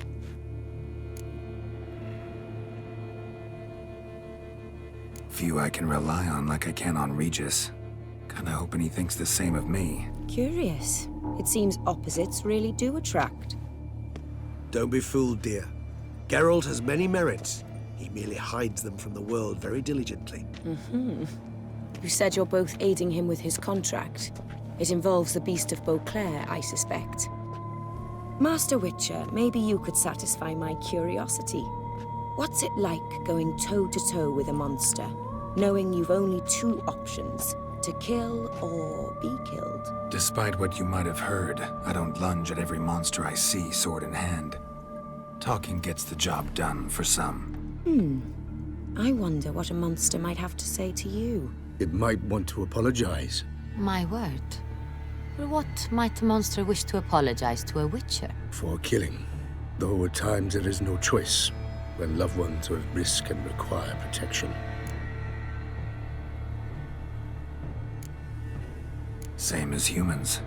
Put them in that situation, they'll kill too. You understand this. It must be why you and Regis are friends. If I understand you correctly, you would rather help a monster than kill it. If possible, yeah. Or at least try. Enough about the witcher trade for now. Regis mentioned you come from Nazaire. I spent time there as a child. Fond memories? It was wonderful. I was positively entranced by the land's fashions. Deep-cut dresses I found most fascinating. I believe we're running short on wine. I should go to the cellar, bring another bottle. Let me go. Wanna help, Regis? Know your wine a lot better than I know mine. We shall return forthwith.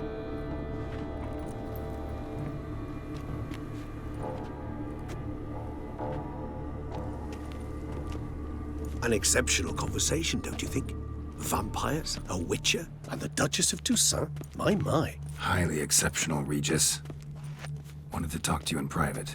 You crazy bringing Detloff here? Geralt, allow me to explain. No, let me explain. He's dangerous, and you were gonna watch him. But that is precisely what I'm doing. Detloff believes you'll succeed in your task, and he'll not need to kill anymore. That is, not until he gets his hands on the men who kidnapped his Renner. Oriana, she really your friend? Can she be trusted? I met her years ago, before I met you, and before she settled in Beauclair. We'd not seen one another in... I can't begin to tell you in how long. But I shall tell you all about her some other day. Guessing it's no accident you two stopped by. It would be quite some coincidence indeed. No, a dutiful little bird told us. Mm-hmm. Now listen close. Managed to learn where the blackmailers are. They're based at Duntine Castle. That's splendid news. If they are there, Renner must be there as well. Duchess expects we'll find her long-lost sister there too. Thing is, she might be involved. Could be behind the blackmailing. Do you mean to say your task now is to extract 2 women from the castle? Mean to say we can't breathe a word of this to Detloff, who wants revenge above all else. Geralt, you must trust me. I've got a way with... No, Regis. Can't risk it. Gotta keep Detloff here while I go to Duntine. Alone? Alone. That way I can make sure neither woman will come to any harm. I hope you know what you're doing. Fine. I shall see to Detloff. Good luck, my friend.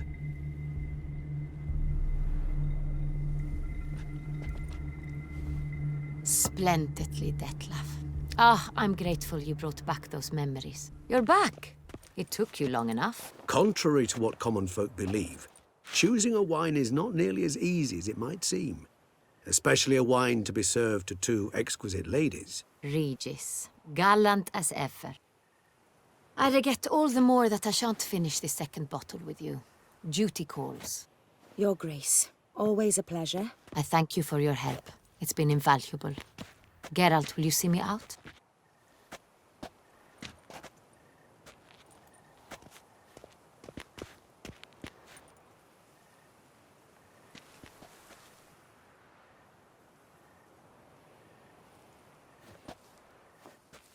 You have exceptional friends. This Detloff, an intriguing man to say the least.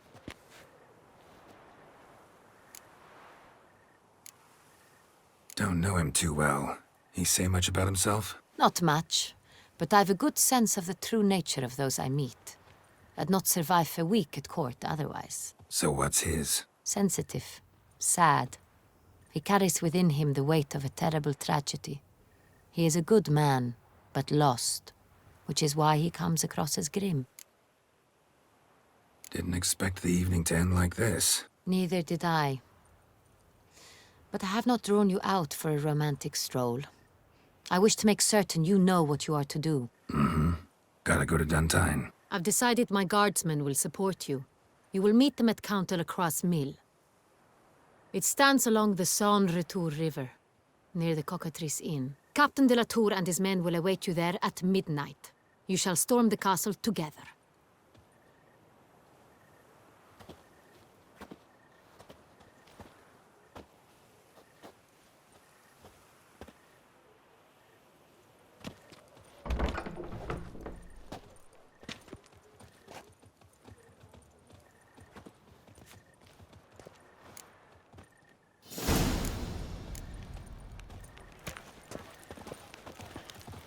Appearances deceive, Fletcher.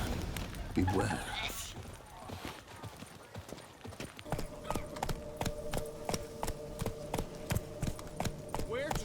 from Duntine. Expect armed resistance. The strength of the fortifications remains unknown. Your foes have committed treason. You fight them for the good of the duchy.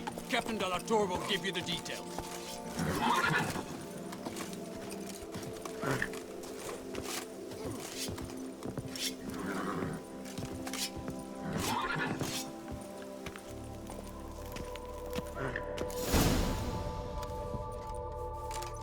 Geralt, good you're here. Ready to attack Duntine? See, you already prepared a plan. Walk me through it? We have two objectives. To find Her Illustrious Highness's sister and capture the man who blackmailed the vampire. Duntine is a modest complex. Several old buildings, a high wall around them. At the center of the enclosure stands an imposing keep, restored not long past by the elderly knight of the castle, Roderick. We mean to strike here, through the main gate, then secure the area in front of the keep by storm. How many men defend Duntine, you know? Roderick maintains a team of knights for defense. They are no army, but they could number several dozen. Also, Roderick recently took in a band of foreign mercenaries. About them we know very little. Cintrian's men, gotta be. Ran into a few in town. They tried to kill me. Need to hit them from both sides. You draw the defenders, keep them busy. I'll sneak in the back way, find the women, make sure they come to no harm. I'll vault over the wall as soon as you start your assault. Your plan puts you at great risk, but I sense you will handle it well. Let us go.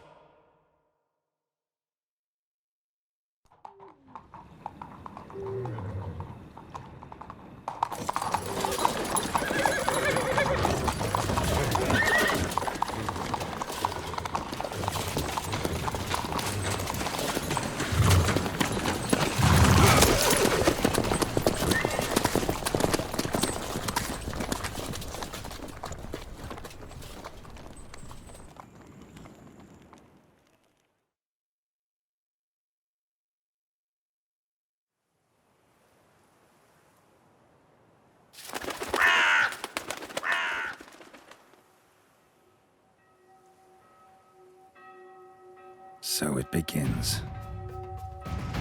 Quick! We grab Roderick's horses and we bolt. We won't vault far if the boys out front don't hold.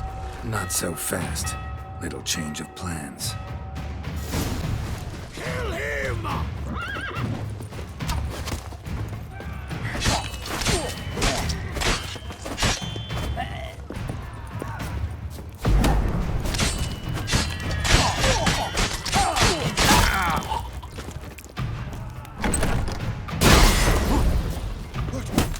What is this? He killed you! You go and bury him!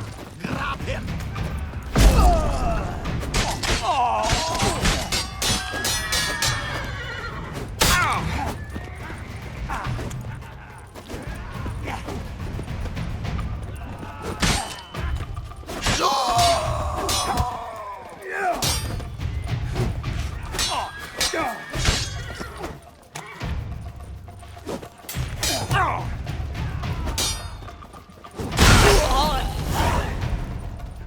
Roderick sent them to get the horses. He's looking to flee. Can't let him.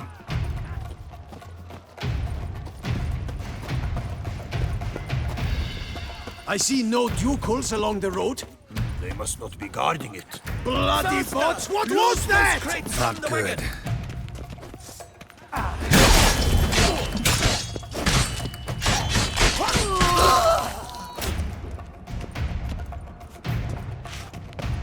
Hurry with those Trying crates! to escape. But be careful! If you drop any, someone's here! They've breached the back wall! Come on! I shall kill him!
Mercy!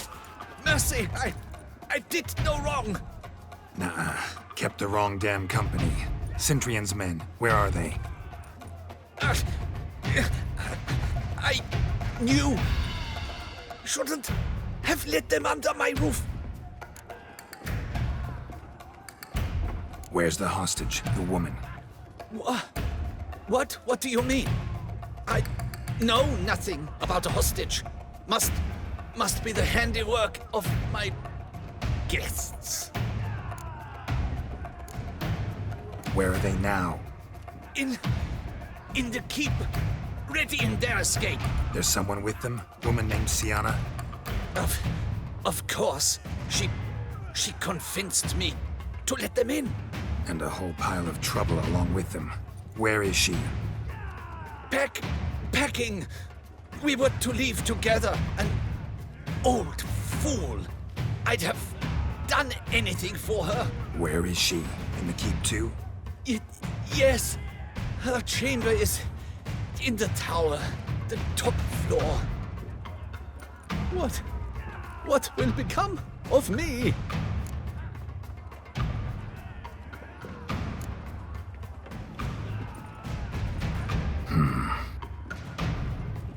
Here, press it against the wound. Should staunch the bleeding. I thank you.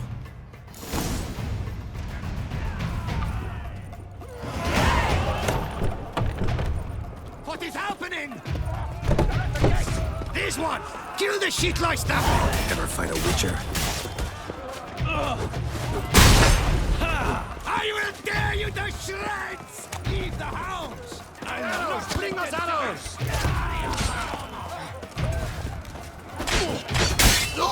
You will die, you little strunza!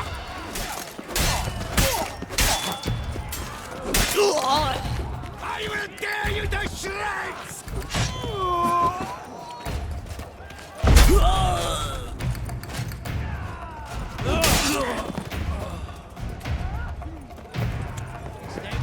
Would you think I'd rather die in battle? Someone's there. How this? Get Not bad.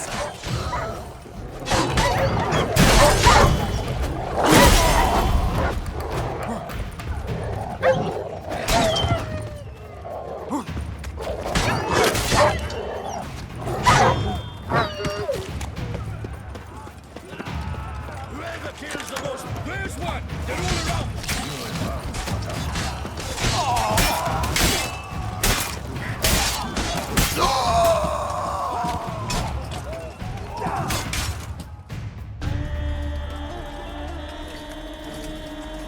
Giving you one last chance. Yield. The damned harlot got us into this. Kill him! Attack!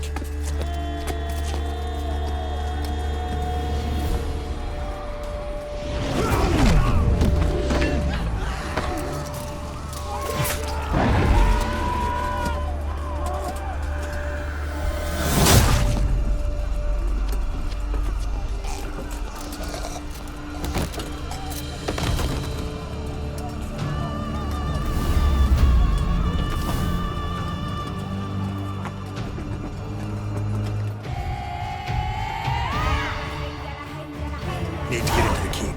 They shall pay for everything!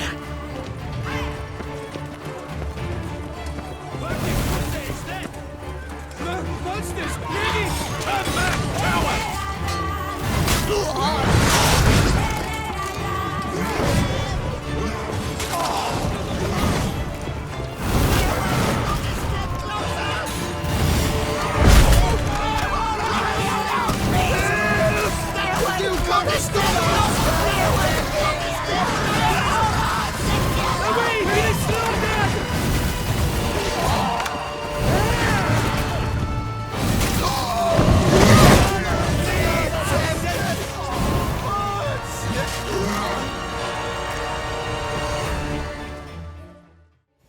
Wasn't expecting to see you two here. We thought you could use our help. So, Witcher, this is no time to explain. Where is Rena? Expect to answer a lot of questions inside. Let us go then.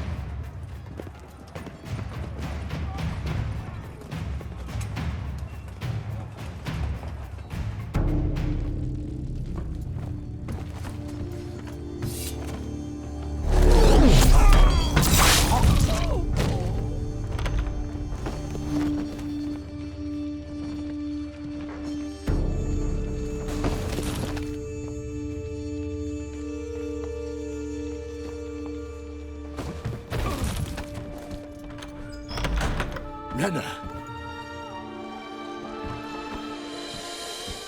Are you hurt? If any of them... You know me. I'd never let them hurt me. I just waited for you to come. I didn't know where to look. They threatened to kill you. Forgive me. I failed you.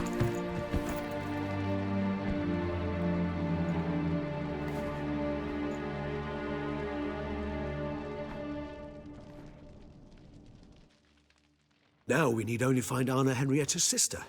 Where should we look? Do you know? Mm-hmm. Ran into Roderick, Duntine's lord. Told me where I'd find Sienna. Then speak and let's grab her. Time is short. Said she was in a room in the tower. Very one we're in right now. Which, incidentally, looks nothing like a prison cell. And just so happens there's a carafe full of wine here. Bet it's stolen San Real. What's your point?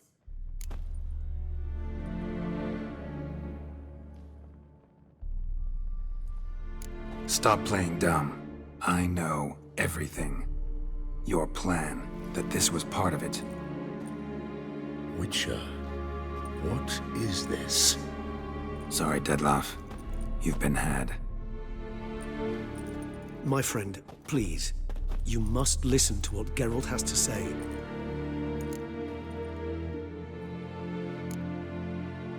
Renna's not her real name. This is Sienna.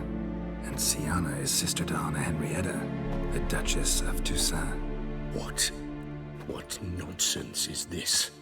Sienna was banished as a child, but it seems she trekked back here recently. Moved into Duntine and ran a Vanderguild out of here. Sent a man called the Centrian to Beauclair to steal some wine for her. Wine reserved for the ducal family. Centrian led us to her. Caught him later stealing a jewel Sienna had gotten from her father as a child. Sorry, Dettlaff. She used you. Part of her plan.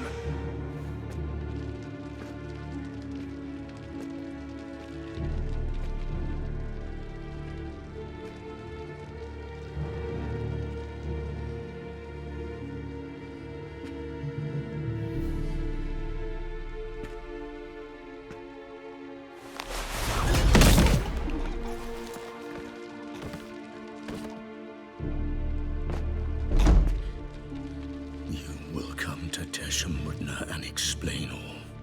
If you do not, I will raise Beauclair to the ground. This I promise you. You've 3 days. I shall be waiting. He just fly off? He did not wish to act rashly. He's gone to soothe his nerves. Think he'll do it? Make good on his threat? I cannot say. He can be unpredictable when fury consumes him. I shall go to him. Come again? After what he just... You don't know Dettlaff like I do. If I don't do as he says, he truly will destroy the city. He's more than capable of it.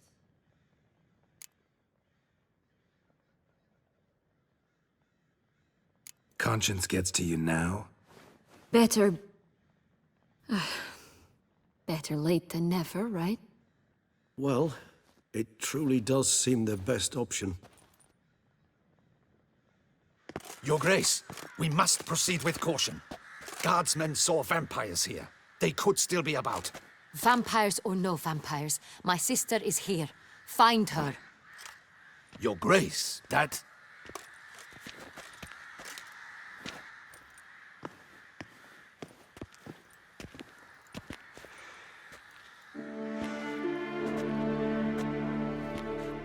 Sienna! It's true! It's you! Sister, dear, what have you gotten yourself into? So concerned, I'm surprised. Is there an ounce of truth to it? You feel resentment. I understand. But I promise we shall work through all the unfortunate matters of the past. We will discuss them later. Captain, escort Sienna to the palace. I shall meet with her as soon as we return. As you wish, Your Grace.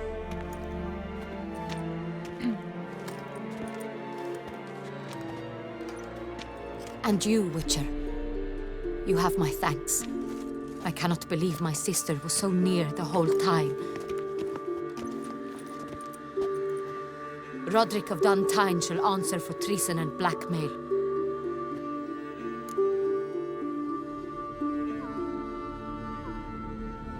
Roderick got duped and used, just like the vampire. Apropos, were you able to establish who kidnapped his beloved? We've discovered Sienna blackmailed the vampire.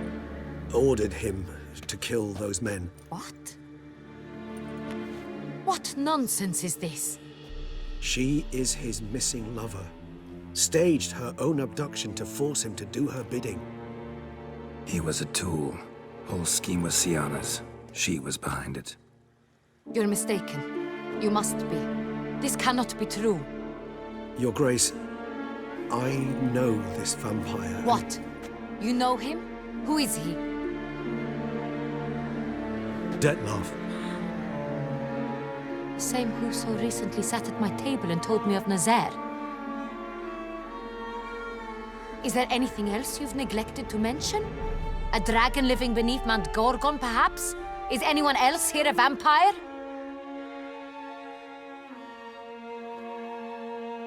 Where is he now? Waiting for Sienna. If she doesn't show up to meet him by an appointed time, he'll destroy Beauclair. He dares threaten us? Your Grace, we have 3 days to bring him Sienna and— Not a word. You have 3 days to bring me his head. No more secrets. No more helping vampires. I want what I'm paying for. The head of the beast.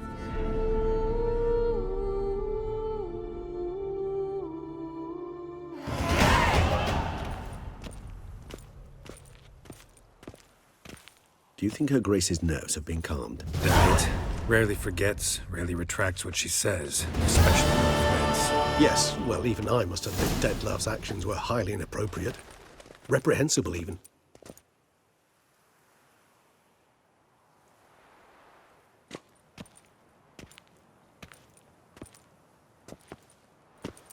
Are you upset? Why would I be? Let's see.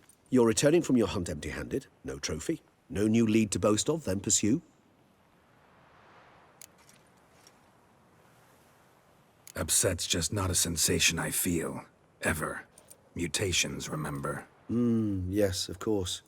The excuse you resort to whenever you'd rather not talk about something. Observant of you. So let's change the subject. How do your employers customarily react when you fail to meet their expectations? Depends. Peasants cuss me out. Merchants demand I refund their deposit, whereas nobles mostly just release their hounds. And rulers? Usually threaten me with the gallows. A most illustrious grace awaits the gentleman. Your Grace, the population demands she be punished. Sienna's committed terrible crimes. Spilt so much blood.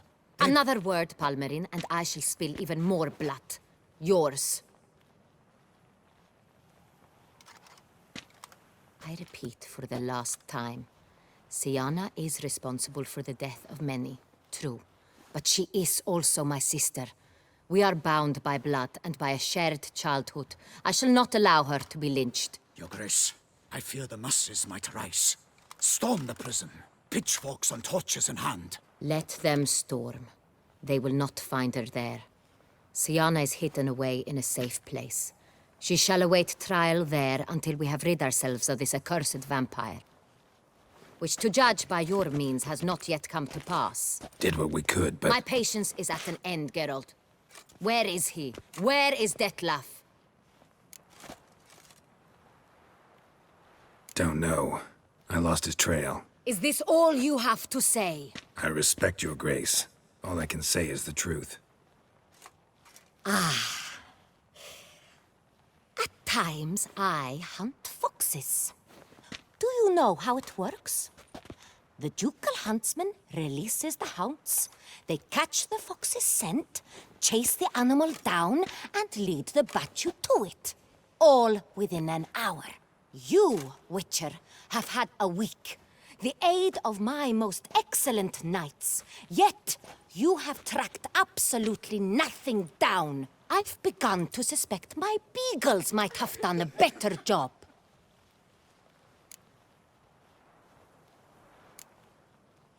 Then perhaps your grace should have sent a beagle instead of a witcher after the vampire.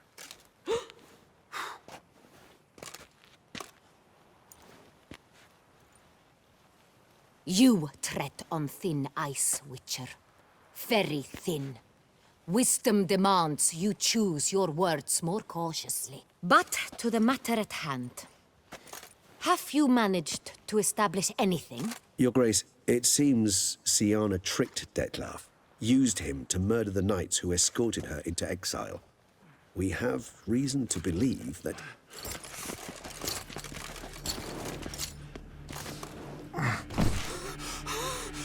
Your Grace! Vampires! What? Speak now! Vampires! They protect the city! Captain de la Tour defends the square near the boat landing, but so many lives lost! Damn it.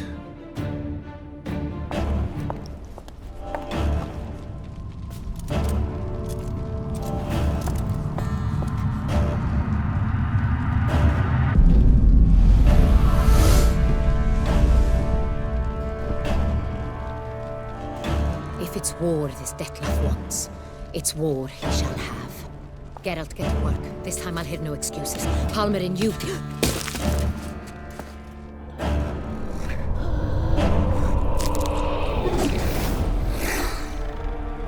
Get her out of here.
Siana failed to appear as summoned. And there. Detlaf was not making idle threats. Seems not. Need to make some serious plans of our own now. It's gone too far, damn it. Regis, you mentioned there was a way to draw Detlaf out. A way you've avoided resorting to so far because you thought it was too dangerous. Is that how I'd put it? Do forgive me that I've misled you terribly. The word dangerous is simply a scandalous understatement in this case. Regis, another inner monologue growing out of a personal dilemma. Just tell me how to flush Detlaf out, force him to meet, please. In due course. But first, Geralt, I'd like you to consider the alternative. After all, you could fulfill Detlaf's demand and liberate his beloved Siana. Think Detlaf still believes Siana's innocent? I believe he suspects something. He must. And he seeks to understand what happened. And for that, he's declared war on the entire duchy? What can I say? Moderation was never his strong suit. Really want to free Siana? Hand her over to Detlaf? Refuse to accept you consider that wise. It's hard to believe, I know. But Detlaf is not actually evil, merely impulsive. He needs but meet with her, speak with her, and he will spare the city. So say I agree to this, 'cause I might. Still no chance Anna Henrietta will. I do not recall ever suggesting we ask her permission.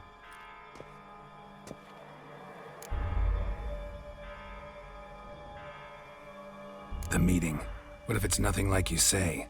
What if it goes sour, ends in a fight? Willing to guarantee Siana won't get hurt? It seems unlikely in the extreme. Didn't ask for a lecture on probability. Need a simple answer. Yes or no. I vow that not a hair on her head shall come to any harm. got serious reservations about this plan. Not least among them, we have no idea where Sienna's being held. You heard the Duchess. She's not at the prison. Hardly a reservation. More of an excuse. I'm certain you'll find her. You must merely decide you wish to. Could ask Damien. Duchess treats him like a lapdog, keeps him close most times. He might know something more. There, you see? I knew you'd think of something. Bravo. I trust I've dispelled your doubts, then. Not so fast. We're not done talking. How would I go about luring Detloff out of hiding if I wanted to?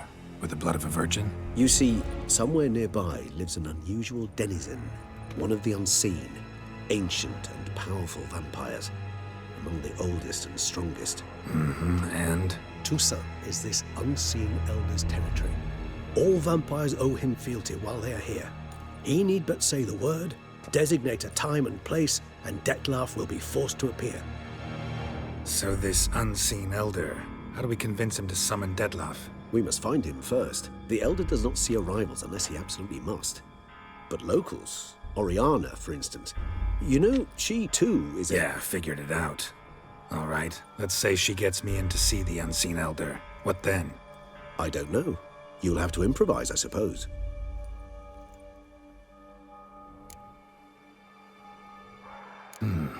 So I'm basically stuck. Either gotta give in to a blackmailer, or fight him. You know what I would opt for.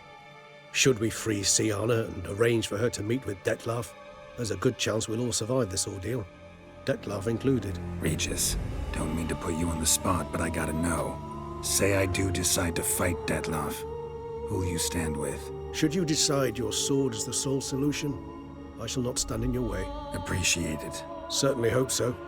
Now, please tell me, what is it you intend to do?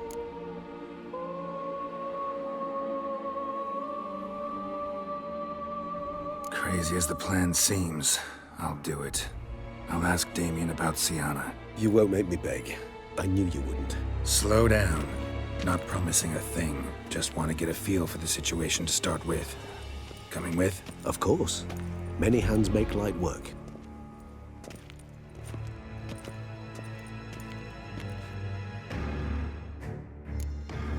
Hurry. Damien could be in danger. Or dead. You think so? He seemed battle-hardened. More than a few scraps under his belt. Against humans, not monsters.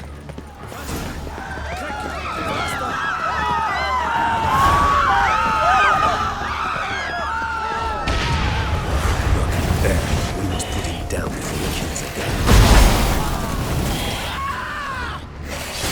Come on!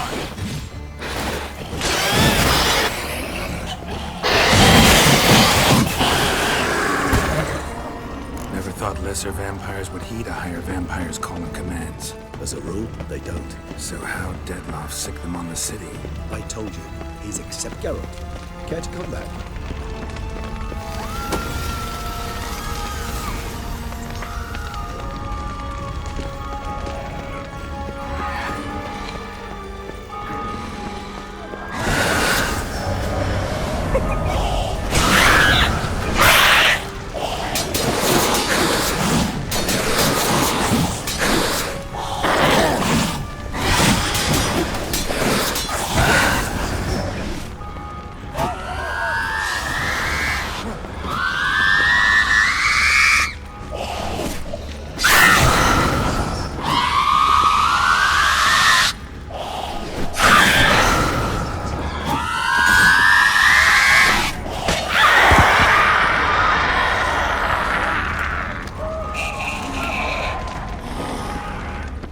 Geralt, care to come back?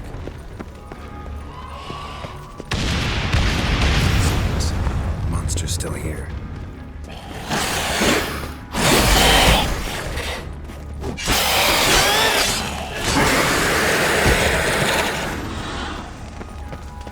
Need to look around.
Knight's body.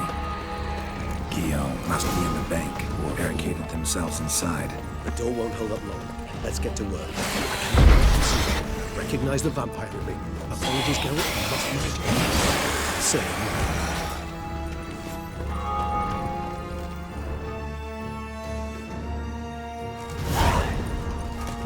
You killed it. Single-handedly. That harlot's brood slaughtered half my unit. I see the harlot's brood get close to slaughtering you as well. Need to withdraw. You and your men. Now. My duty lies with the city. Won't help this city by leading your men to the slaughter. Damien, conversation back at the palace, remember? I'll say it again. Your men don't stand a chance.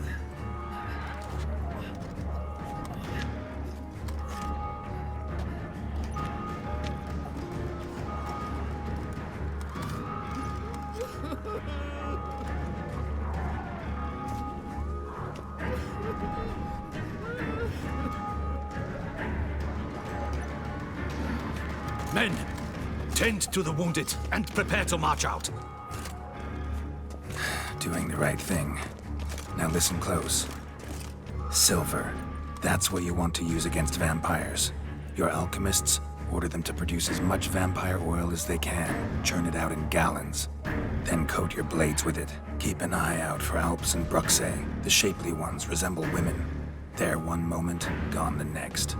Bombs containing silver splinters are a pretty good idea. Thank you, Witcher. I hope you're worth the coin the Duchess pledged you. And that you'll return with the head of the wretch that did this, skewered on a hook.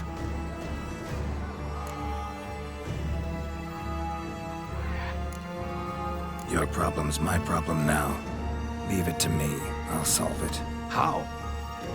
All I can say just now is I'm gonna need Sienna. You know the Duchess's decision. Sienna awaits her trial. In custody. We know it, but we do not agree with it. You've that luxury. I do not. I've sworn my loyalty to her grace. Folk are dying. Many more will, because of one. If her grace learns I helped you, my head will roll. And ours will follow right after it. Yet still we are prepared to take the risk. I fear we waste our time here. Come, Geralt. Wait. When last I saw Sienna, her grace was escorting her to the palace playroom. Playroom? As in, for children? You sure? I've served in the ducal palace for years. I know its every corner. So yes, I am damn sure. Playroom? So what, Duchess locks Sienna up in a dollhouse? Honestly, I've no clue. Look, I've told you what I saw. What you do with it is no concern of mine. Got it. I'll look into it. You get back to your barracks.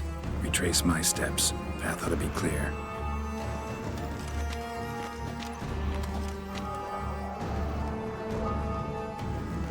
And you've our gratitude. You helped us a great deal. I helped Beauclair. At least I hope I did.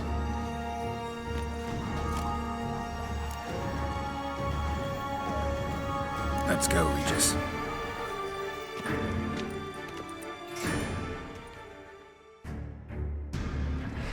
Here, the playroom's beyond this door.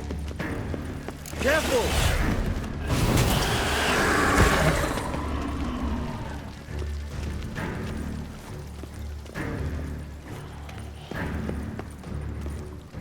Locked. Of course. Regis, rather not have a fist fight with this door. Would you mind? Not at all.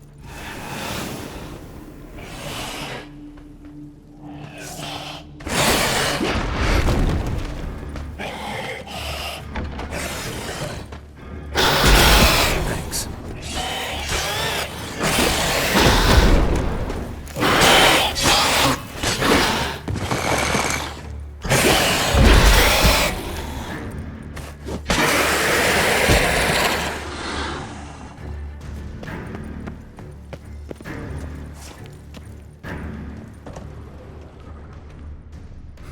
Something inside. Silence. No one here. Empty.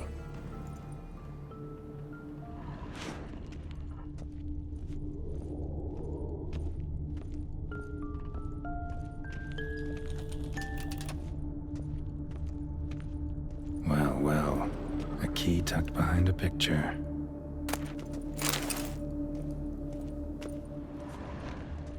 A rocking horse, rather worn.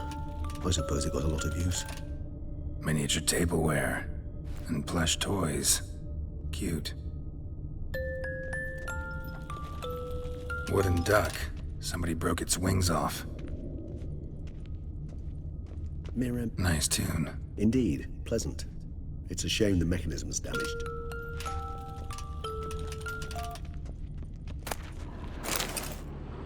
What the? Found a notebook. Property of Isabelle de Roquefort, court governess. The notes of Siana and Anna Henrietta's governess when they were little. I'm not sure it will help, but I suppose there's no harm in leafing through them. Siana gave me a drawing today. Charming. Of freshly decapitated bodies covered in blood. Perhaps not so much. I asked her why ever she would draw such a thing. Her Highness claimed it was a rendering of nightmares which have plagued her for as long as she can remember. Siana does wake up screaming nearly every night, save when she shares a bed with Henrietta. Curse of the Black Sun. Supposedly girls afflicted by it had horrible dreams. Kind of horrible that made some of them go mad. The girls quarreled today. I must note rather sadly they did not behave as befits future ladies. The incident devolved into fisticuffs. Anna Henrietta was first to strike her sister. Siana gave back as good as she'd gotten. By the time I separated them, Henrietta had lost 2 teeth. She ran off to complain to her parents. His Grace the Duke refused to believe my version of events. He laid all the blame on Siana and vowed to punish the little one harshly. Henrietta did her best to have her sister's sentence commuted, but the Duke and Duchess proved unbending. Once you're labeled a black sheep, it's so hard to shed that reputation. Today I accompanied the girls for the first time to the land of 1,000 fables. We spent half the day there. First we played with Thumbelina, then with Barbarossa, who proved quite the charmer for a brigand and pirate. I'm beginning to suspect Isabelle de Roquefort wrote in her diary after taking a powerful hallucinogenic. Cannabis rudularis, for instance, or... Shh, don't interrupt. I tip my cap to Master Artorius Figo for his achievement. He has proved he has no equal in the arcane arts. Wait, Artorius was the court mage here, a specialist in illusions, which means... Regis, last warning. Stop interrupting or I'll seat you in the corner. The girls told me if I ever wish to visit alone, I need but crack open the land of 1,000 fables and utter out loud the incantation, Expecto Ludum. A book as the key to an illusion. My, this grows more interesting by the minute. Mages sent by the Conclave arrived today. They came to examine Siana. I cannot know what conclusions they drew, but His Grace now seems clearly upset. Curse of the Black Sun. There's no doubt then that she was diagnosed with the syndrome symptoms. Or had that label planted on her. It goes on. I dared ask the Duke what would become of the girl. He did not reply. I tutored the girls in Nilfgaardian today. Siana applies herself so, though she has great difficulty memorizing new vocabulary. Lady Henrietta seems more gifted in this regard, yet also prone to impish behavior. When she thought me out of earshot, she called me a blood accuser. She and Siana laughed so hard they almost choked. Blooda is damned, or cursed. What's Cusa? In the melodious tongue of our none-too-friendly neighbors to the south, the word describes the many-petaled flower that blooms in that place we so unmelodiously call the crotch.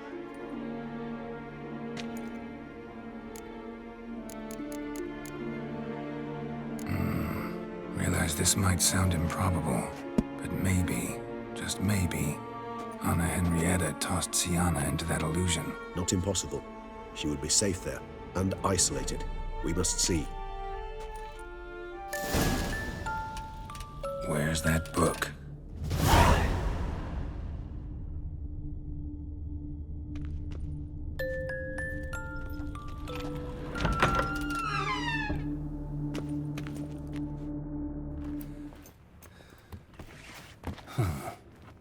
This it? Let's see.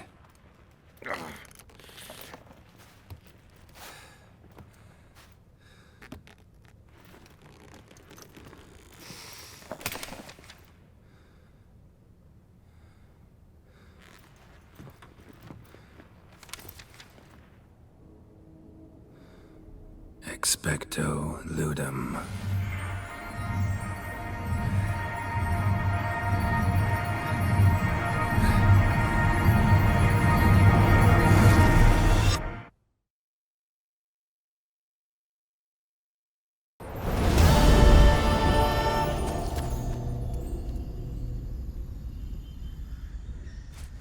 Regis?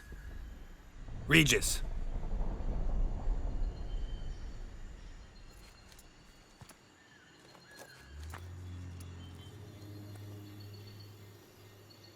Land of 1,000 fables. Incredible.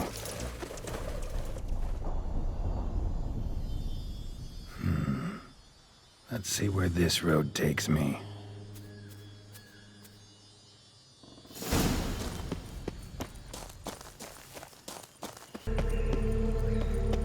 Bloody hell, let him out! Voices. He gobbled up my gingerbread! Now it's mine!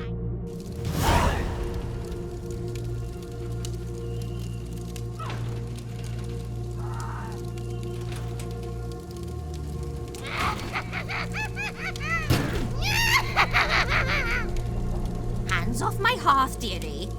You wouldn't want me to get cross. Then you open it.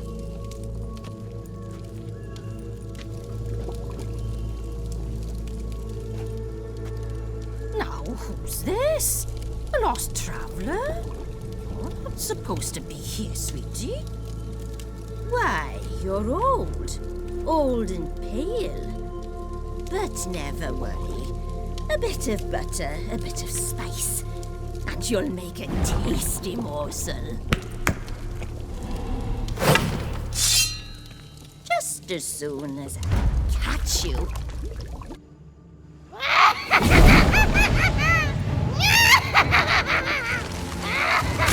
Come now, you cannot possibly fear a few magical plants. Not bad.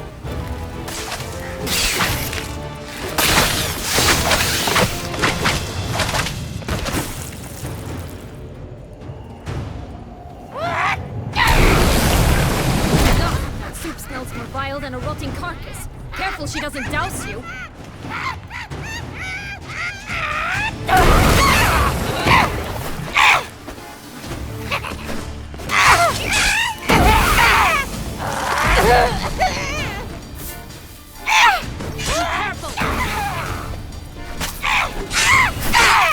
Felicitations, Witcher. It seems you've won.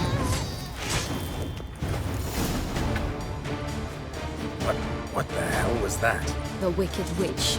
You've heard of her, haven't you? Now, where did you put that key? Listen, how'd you come by a weapon? It's Prince Charming's. He no longer needs it. Here it is.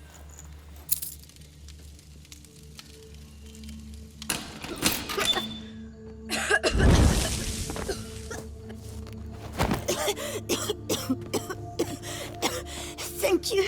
She'd have begged me for certain if you'd not... Sienna? Is that you? It's been years, Jack.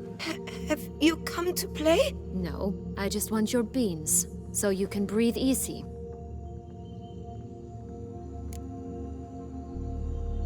Breathe easy? Because you aren't here to play? What's that about? Jack knows what I mean, so he'll tell me where the beans are as fast as he can. Isn't that right? Sienna, I'm sorry, but I haven't got them. Oh, something tells me you're lying. Perhaps you wish to play the old games after all, This little piggy went to market. This little piggy went home, for instance. I'm telling the truth. I swear it.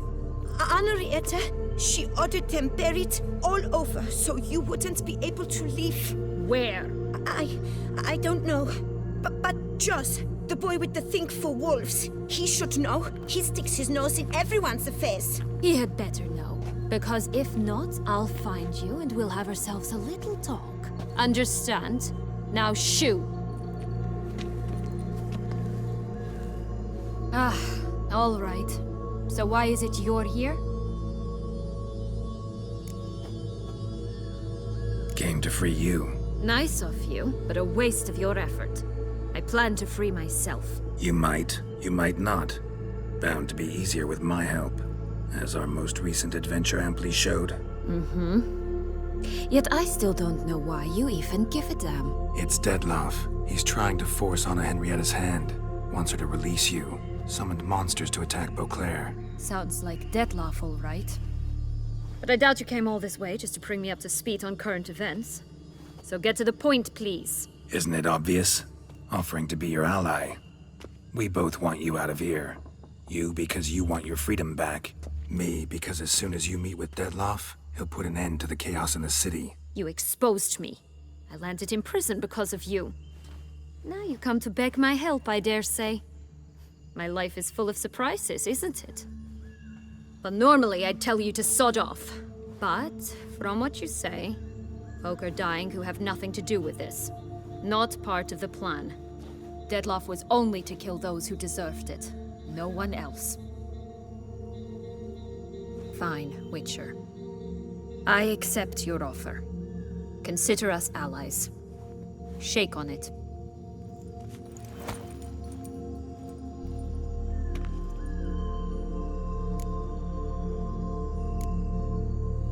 This place. Tell me something more. It's an illusion, right? Yes, created by Arturius Vigo. Anna Henrietta and I would come here to play out scenes from our favorite fables. Which didn't seem like she was playing. Magical entropy. Without maintenance, the spell gradually disintegrates over time. It grows wild. Your sister chose a dangerous place for your prison. It's deceptive. Provided I don't provoke them, the fairy tale characters don't attack me. But you don't belong here, so you had best be on your watch. Since you brought it up, the knights Detloff killed. What exactly did they do to you? Crespi, Dulac, Lacroix, Peyrac Peyran? Not a memory I enjoy revisiting, but I suppose you deserve to know. When my parents disowned me, they ordered those very knights to escort me beyond the duchy's borders. All did so without uttering a single word in my defense. Like you said, they had their orders. But Crespi was not ordered to beat me unconscious with a horsewhip after my first attempt at escape. And Dulac had no instructions to deny me food and abuse me. I learned something then. Knights are not so chivalrous when no one's watching. That explains a lot. Shocked, aren't you? You must have thought you had me pegged. Before bothering to hear my side. Everyone does that. Curse of the Black Sun. That's why you were banished, right? Twisted princesses, mutants. I'm certain you've heard of us. Even met one of you. Renfrey of Craden. And? Was she truly monstrous? She was cruel, that's certain. But what caused it? The curse or what she went through? Asking myself to this day. You killed her, didn't you? Had no choice. Funny. Mum said the same when she tossed me out of the house. So, what's with the beans? Mind explaining? Certainly. But you must gird yourself with patience. There are two ways out of this land. My darling sister blocked one when she tossed me in here. The other's up there, in the clouds. She made it hard, but not impossible to access by concealing the beans. Still don't understand. Don't fret, just listen. That boy, that was Jack, of Beanstalk fame. You know the tale? Jack climbed a gigantic beanstalk to a giant's castle, high up in the clouds. As we shall do if we can just find those blasted beans. There are 3. 1 red, 1 blue, 1 yellow. Stalk won't sprout from just one? No, because it must transpire exactly as it did in the tale. Clear now? So we must find Joss. Perhaps he will be able to help us. You lead.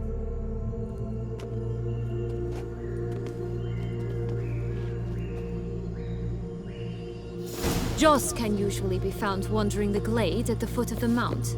It's some distance from here, past the witch's house to the right. So, what exactly is happening in the city? Bloodshed, a massacre, which is why we gotta hurry. You needn't fret. Time flows differently in the Fable Sphere. can stay here a week, yet outside mere minutes will have passed. Watch out! Pixies! Ugly and fierce.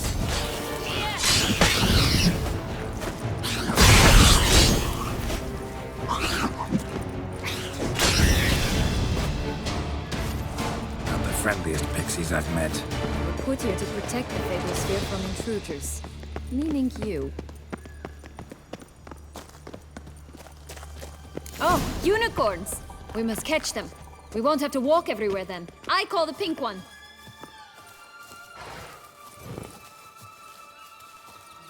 Exciting, isn't it? Reminds me of my childhood. Reminds me of something altogether different. Care to elaborate? Rather not.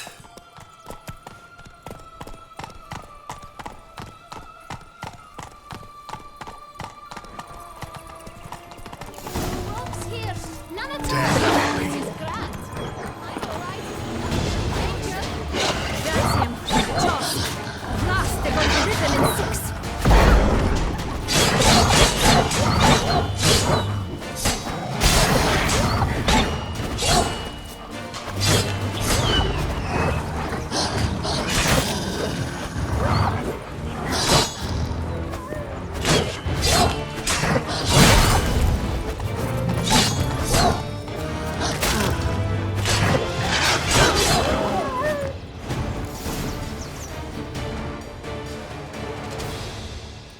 Relax, it's over. No, it's not. There's more. Another wolf behind you. Ignore him. He always lies. Aha. Boy who cried wolf. Still does, I suppose. And doesn't, when they actually appear. The one and only. Listen, you little chit. Jack said you know what's become of his 3 beans. I don't know anything. Not one thing, and besides, watch out! Wolves!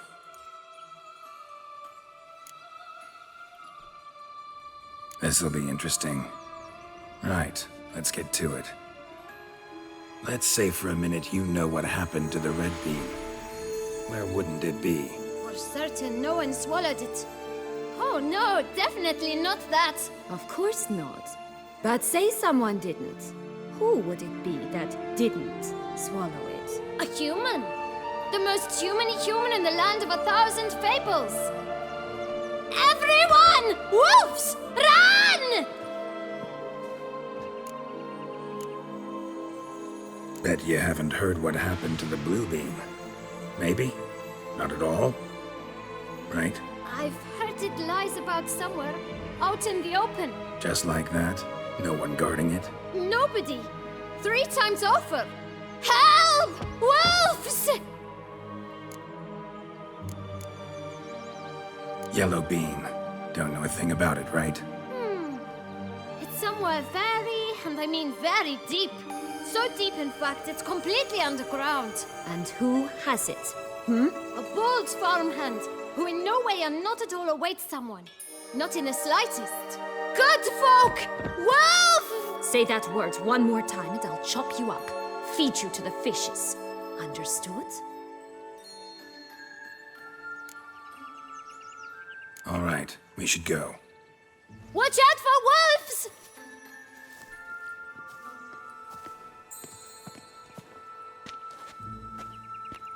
Tough to talk to, that one. Was it, though? You need merely remember he always lies. Or more precisely, reverses the truth. Where to now? I'm not sure. We should visit some of the other fables. The meaty ones, that is. Perhaps then Joss's hints will make more sense. It's just a few. Red Riding Hood, piglets and bears, 3 of each. And Goldilocks, of course. Then Longlocks, and a little lass who sells flint. Ah, fine. Let's get to work.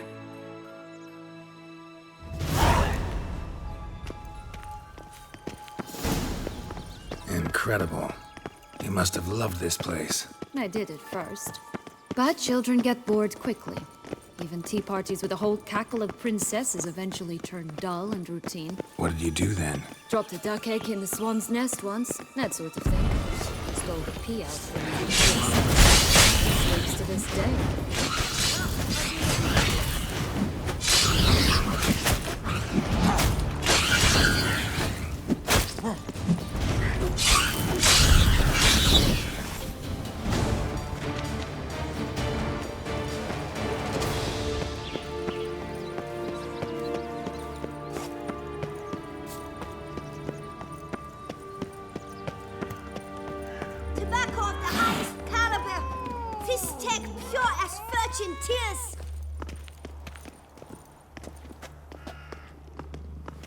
Care for a cigarillo?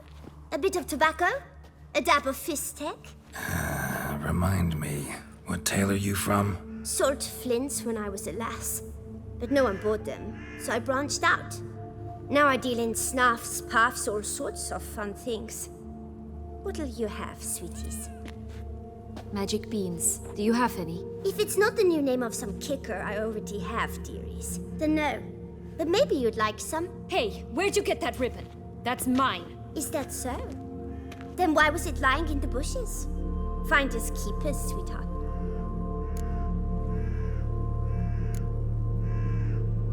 The ribbon.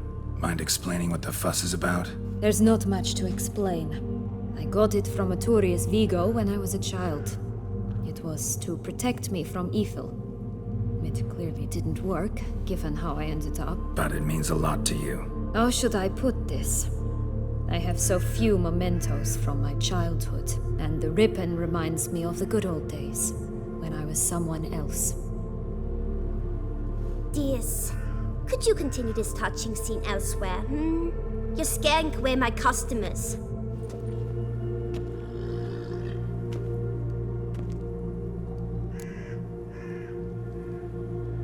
Give Sienna the ribbon. Why not, huh? Sugar plum. The only thing I hand out for free is a first hit. To get them to come back for a second, of course. For all else, you've got to pay. What if I asked you nicely? Ask me nicely and I might play you for it. A round of cards?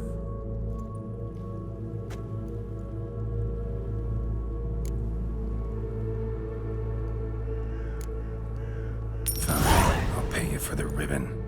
This enough? It's enough. Now go away.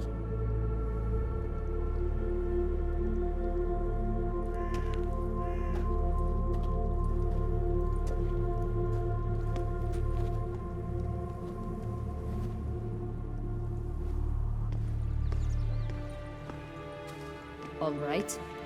Tell me. What? What you want in return.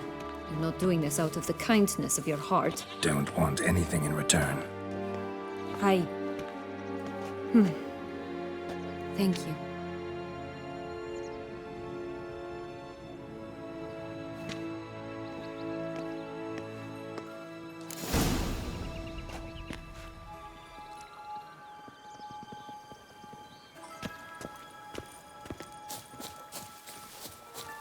This Longlock's tower? Indeed. It's even taller than I remembered. Wait. What Joss said about the third beam, remember? In the possession of a bold farmhand somewhere deep beneath the ground. Yes, this must be it. Let's go. Could pull myself up here. Prince's corpse. Tried to free Longlocks, but fell and broke his neck.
Here it is. Would have stunk to climb all that way for nothing.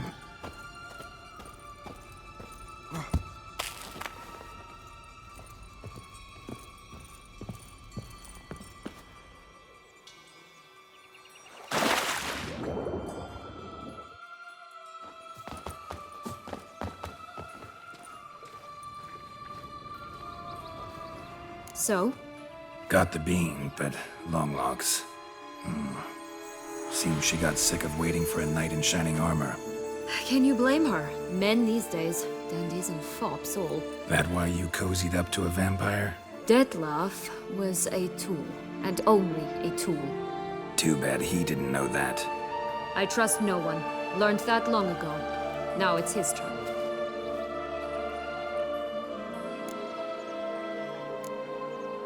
To use him, was that your plan from the start? No. At first, I was simply intrigued. Do you know the story? It was in Mettina, a few years past. I'd gone there to pass some loot off to a fence I know. We were hashing out the terms when in walked Detlef. He said he'd come to sell a silver candlestick. He gripped it through a cloth. That caught my eye. I followed him out, observed him from a distance, but he caught on quickly. Yeah, superhuman senses will do that. He turned down a blind alley. I followed. He jumped out from behind a crate, baring his teeth. I suppose he'd wanted to frighten me. Alas, he didn't in the least. After all, I'm a monster too, am I not?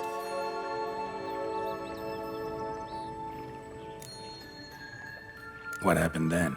We talked, then met up once, twice, 3 times. Enough that he became infatuated. I truly enjoyed it at first, but only at first. He did not love like a man, but like an animal, madly, deeply, unconditionally, wildly. To return such a feeling, anyone would be hard-pressed, let alone someone as twisted as I am. So there came a day you just up and disappeared. Yes, there was no other way. Let's just be friends, or I don't deserve you. He'd never have understood that sort of thing. But then, once I decided to return, clean up some old affairs, I remembered him and concluded he could still be of use. Playing with fire, that. Definitely. And either I'll get burned or I'll burn all else down. No other options. Got a history with Detlef now, so this meeting will be different. Not afraid? I can handle him. Mm-hmm. Sure about that? You look at him as a witcher and see a monster. I know what he's really like. You needn't worry. It's time to go. Just a bit more work and we'll be able to say sod off to this fecking fable sphere.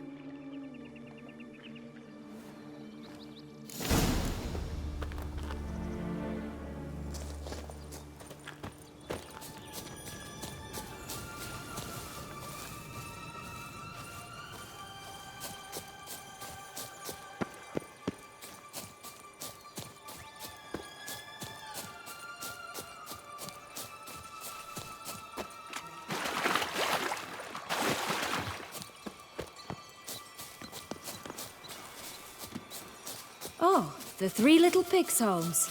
Well, you know the story, don't you? Who's afraid of the big bad wolf? Looks like Big Bad's already blown down the houses of straw and sticks. Brick's the only one left. We should look inside. Remember Joss's words? Mm-hmm. One being lies out in the open, guarded by 3 nobodies. Yeah, could be it. I shall butcher you! Harlot, red, vandal. Get him!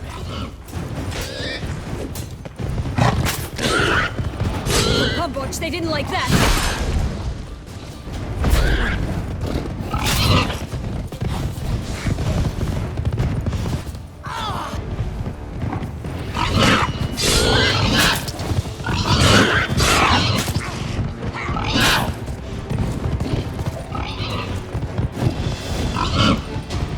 Ugh, ugly and fierce.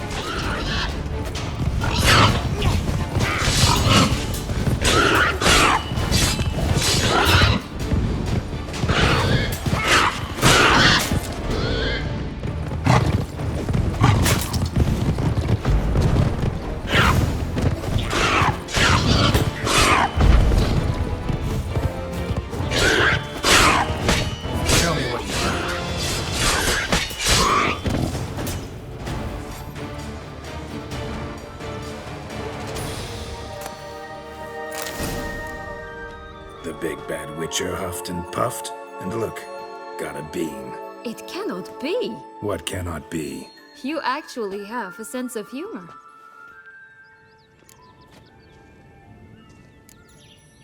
Stunted a bit, but yeah, it's there. Well, well, aren't you full of surprises?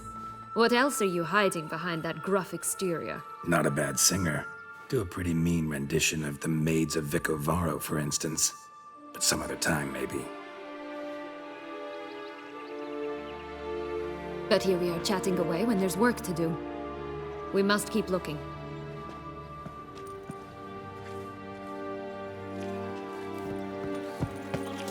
So, do you like it here? No, got a problem with magic in general. Illusions, portals, all that. Don't trust any of it. A bow of old-fashioned tastes, eh? I like that.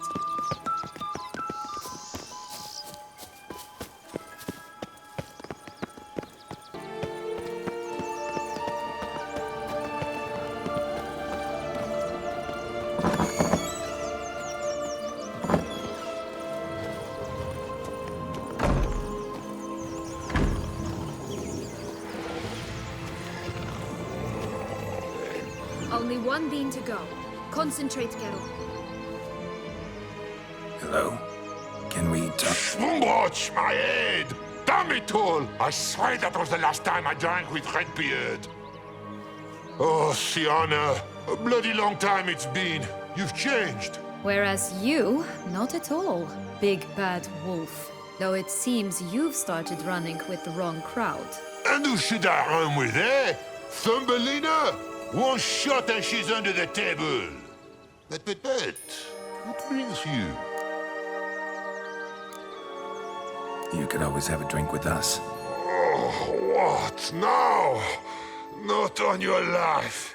I can barely stand, I'm so hungover. You know what they say about the hair of the dog? Out of the question. And why must you drink? Do you wish to drown some sorrow? And I don't mean to pry, but you don't look much like a young duchess to me. They stripped me of my title and birthright, then banished me. A family spat, let's say. Listen, looking for magic beans. Seen any? I was given one for safekeeping, but... Where is it? Talk! Shh, not so loud. Oh, I can be much louder than this.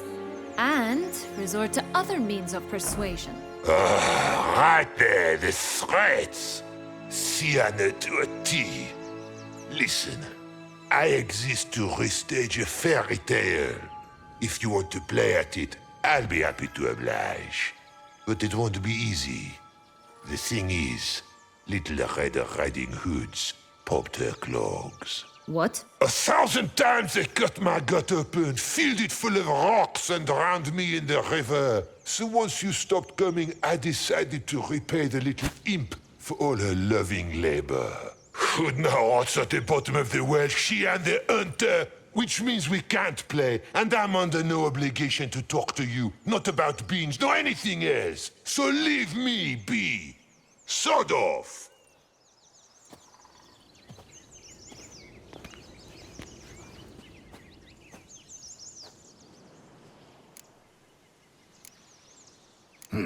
Wolf's pretty cranky. Surprised? Think about it. He was cast in the role of the Nemesis without ever asking for it. It's a dog's life, I tell you. So, what now? Don't worry. I'll play with him. Or rather, play him. I just need that little red hood. The piece of apparel, that is. Not the poor girl's corpse. That's a relief. You wish to help me? Here's your chance. Jump in the well and fish it out. Well, chop chop.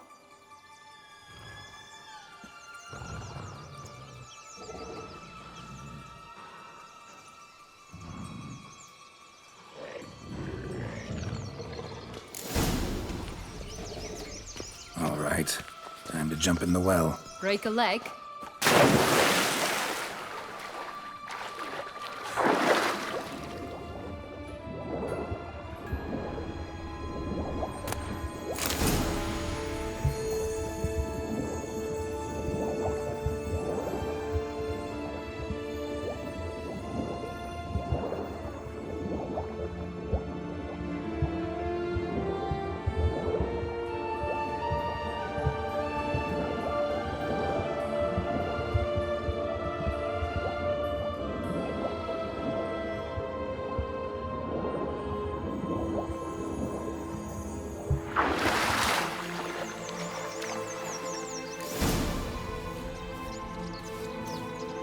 luck? Yep, look what I got. That would never fit you. Give it to me. How do I look?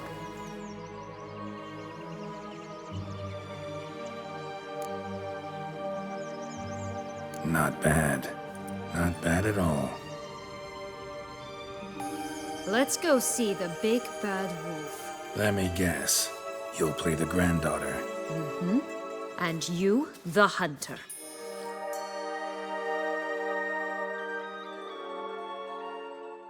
You again? I thought I was clear. I will not talk to you if little Red Riding Hood is not with you! Not a problem. Sienna can take her place. What? Very well. It's not as if I can forbid you. Granddaughter, come closer, sweetie. But, Grandmama, what big eyes you have! Better to see you with, my dear. Granny, what big arms you have! The better to embrace you with, my dear. And Grandmama, what big teeth you have. Eh? The better to eat you with, my dear. Bastard!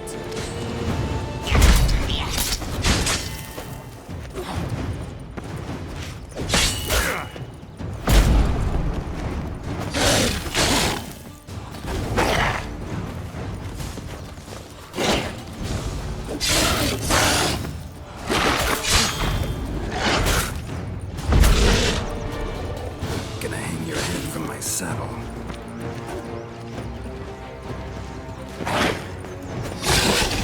Ugly and fierce.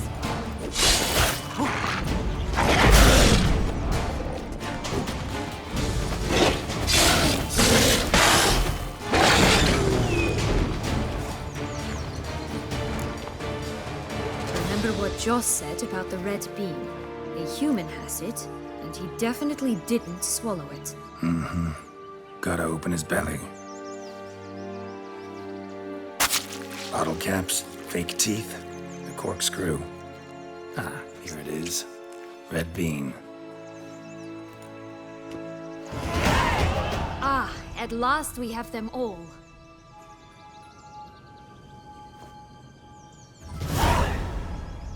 What? Now, I find myself wondering if you're just horribly discreet, or if those mutations completely scrubbed away your curiosity. Are you really not interested in what happened? In what became of me after they cast me out?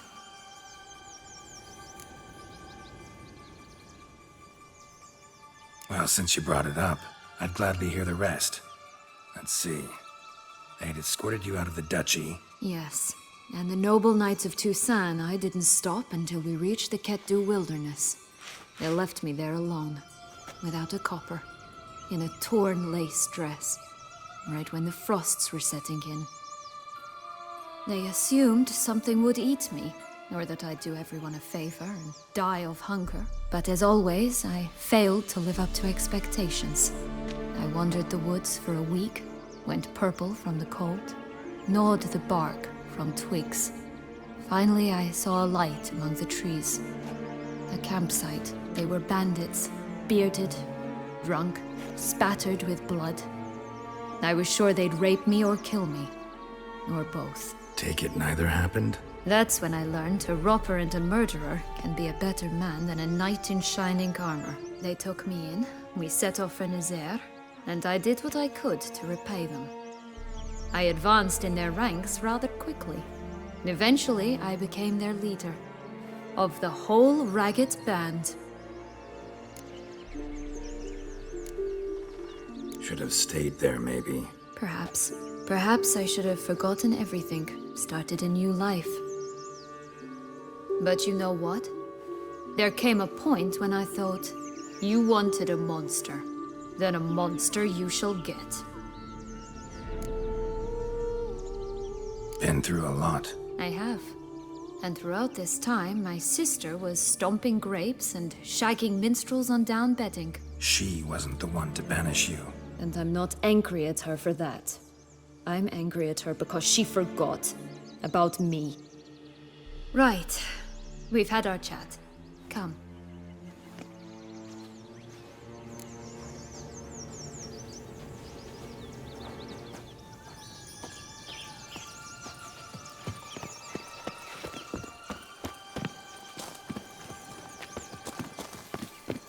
Four animals stacked atop each other. What was the tale called again? The musicians of Blaviken. Huh. You've some link to the town as well, don't you? But my tale's not much like this one. Right, this is the spot. Pull out the beans.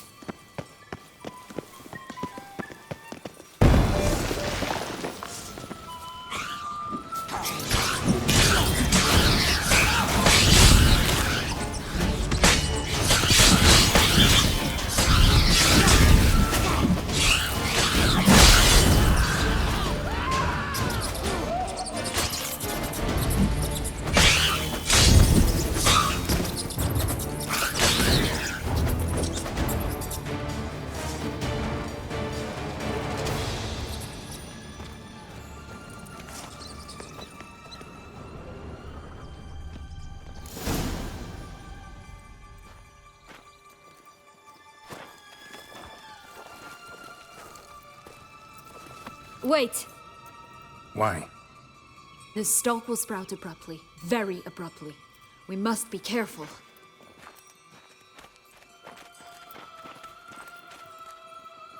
All right, toss them!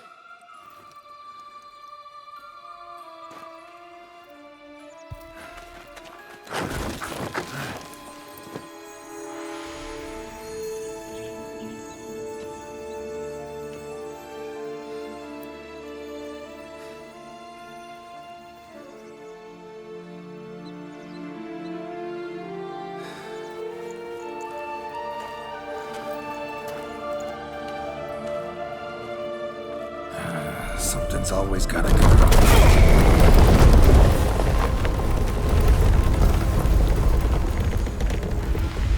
The home stretch.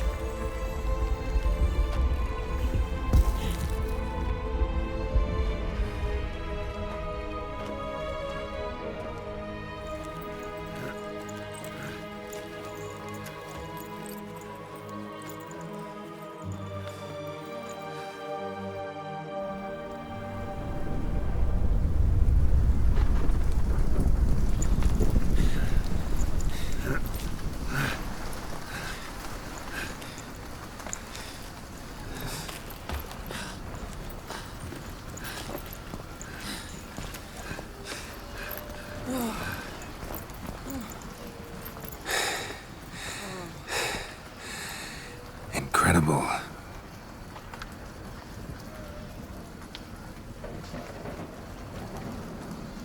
Admire the view later.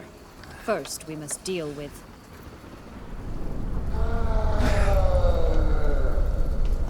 him.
tail creature. That was one tough son of a wench.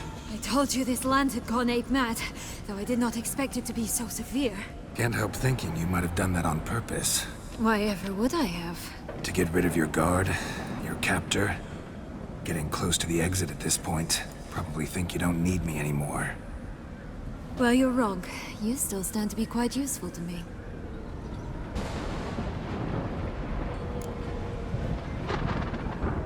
That so? How? Plan to use me like you did Detloff? No, I need you for a purpose far simpler. Well, don't just stand there and stare. I need a man, Geralt, and I'm not afraid to say it. I have no idea what awaits me once we leave this place. Treat it as my last wish.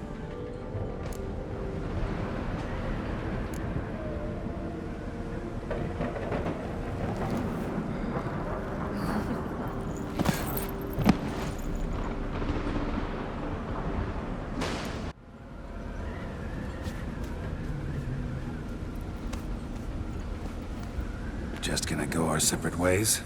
No parting words? Did you wish to tell me something? Actually, that'd probably be best. Oh my. No woman's ever treated you this way. Not that I recall, no. In that case, at last you felt what so many women in this world feel at times. I just hope this tale has a happy ending. For me, for you, for everyone. That may very well depend on you. What's that supposed to mean? Nothing beyond what you heard. For now. Come. The exit's this way.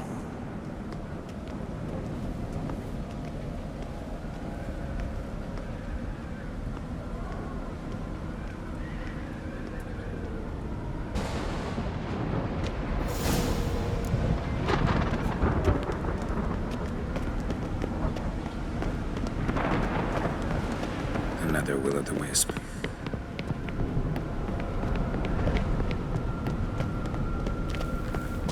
Just curious. Why do you want the heart of Toussaint and the ducal wine? They were my right. My due. Doubt we would have figured you out if you hadn't tried to get them. Know that, don't you? I do. And I regret nothing. One lives but once. Here, we need but jump into the well. You first.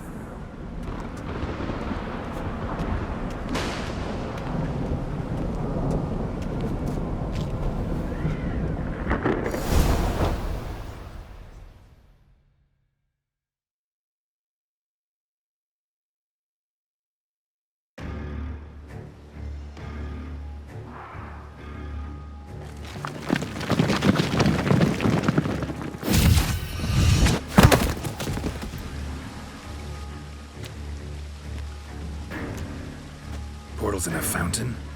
Not terribly practical. It was a secret passage. Henriette and I would use it to... Hide from your governess, which luckily she noted down in her diary. Thus, I knew where to await you. Never mind that. Has the young lady agreed to help clean up the mess she's made? She has. And stop treating me as if I were a child. Would you prefer I treated you like the lion that manipulated you are? Calm down, both of you. But... No buts. Let's go. Really want to be done with this.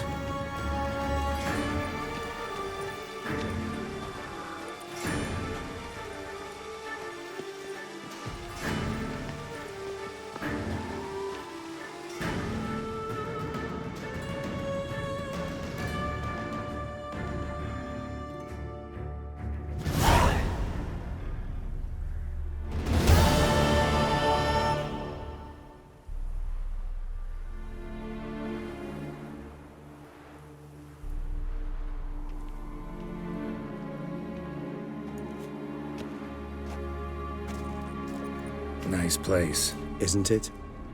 Offers a lovely view of the valley. On a clear day, you can see the outlines of Duntine.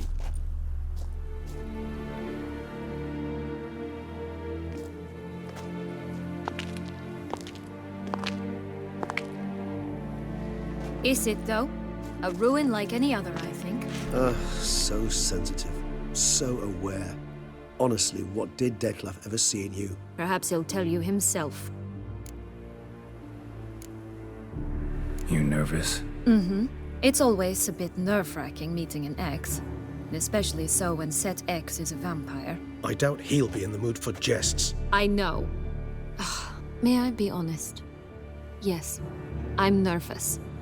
I really would prefer just to run off. I gave my word I would help, I know. But how much is that worth? Yet I owe him this meeting. And that is that. Let's get ready. Deadloff will be here any moment now.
Sienna, I have a question I must ask you. Did you truly feign it all? That which bound us was a ruse? Deadloff, it's not that simple. Oh no, it's very simple. You either deceived me or not. In forgiving you, I grieve. For now, we must part.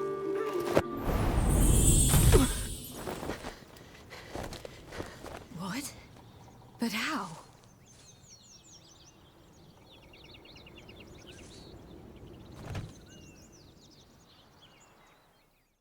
The ribbon. Ha! Seems I've been fooled again. She will pay for this, sooner or later! She will pay! You never should have meddled, Butcher!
Just the last. You tricked me. Both of you! Didn't plan any of it. Silence!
Die, Witcher!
Silver.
Leave him to me.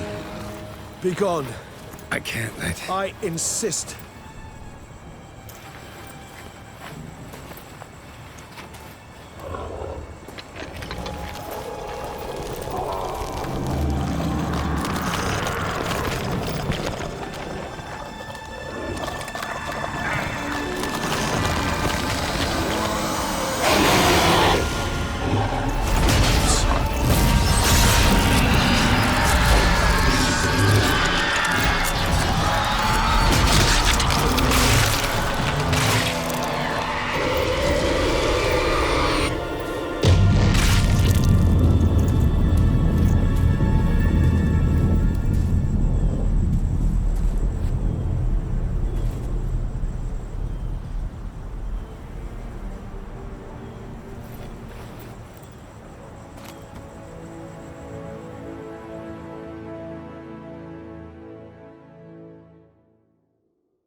My, what a smashing ensemble. You wear it well. Shut up. I look like a twit. The caftan is sewn of the best fabrics available, and according to the best tailoring practices. But one must have a modicum of taste to appreciate this. Even the most exquisite robes cover only deficiencies in beauty, never in refinement. Usually wear something different, better suited to my trade. Got nothing against this particular outfit, though. Just don't exactly feel comfortable in it. And I despise formal occasions. Nothing one can't get accustomed to. Now, be so kind as to stand still.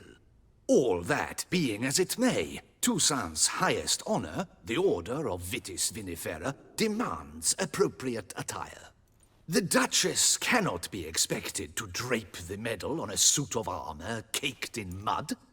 Palace protocol places enormous emphasis on form, virtuous tradition, etiquette. Huh. A tradition which values appearances ahead of all else. Which calls for lordly, glistening triviality and misplaced generosity. Sound wistful. Pensive, Regis. That because they refused to buy you a new outfit? Hardly. It's the tone I ever adopt when I find myself pondering, which, believe it or not, happens quite a lot.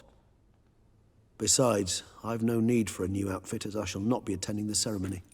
Why not? Because unlike you, I don't have to. I shall begin to pack my belongings instead. I trust you'll join me later, once you're richer by a medal and a fascinating new experience? Count on it. Ceremonies, medals honoring virtues, just keeps coming up. I've had no reprieve either. And I keep thinking of the last great virtue, compassion. It's the one piece of the puzzle that never seemed to fit. Mean you suddenly believe the 5 virtues theory, after all we've revealed? It's not a question of belief, superstition, or old wives' tales. It's a conclusion derived through exercising pure logic. Sienna planned everything in advance. Had we not stopped her, surely there'd have been a 5th victim. One the gossips would have associated with a lack of compassion. Her plans don't matter now. Can't act on them. Ask the messenger who delivered my invitation to the ceremony. Sienna's in the palace. Courtiers pressured the Duchess to lock her in a tower. Do you care not a whit who else was in her black book? We've some time before the ceremony. We could still chat with that boot-cleaning urchin. He was the one to pass the victims' names to Detlef. Perhaps we missed something.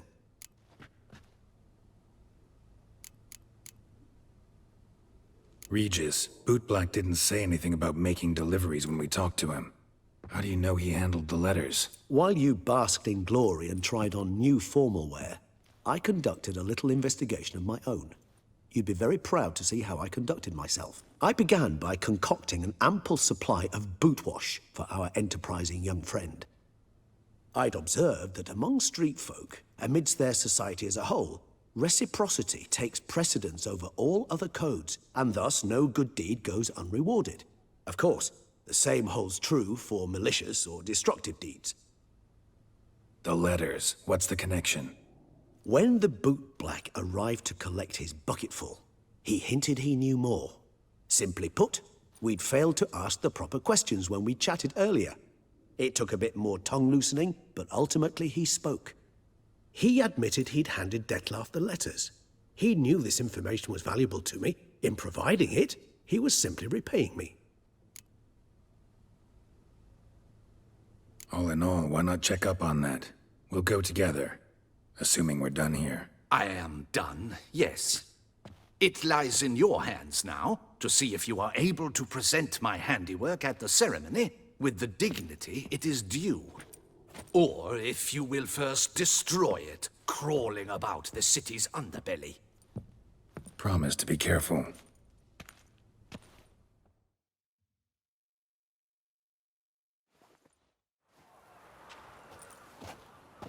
Oh, it's the swordsman. Good to see you. Here for a spiffing? Dirty boots are a stain on professional dignity, you know. Step on up. Need to ask you something. Yet again? Go on then. I'm a proponent of free speech and I will gladly tell you all I know. But why not get your boots shanked while we jabber? Guess they could use a spit and polish. Then I shall take advantage as well. A friend of mine used to say boots should be as clean as the soles that wear them. Clean boots, clean soles. A fine slogan.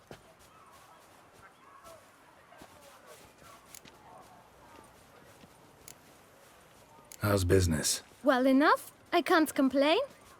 Though it'd be even better were certain folk to sit down for a shine as they stood and chatted. Man in the frock coat.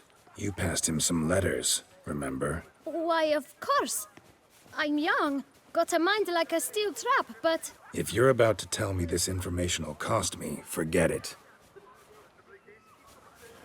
How'd you get those letters? Beggars brought them.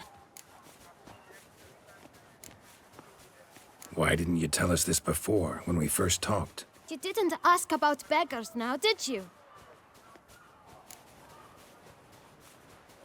Beggars. Tell us more about them. How many were there? Why, 4. 1 for each letter. Just 4? Sure you didn't get a 5th? I can't count, you know. Remember anything else? These beggars have anything in common? What? Come now. Each was different. Some had mismatched boots, others had no boots at all. Oh, I know! They all had no home! Kid, my patience is starting to run a little thin. Now think hard. Remember what they looked like? Of course. I've a mind like a steel trap, as I said. They were ragged, unshaved. Their clothes were tattered. As to their boots, well, I mentioned that already. Geralt, allow me to ask a question. Listen, lad. I'll be glad to mix another batch of that boot shine for you. But you must focus now and tell us all you know. Where can we find the beggars? Well, at the shelter, most like. Where's that? Everyone knows. It's just round the corner. Up those stairs, then right. Thanks, kid. For your trouble. We must visit the shelter. Look around inside. Look at that. Just look.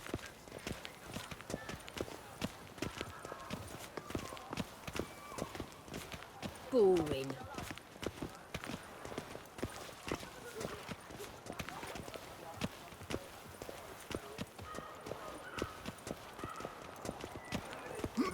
You've removed your little camp elsewhere, got it? This is a decent district. We need no filth folk bugging about. Gentlemen.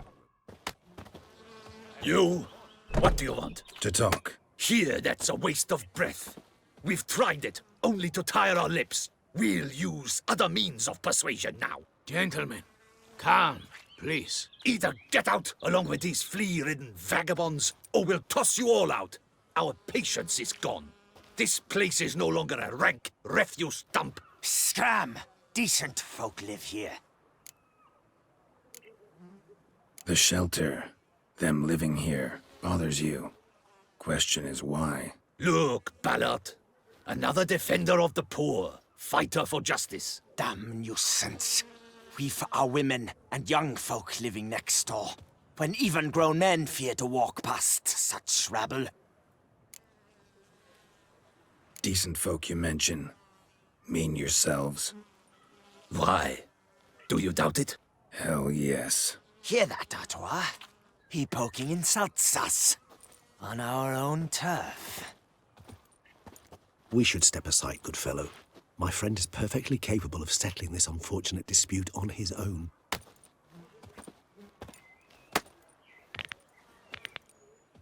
She's a dead herd. I almost knocked my Come on!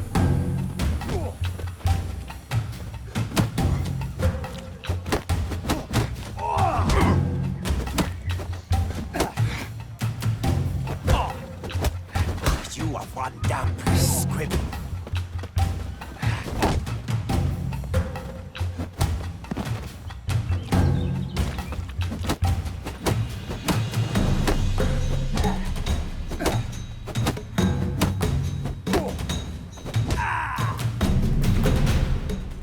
All right. I can take a hint. Come, time to go. I thank you so much for your aid. I tried to reason with them, but they'd have beat me blue had you not come along. I'm grateful. Immensely. What did they want from you? They are neighbors. Wish me to take my folk The shelter elsewhere. They dislike that I help the beggars. I do not oppose going elsewhere were we to have somewhere to go. But you've come with a problem, have you? My turn to aid you. What is this place? Poorhouse? You could call it that. They come here to rest and eat a hot meal. You help them, why? Because they need help. Need some information. Looking for a man who might have mentioned the bootblack in Rue de Garl. The bootblack? A feisty lad. I know him. Any of your, wards supposed to meet him recently or soon? Forgive me. Those I help and I are not so close that I would know. But should you wait, they'll all soon come for their meal. You can question them yourselves. Sure all your usual beggars will be here? They're not obliged to come, of course. But they rarely find a decent meal elsewhere. So, almost all in the area eat here. Thanks. We'll wait. Nice of you to let us.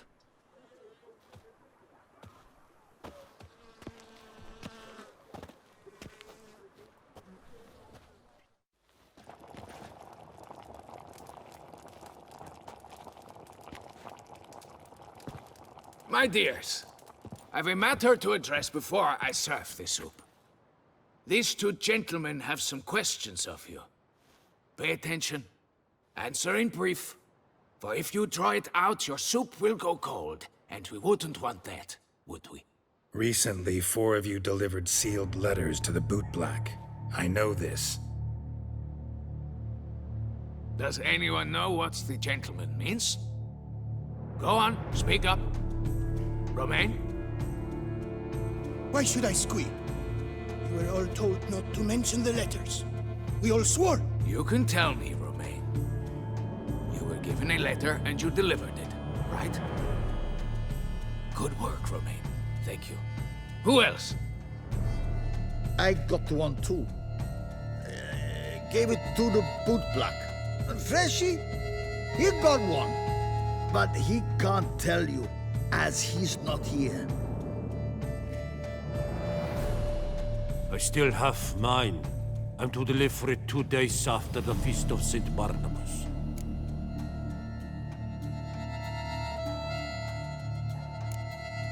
It's a matter of importance to the Duchy. Hand it over, or I'll take it from you, plain and simple. But I was to deliver it personally. Let no one else see it. That is what she said, and she was frightening. You ought to heed folk who are kind and honest. These men helped me a short while ago, helped all of us. If this individual threatened you, you need not keep the promise you made. All right, take it. I didn't want to see the bootblack anyways. It's always muddy there.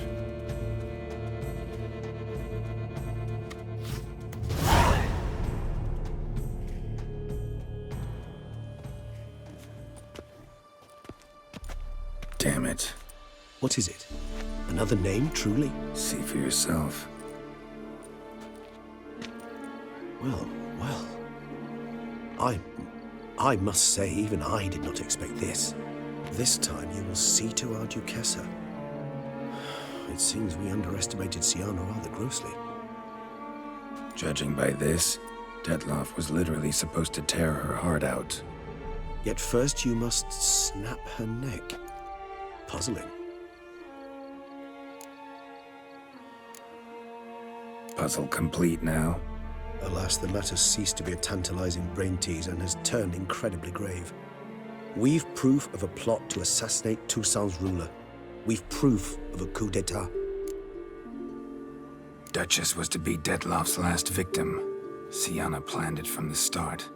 Indeed. The logical conclusion, Geralt. 4 seemingly random victims to start. The virtue's their only link. Enough to get folk talking about a righteous, vengeful beast. Obscured the victims' links to Sienna, even as she had those she despised killed off one by one, leaving the Duchess for last. Had she managed to fulfill her plan, none would have questioned the reasons. Most would have thought Anna Henrietta had died for her sins. She was known to show a hard heart on many occasions. Ample proof of a lack of compassion. Why would Sienna murder her own sister? Out of envy? To take power? From an inborn penchant for evil? Yes, yes, and yes. All seem likely, and none are mutually exclusive. But if you'd like to know for certain, you could always ask her yourself.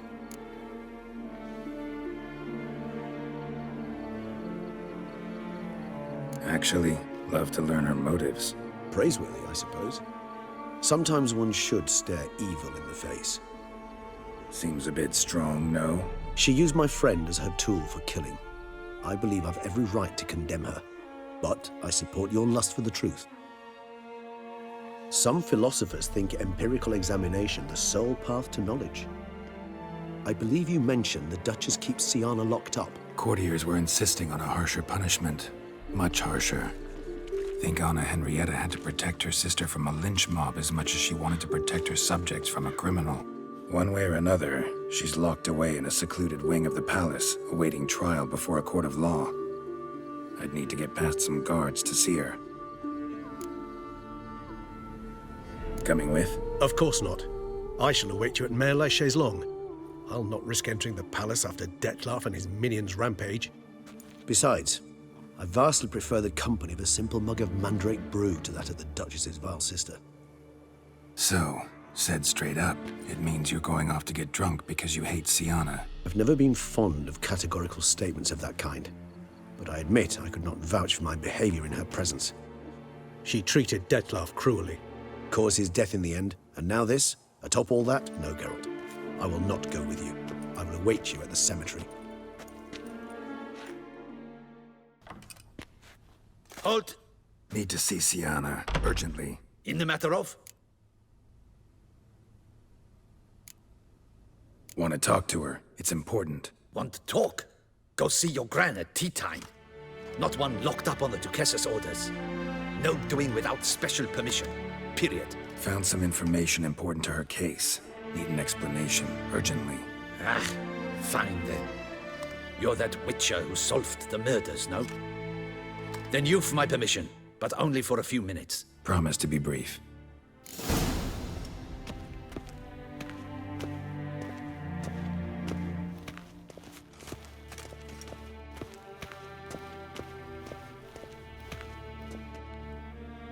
The witcher will speak with the inmate. You can take a momentary break.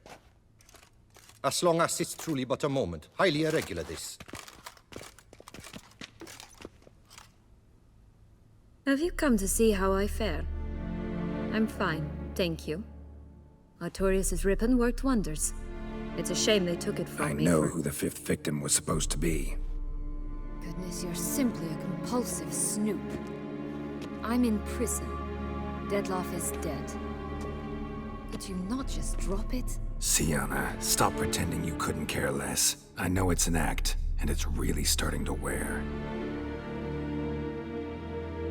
Why do you want to kill her? For such an accomplished investigator to ask about the obvious? Come now, Geralt. Why do you think?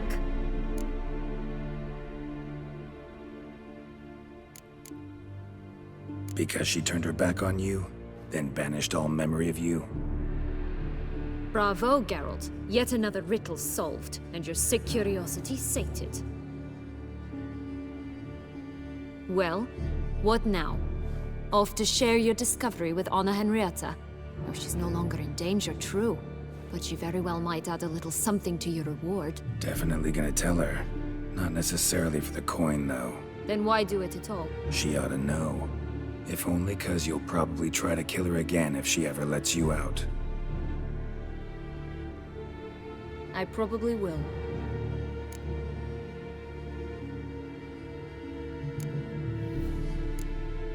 Perhaps, just for a second, you could stop dwelling on all the wrongs folk have done you and forgive her.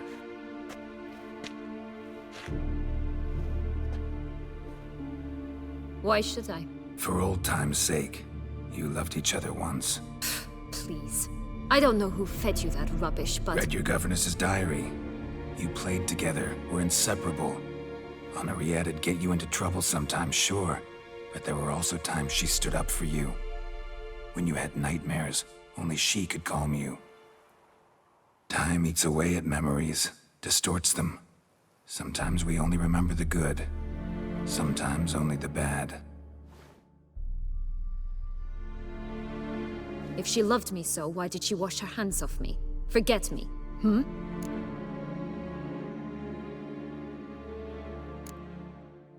Sienna, you were exiled when she was how old? 12? 13? She was a child. What was she supposed to do?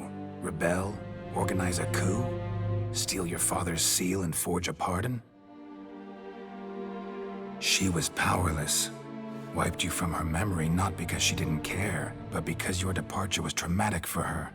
She forgot because that was the only way she could handle the pain. Ugh. You meant what you said in the Land of 1,000 Fables. You really want a happy ending to this story, don't you? Ah, with all of us living happily ever after. Go, Witcher, or they'll give your medal to another. And that would be a shame. Farewell, Sienna.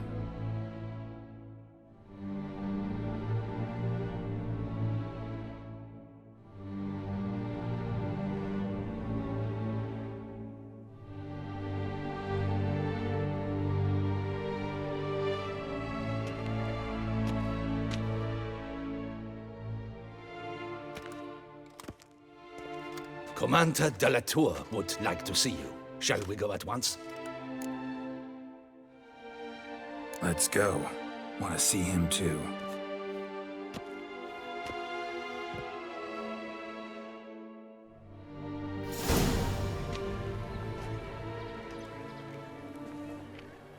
Damien. Geralt, it's about time. Ready for the ceremony?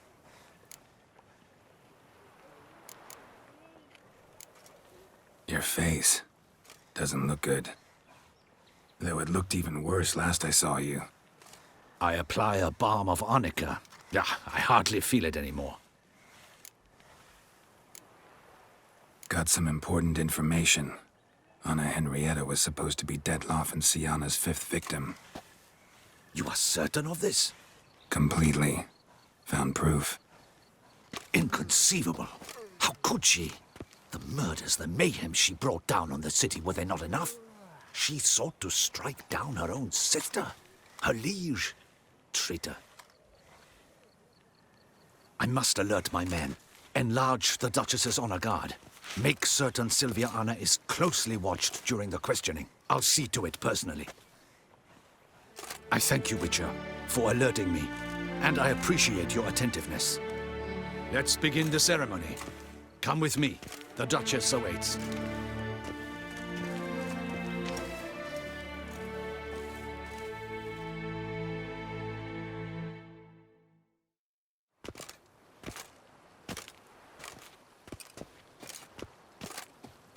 In the Guild's name, I beg your assistance, your enlightened highness. Without barrels, production will come to a stop, and it will be the end of us. You lost them all in the fire. These are horrible tidings. Oh, we are most dreadfully saddened. Yes, your enlightened highness all. Once the beasts had clawed their way into the warehouse, the whole place went up in flames. I shall dispatch a palace guardsman to examine the site of the blaze. If things are, as you say, fitting compensation shall be paid from the ducal treasury. Thank you, your enlightened highness. Your Grace, Geralt of Rivia has arrived. My dear subjects, we come now to our next point of business.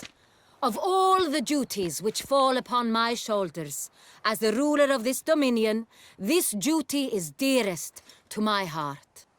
For now, we shall award the Order of Vitis Vinifera, Toussaint's highest honor. Geralt of Rivia, slayer of the beast of Beauclair, step forth.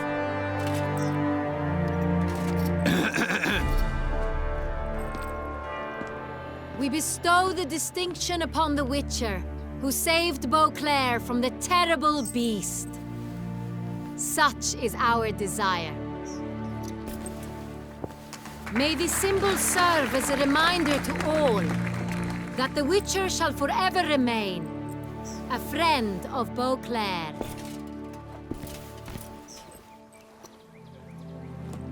In more familiar terms now, I thank you immensely, Geralt. Damien has your reward for you. After all, it was but a contract. Thank you. I have a small surprise for you, in addition. I give you more than a dozen barrels of Sonreal, a wine normally reserved for the ducal table. The gustatory experience of a lifetime awaits. Are you content?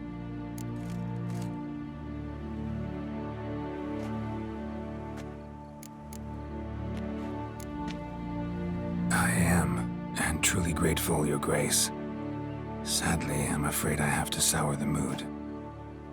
It's Syanna. She plotted to have you killed, Duchess. Planned to use Detloff. You were to be the beast's 5th victim. This cannot be true. You're mistaken. You must be. I have proof.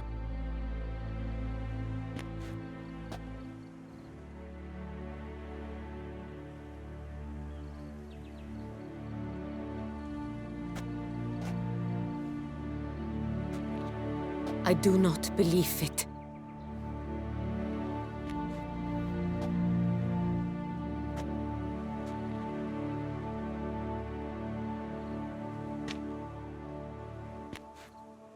In a moment I shall speak to Syanna.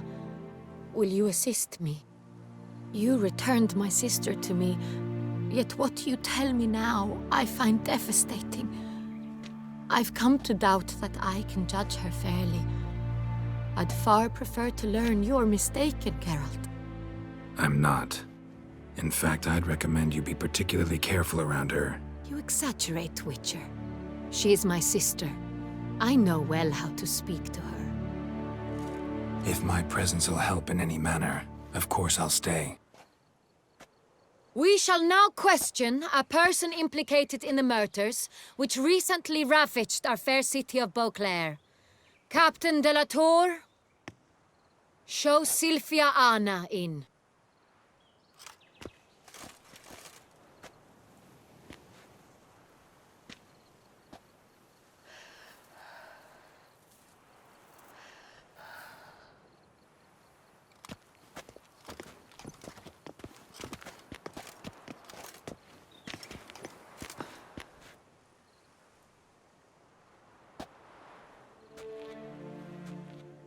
The Witcher will take part in our talk.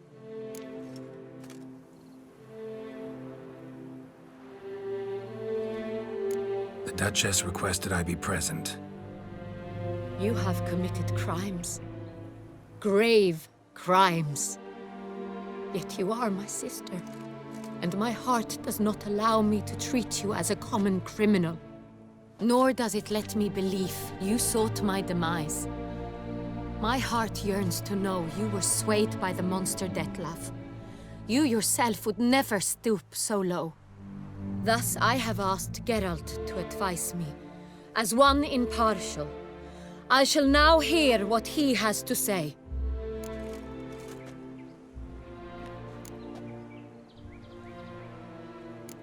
Your Grace, Syanna's guilt is clear. None have cause to doubt it. But before you decide, you should hear her out. The right to a defense is hers, as it applies to all who stand accused. What is he talking about, Syanna? You know exactly what. I was forcibly exiled, remember? To your benefit.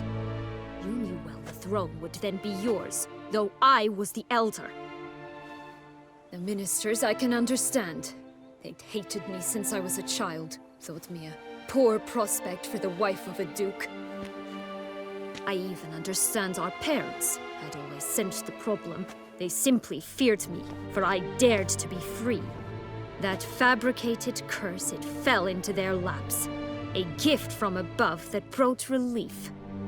But you... your dagger hurt most. You were my Henrietta, damn it!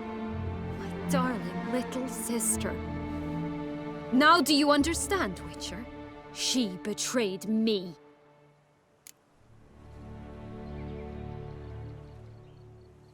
You were children then. You and your sister both had no control over what happened. You're wrong, Witcher. She had control.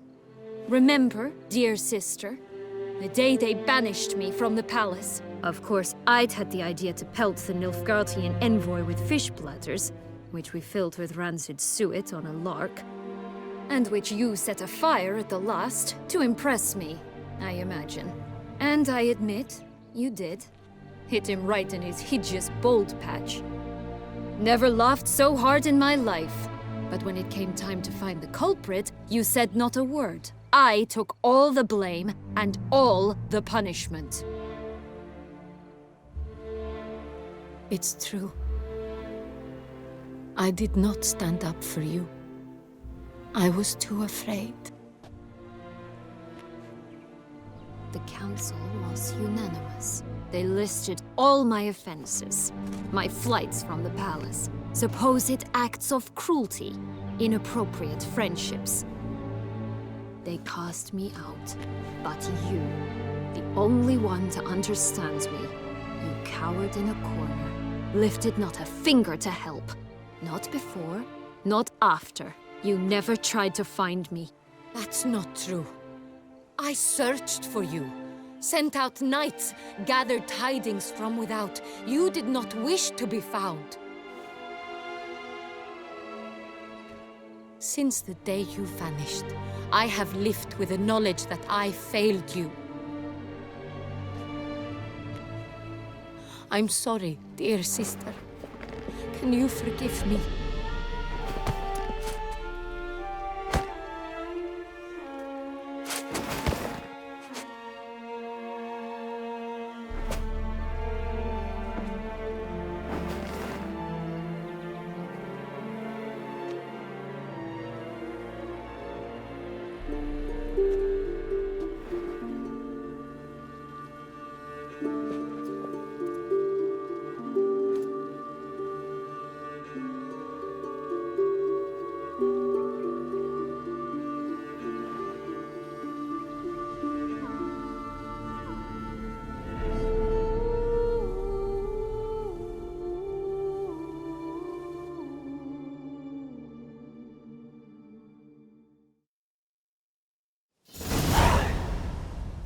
All in all, best part of the whole ceremony?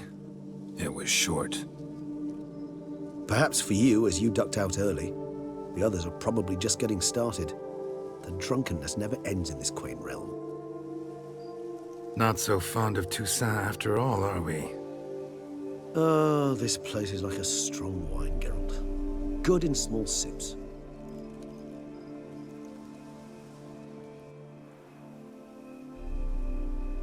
How do you find my personal brew? Not too strong? Just right. Credit the local mandrake of the Alrauna diavolis variety for that.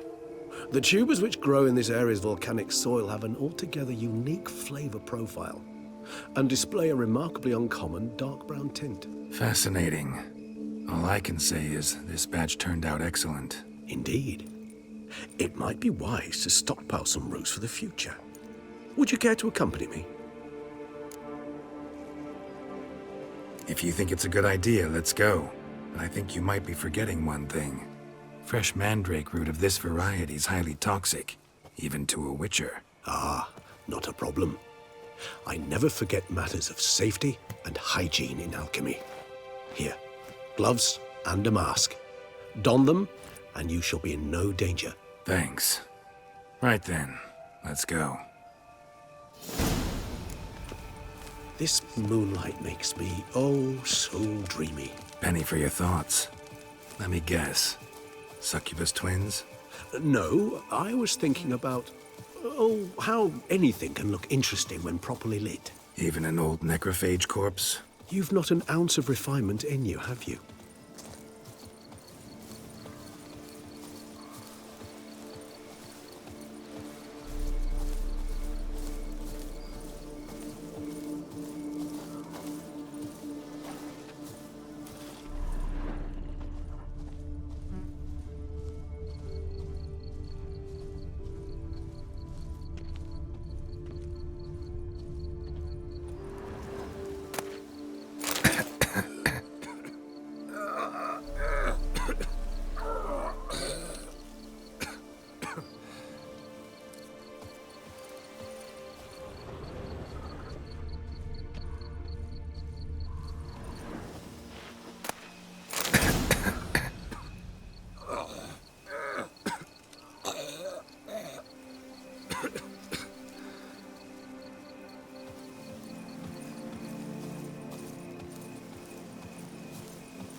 Now, where'd that bloodsucker go?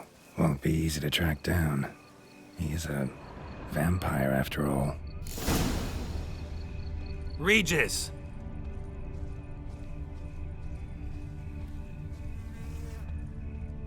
Damn it, where'd you go?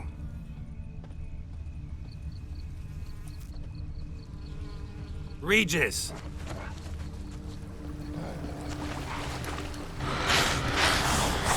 You raise your hand into I did what I had to do!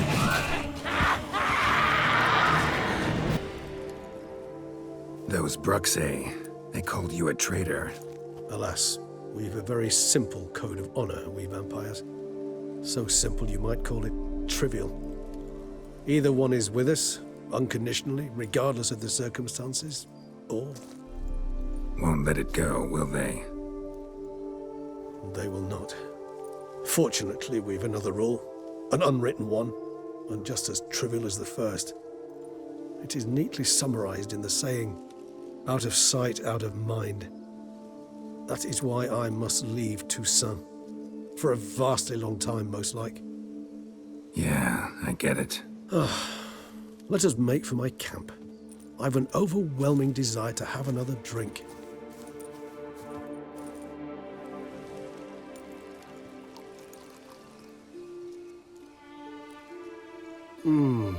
Supreme bouquet.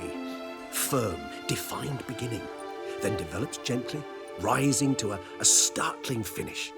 Don't you think? Not much of a connoisseur. Then it is high time you started your education. After all, the Corvo Bianco vineyard is now yours. By the way, I left a gift for you at your new home, on the nightstand. Thanks. Mind telling me what it is? A trifle. That will nonetheless be useful should you need mutagens. Incidentally, have you thought about what you'll do with your prize? Shall you hang your swords over the mantle and take to pruning vines?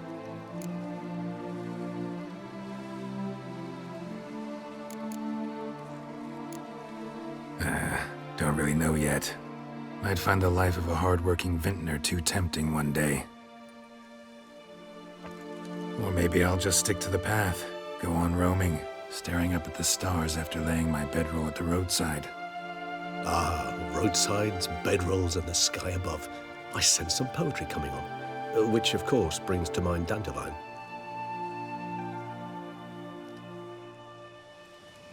I can remember a night, not too far from here if I'm not mistaken. We hid in a cave while a blizzard raged all about. Does that sound at all familiar? How could it not? We just set off to rescue Ciri from Vilgefortz. Oh, our encounter with Vilgefortz. That is something I do not remember so fondly. But that first stay in Beauclair, far calmer than this one. Seemed like a land straight out of a fairy tale back then. Its sole problem, cellars too small to accommodate all that wine. Appearances, Geralt. Appearances, like Mamoons and Dopplers, deceive. So what did become of Vilgefortz? Killed him. Sure wasn't easy, though.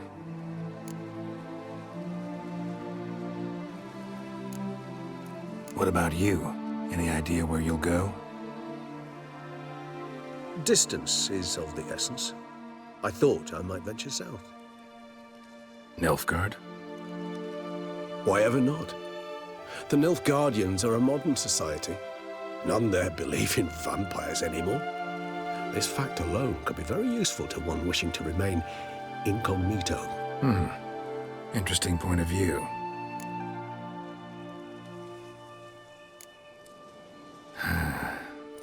I so don't feel like going anywhere. Sit here a while longer? So we shall, my friend. We have witnessed, and in fact on several occasions incited, many great and weighty events. After all that toil, I believe we deserve a bit of a rest. That we do.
Master Witcher, some unknown individual barged into the residence. I resisted as best I could, but to no avail. Who is it? Alas, they did not do me the basic courtesy of introducing themselves.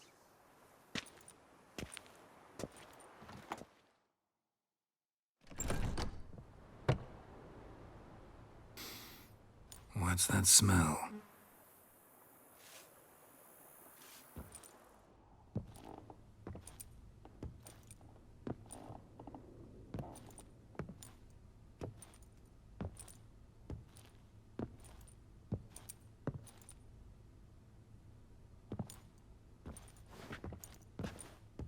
You look good. Come. Don't just stand there. I want a hug.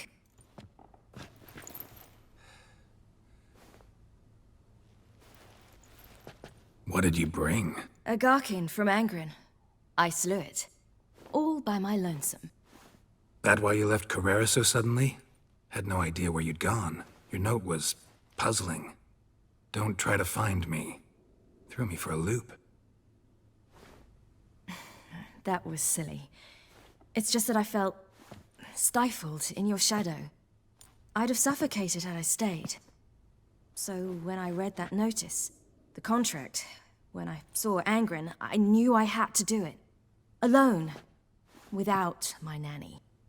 I'm not your nanny. I believe in you. Like my new house? It's a lovely home. Has a great deal of potential. Got it from the Duchess as a down payment for killing the beast. Already managed to renovate a bit. Come outside, I'll show you the grounds.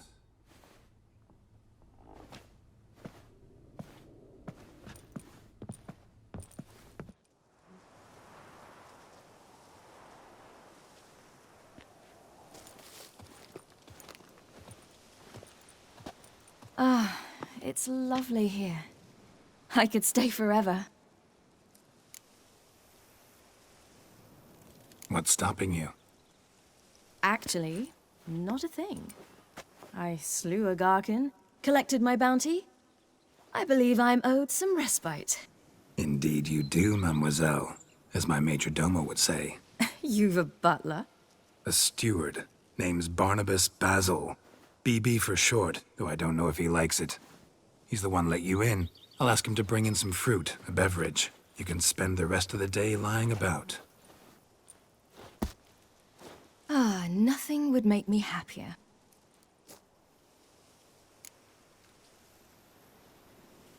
Being a witcher anything like you imagined? Geralt, I didn't have to imagine anything.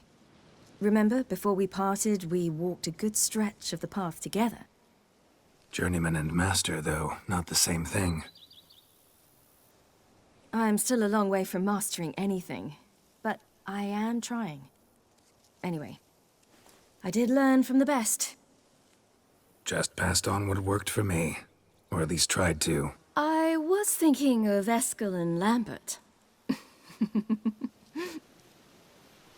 So, no regrets? Choice you made? Not at all. I'm doing what I ever wanted to do. Being who I wanted to be. I believe that's one definition of happiness. Encountered the most charming aspect of being a witcher yet? Which aspect is that? The hatred, disgust, that strange blend of admiration, fear, and contempt. They set their hounds on me in one village.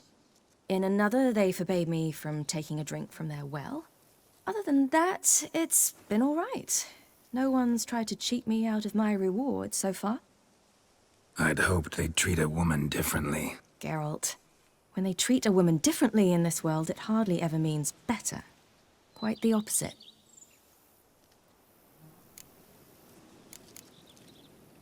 Angren, how'd it go?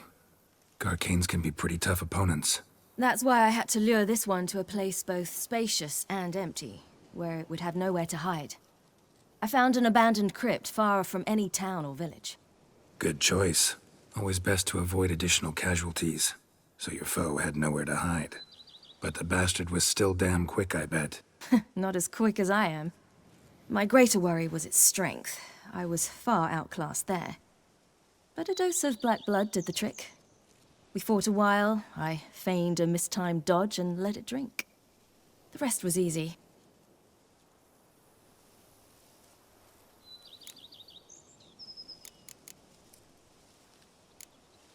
See you later, Ciri. Take care of yourself. Wolves asleep amidst the trees.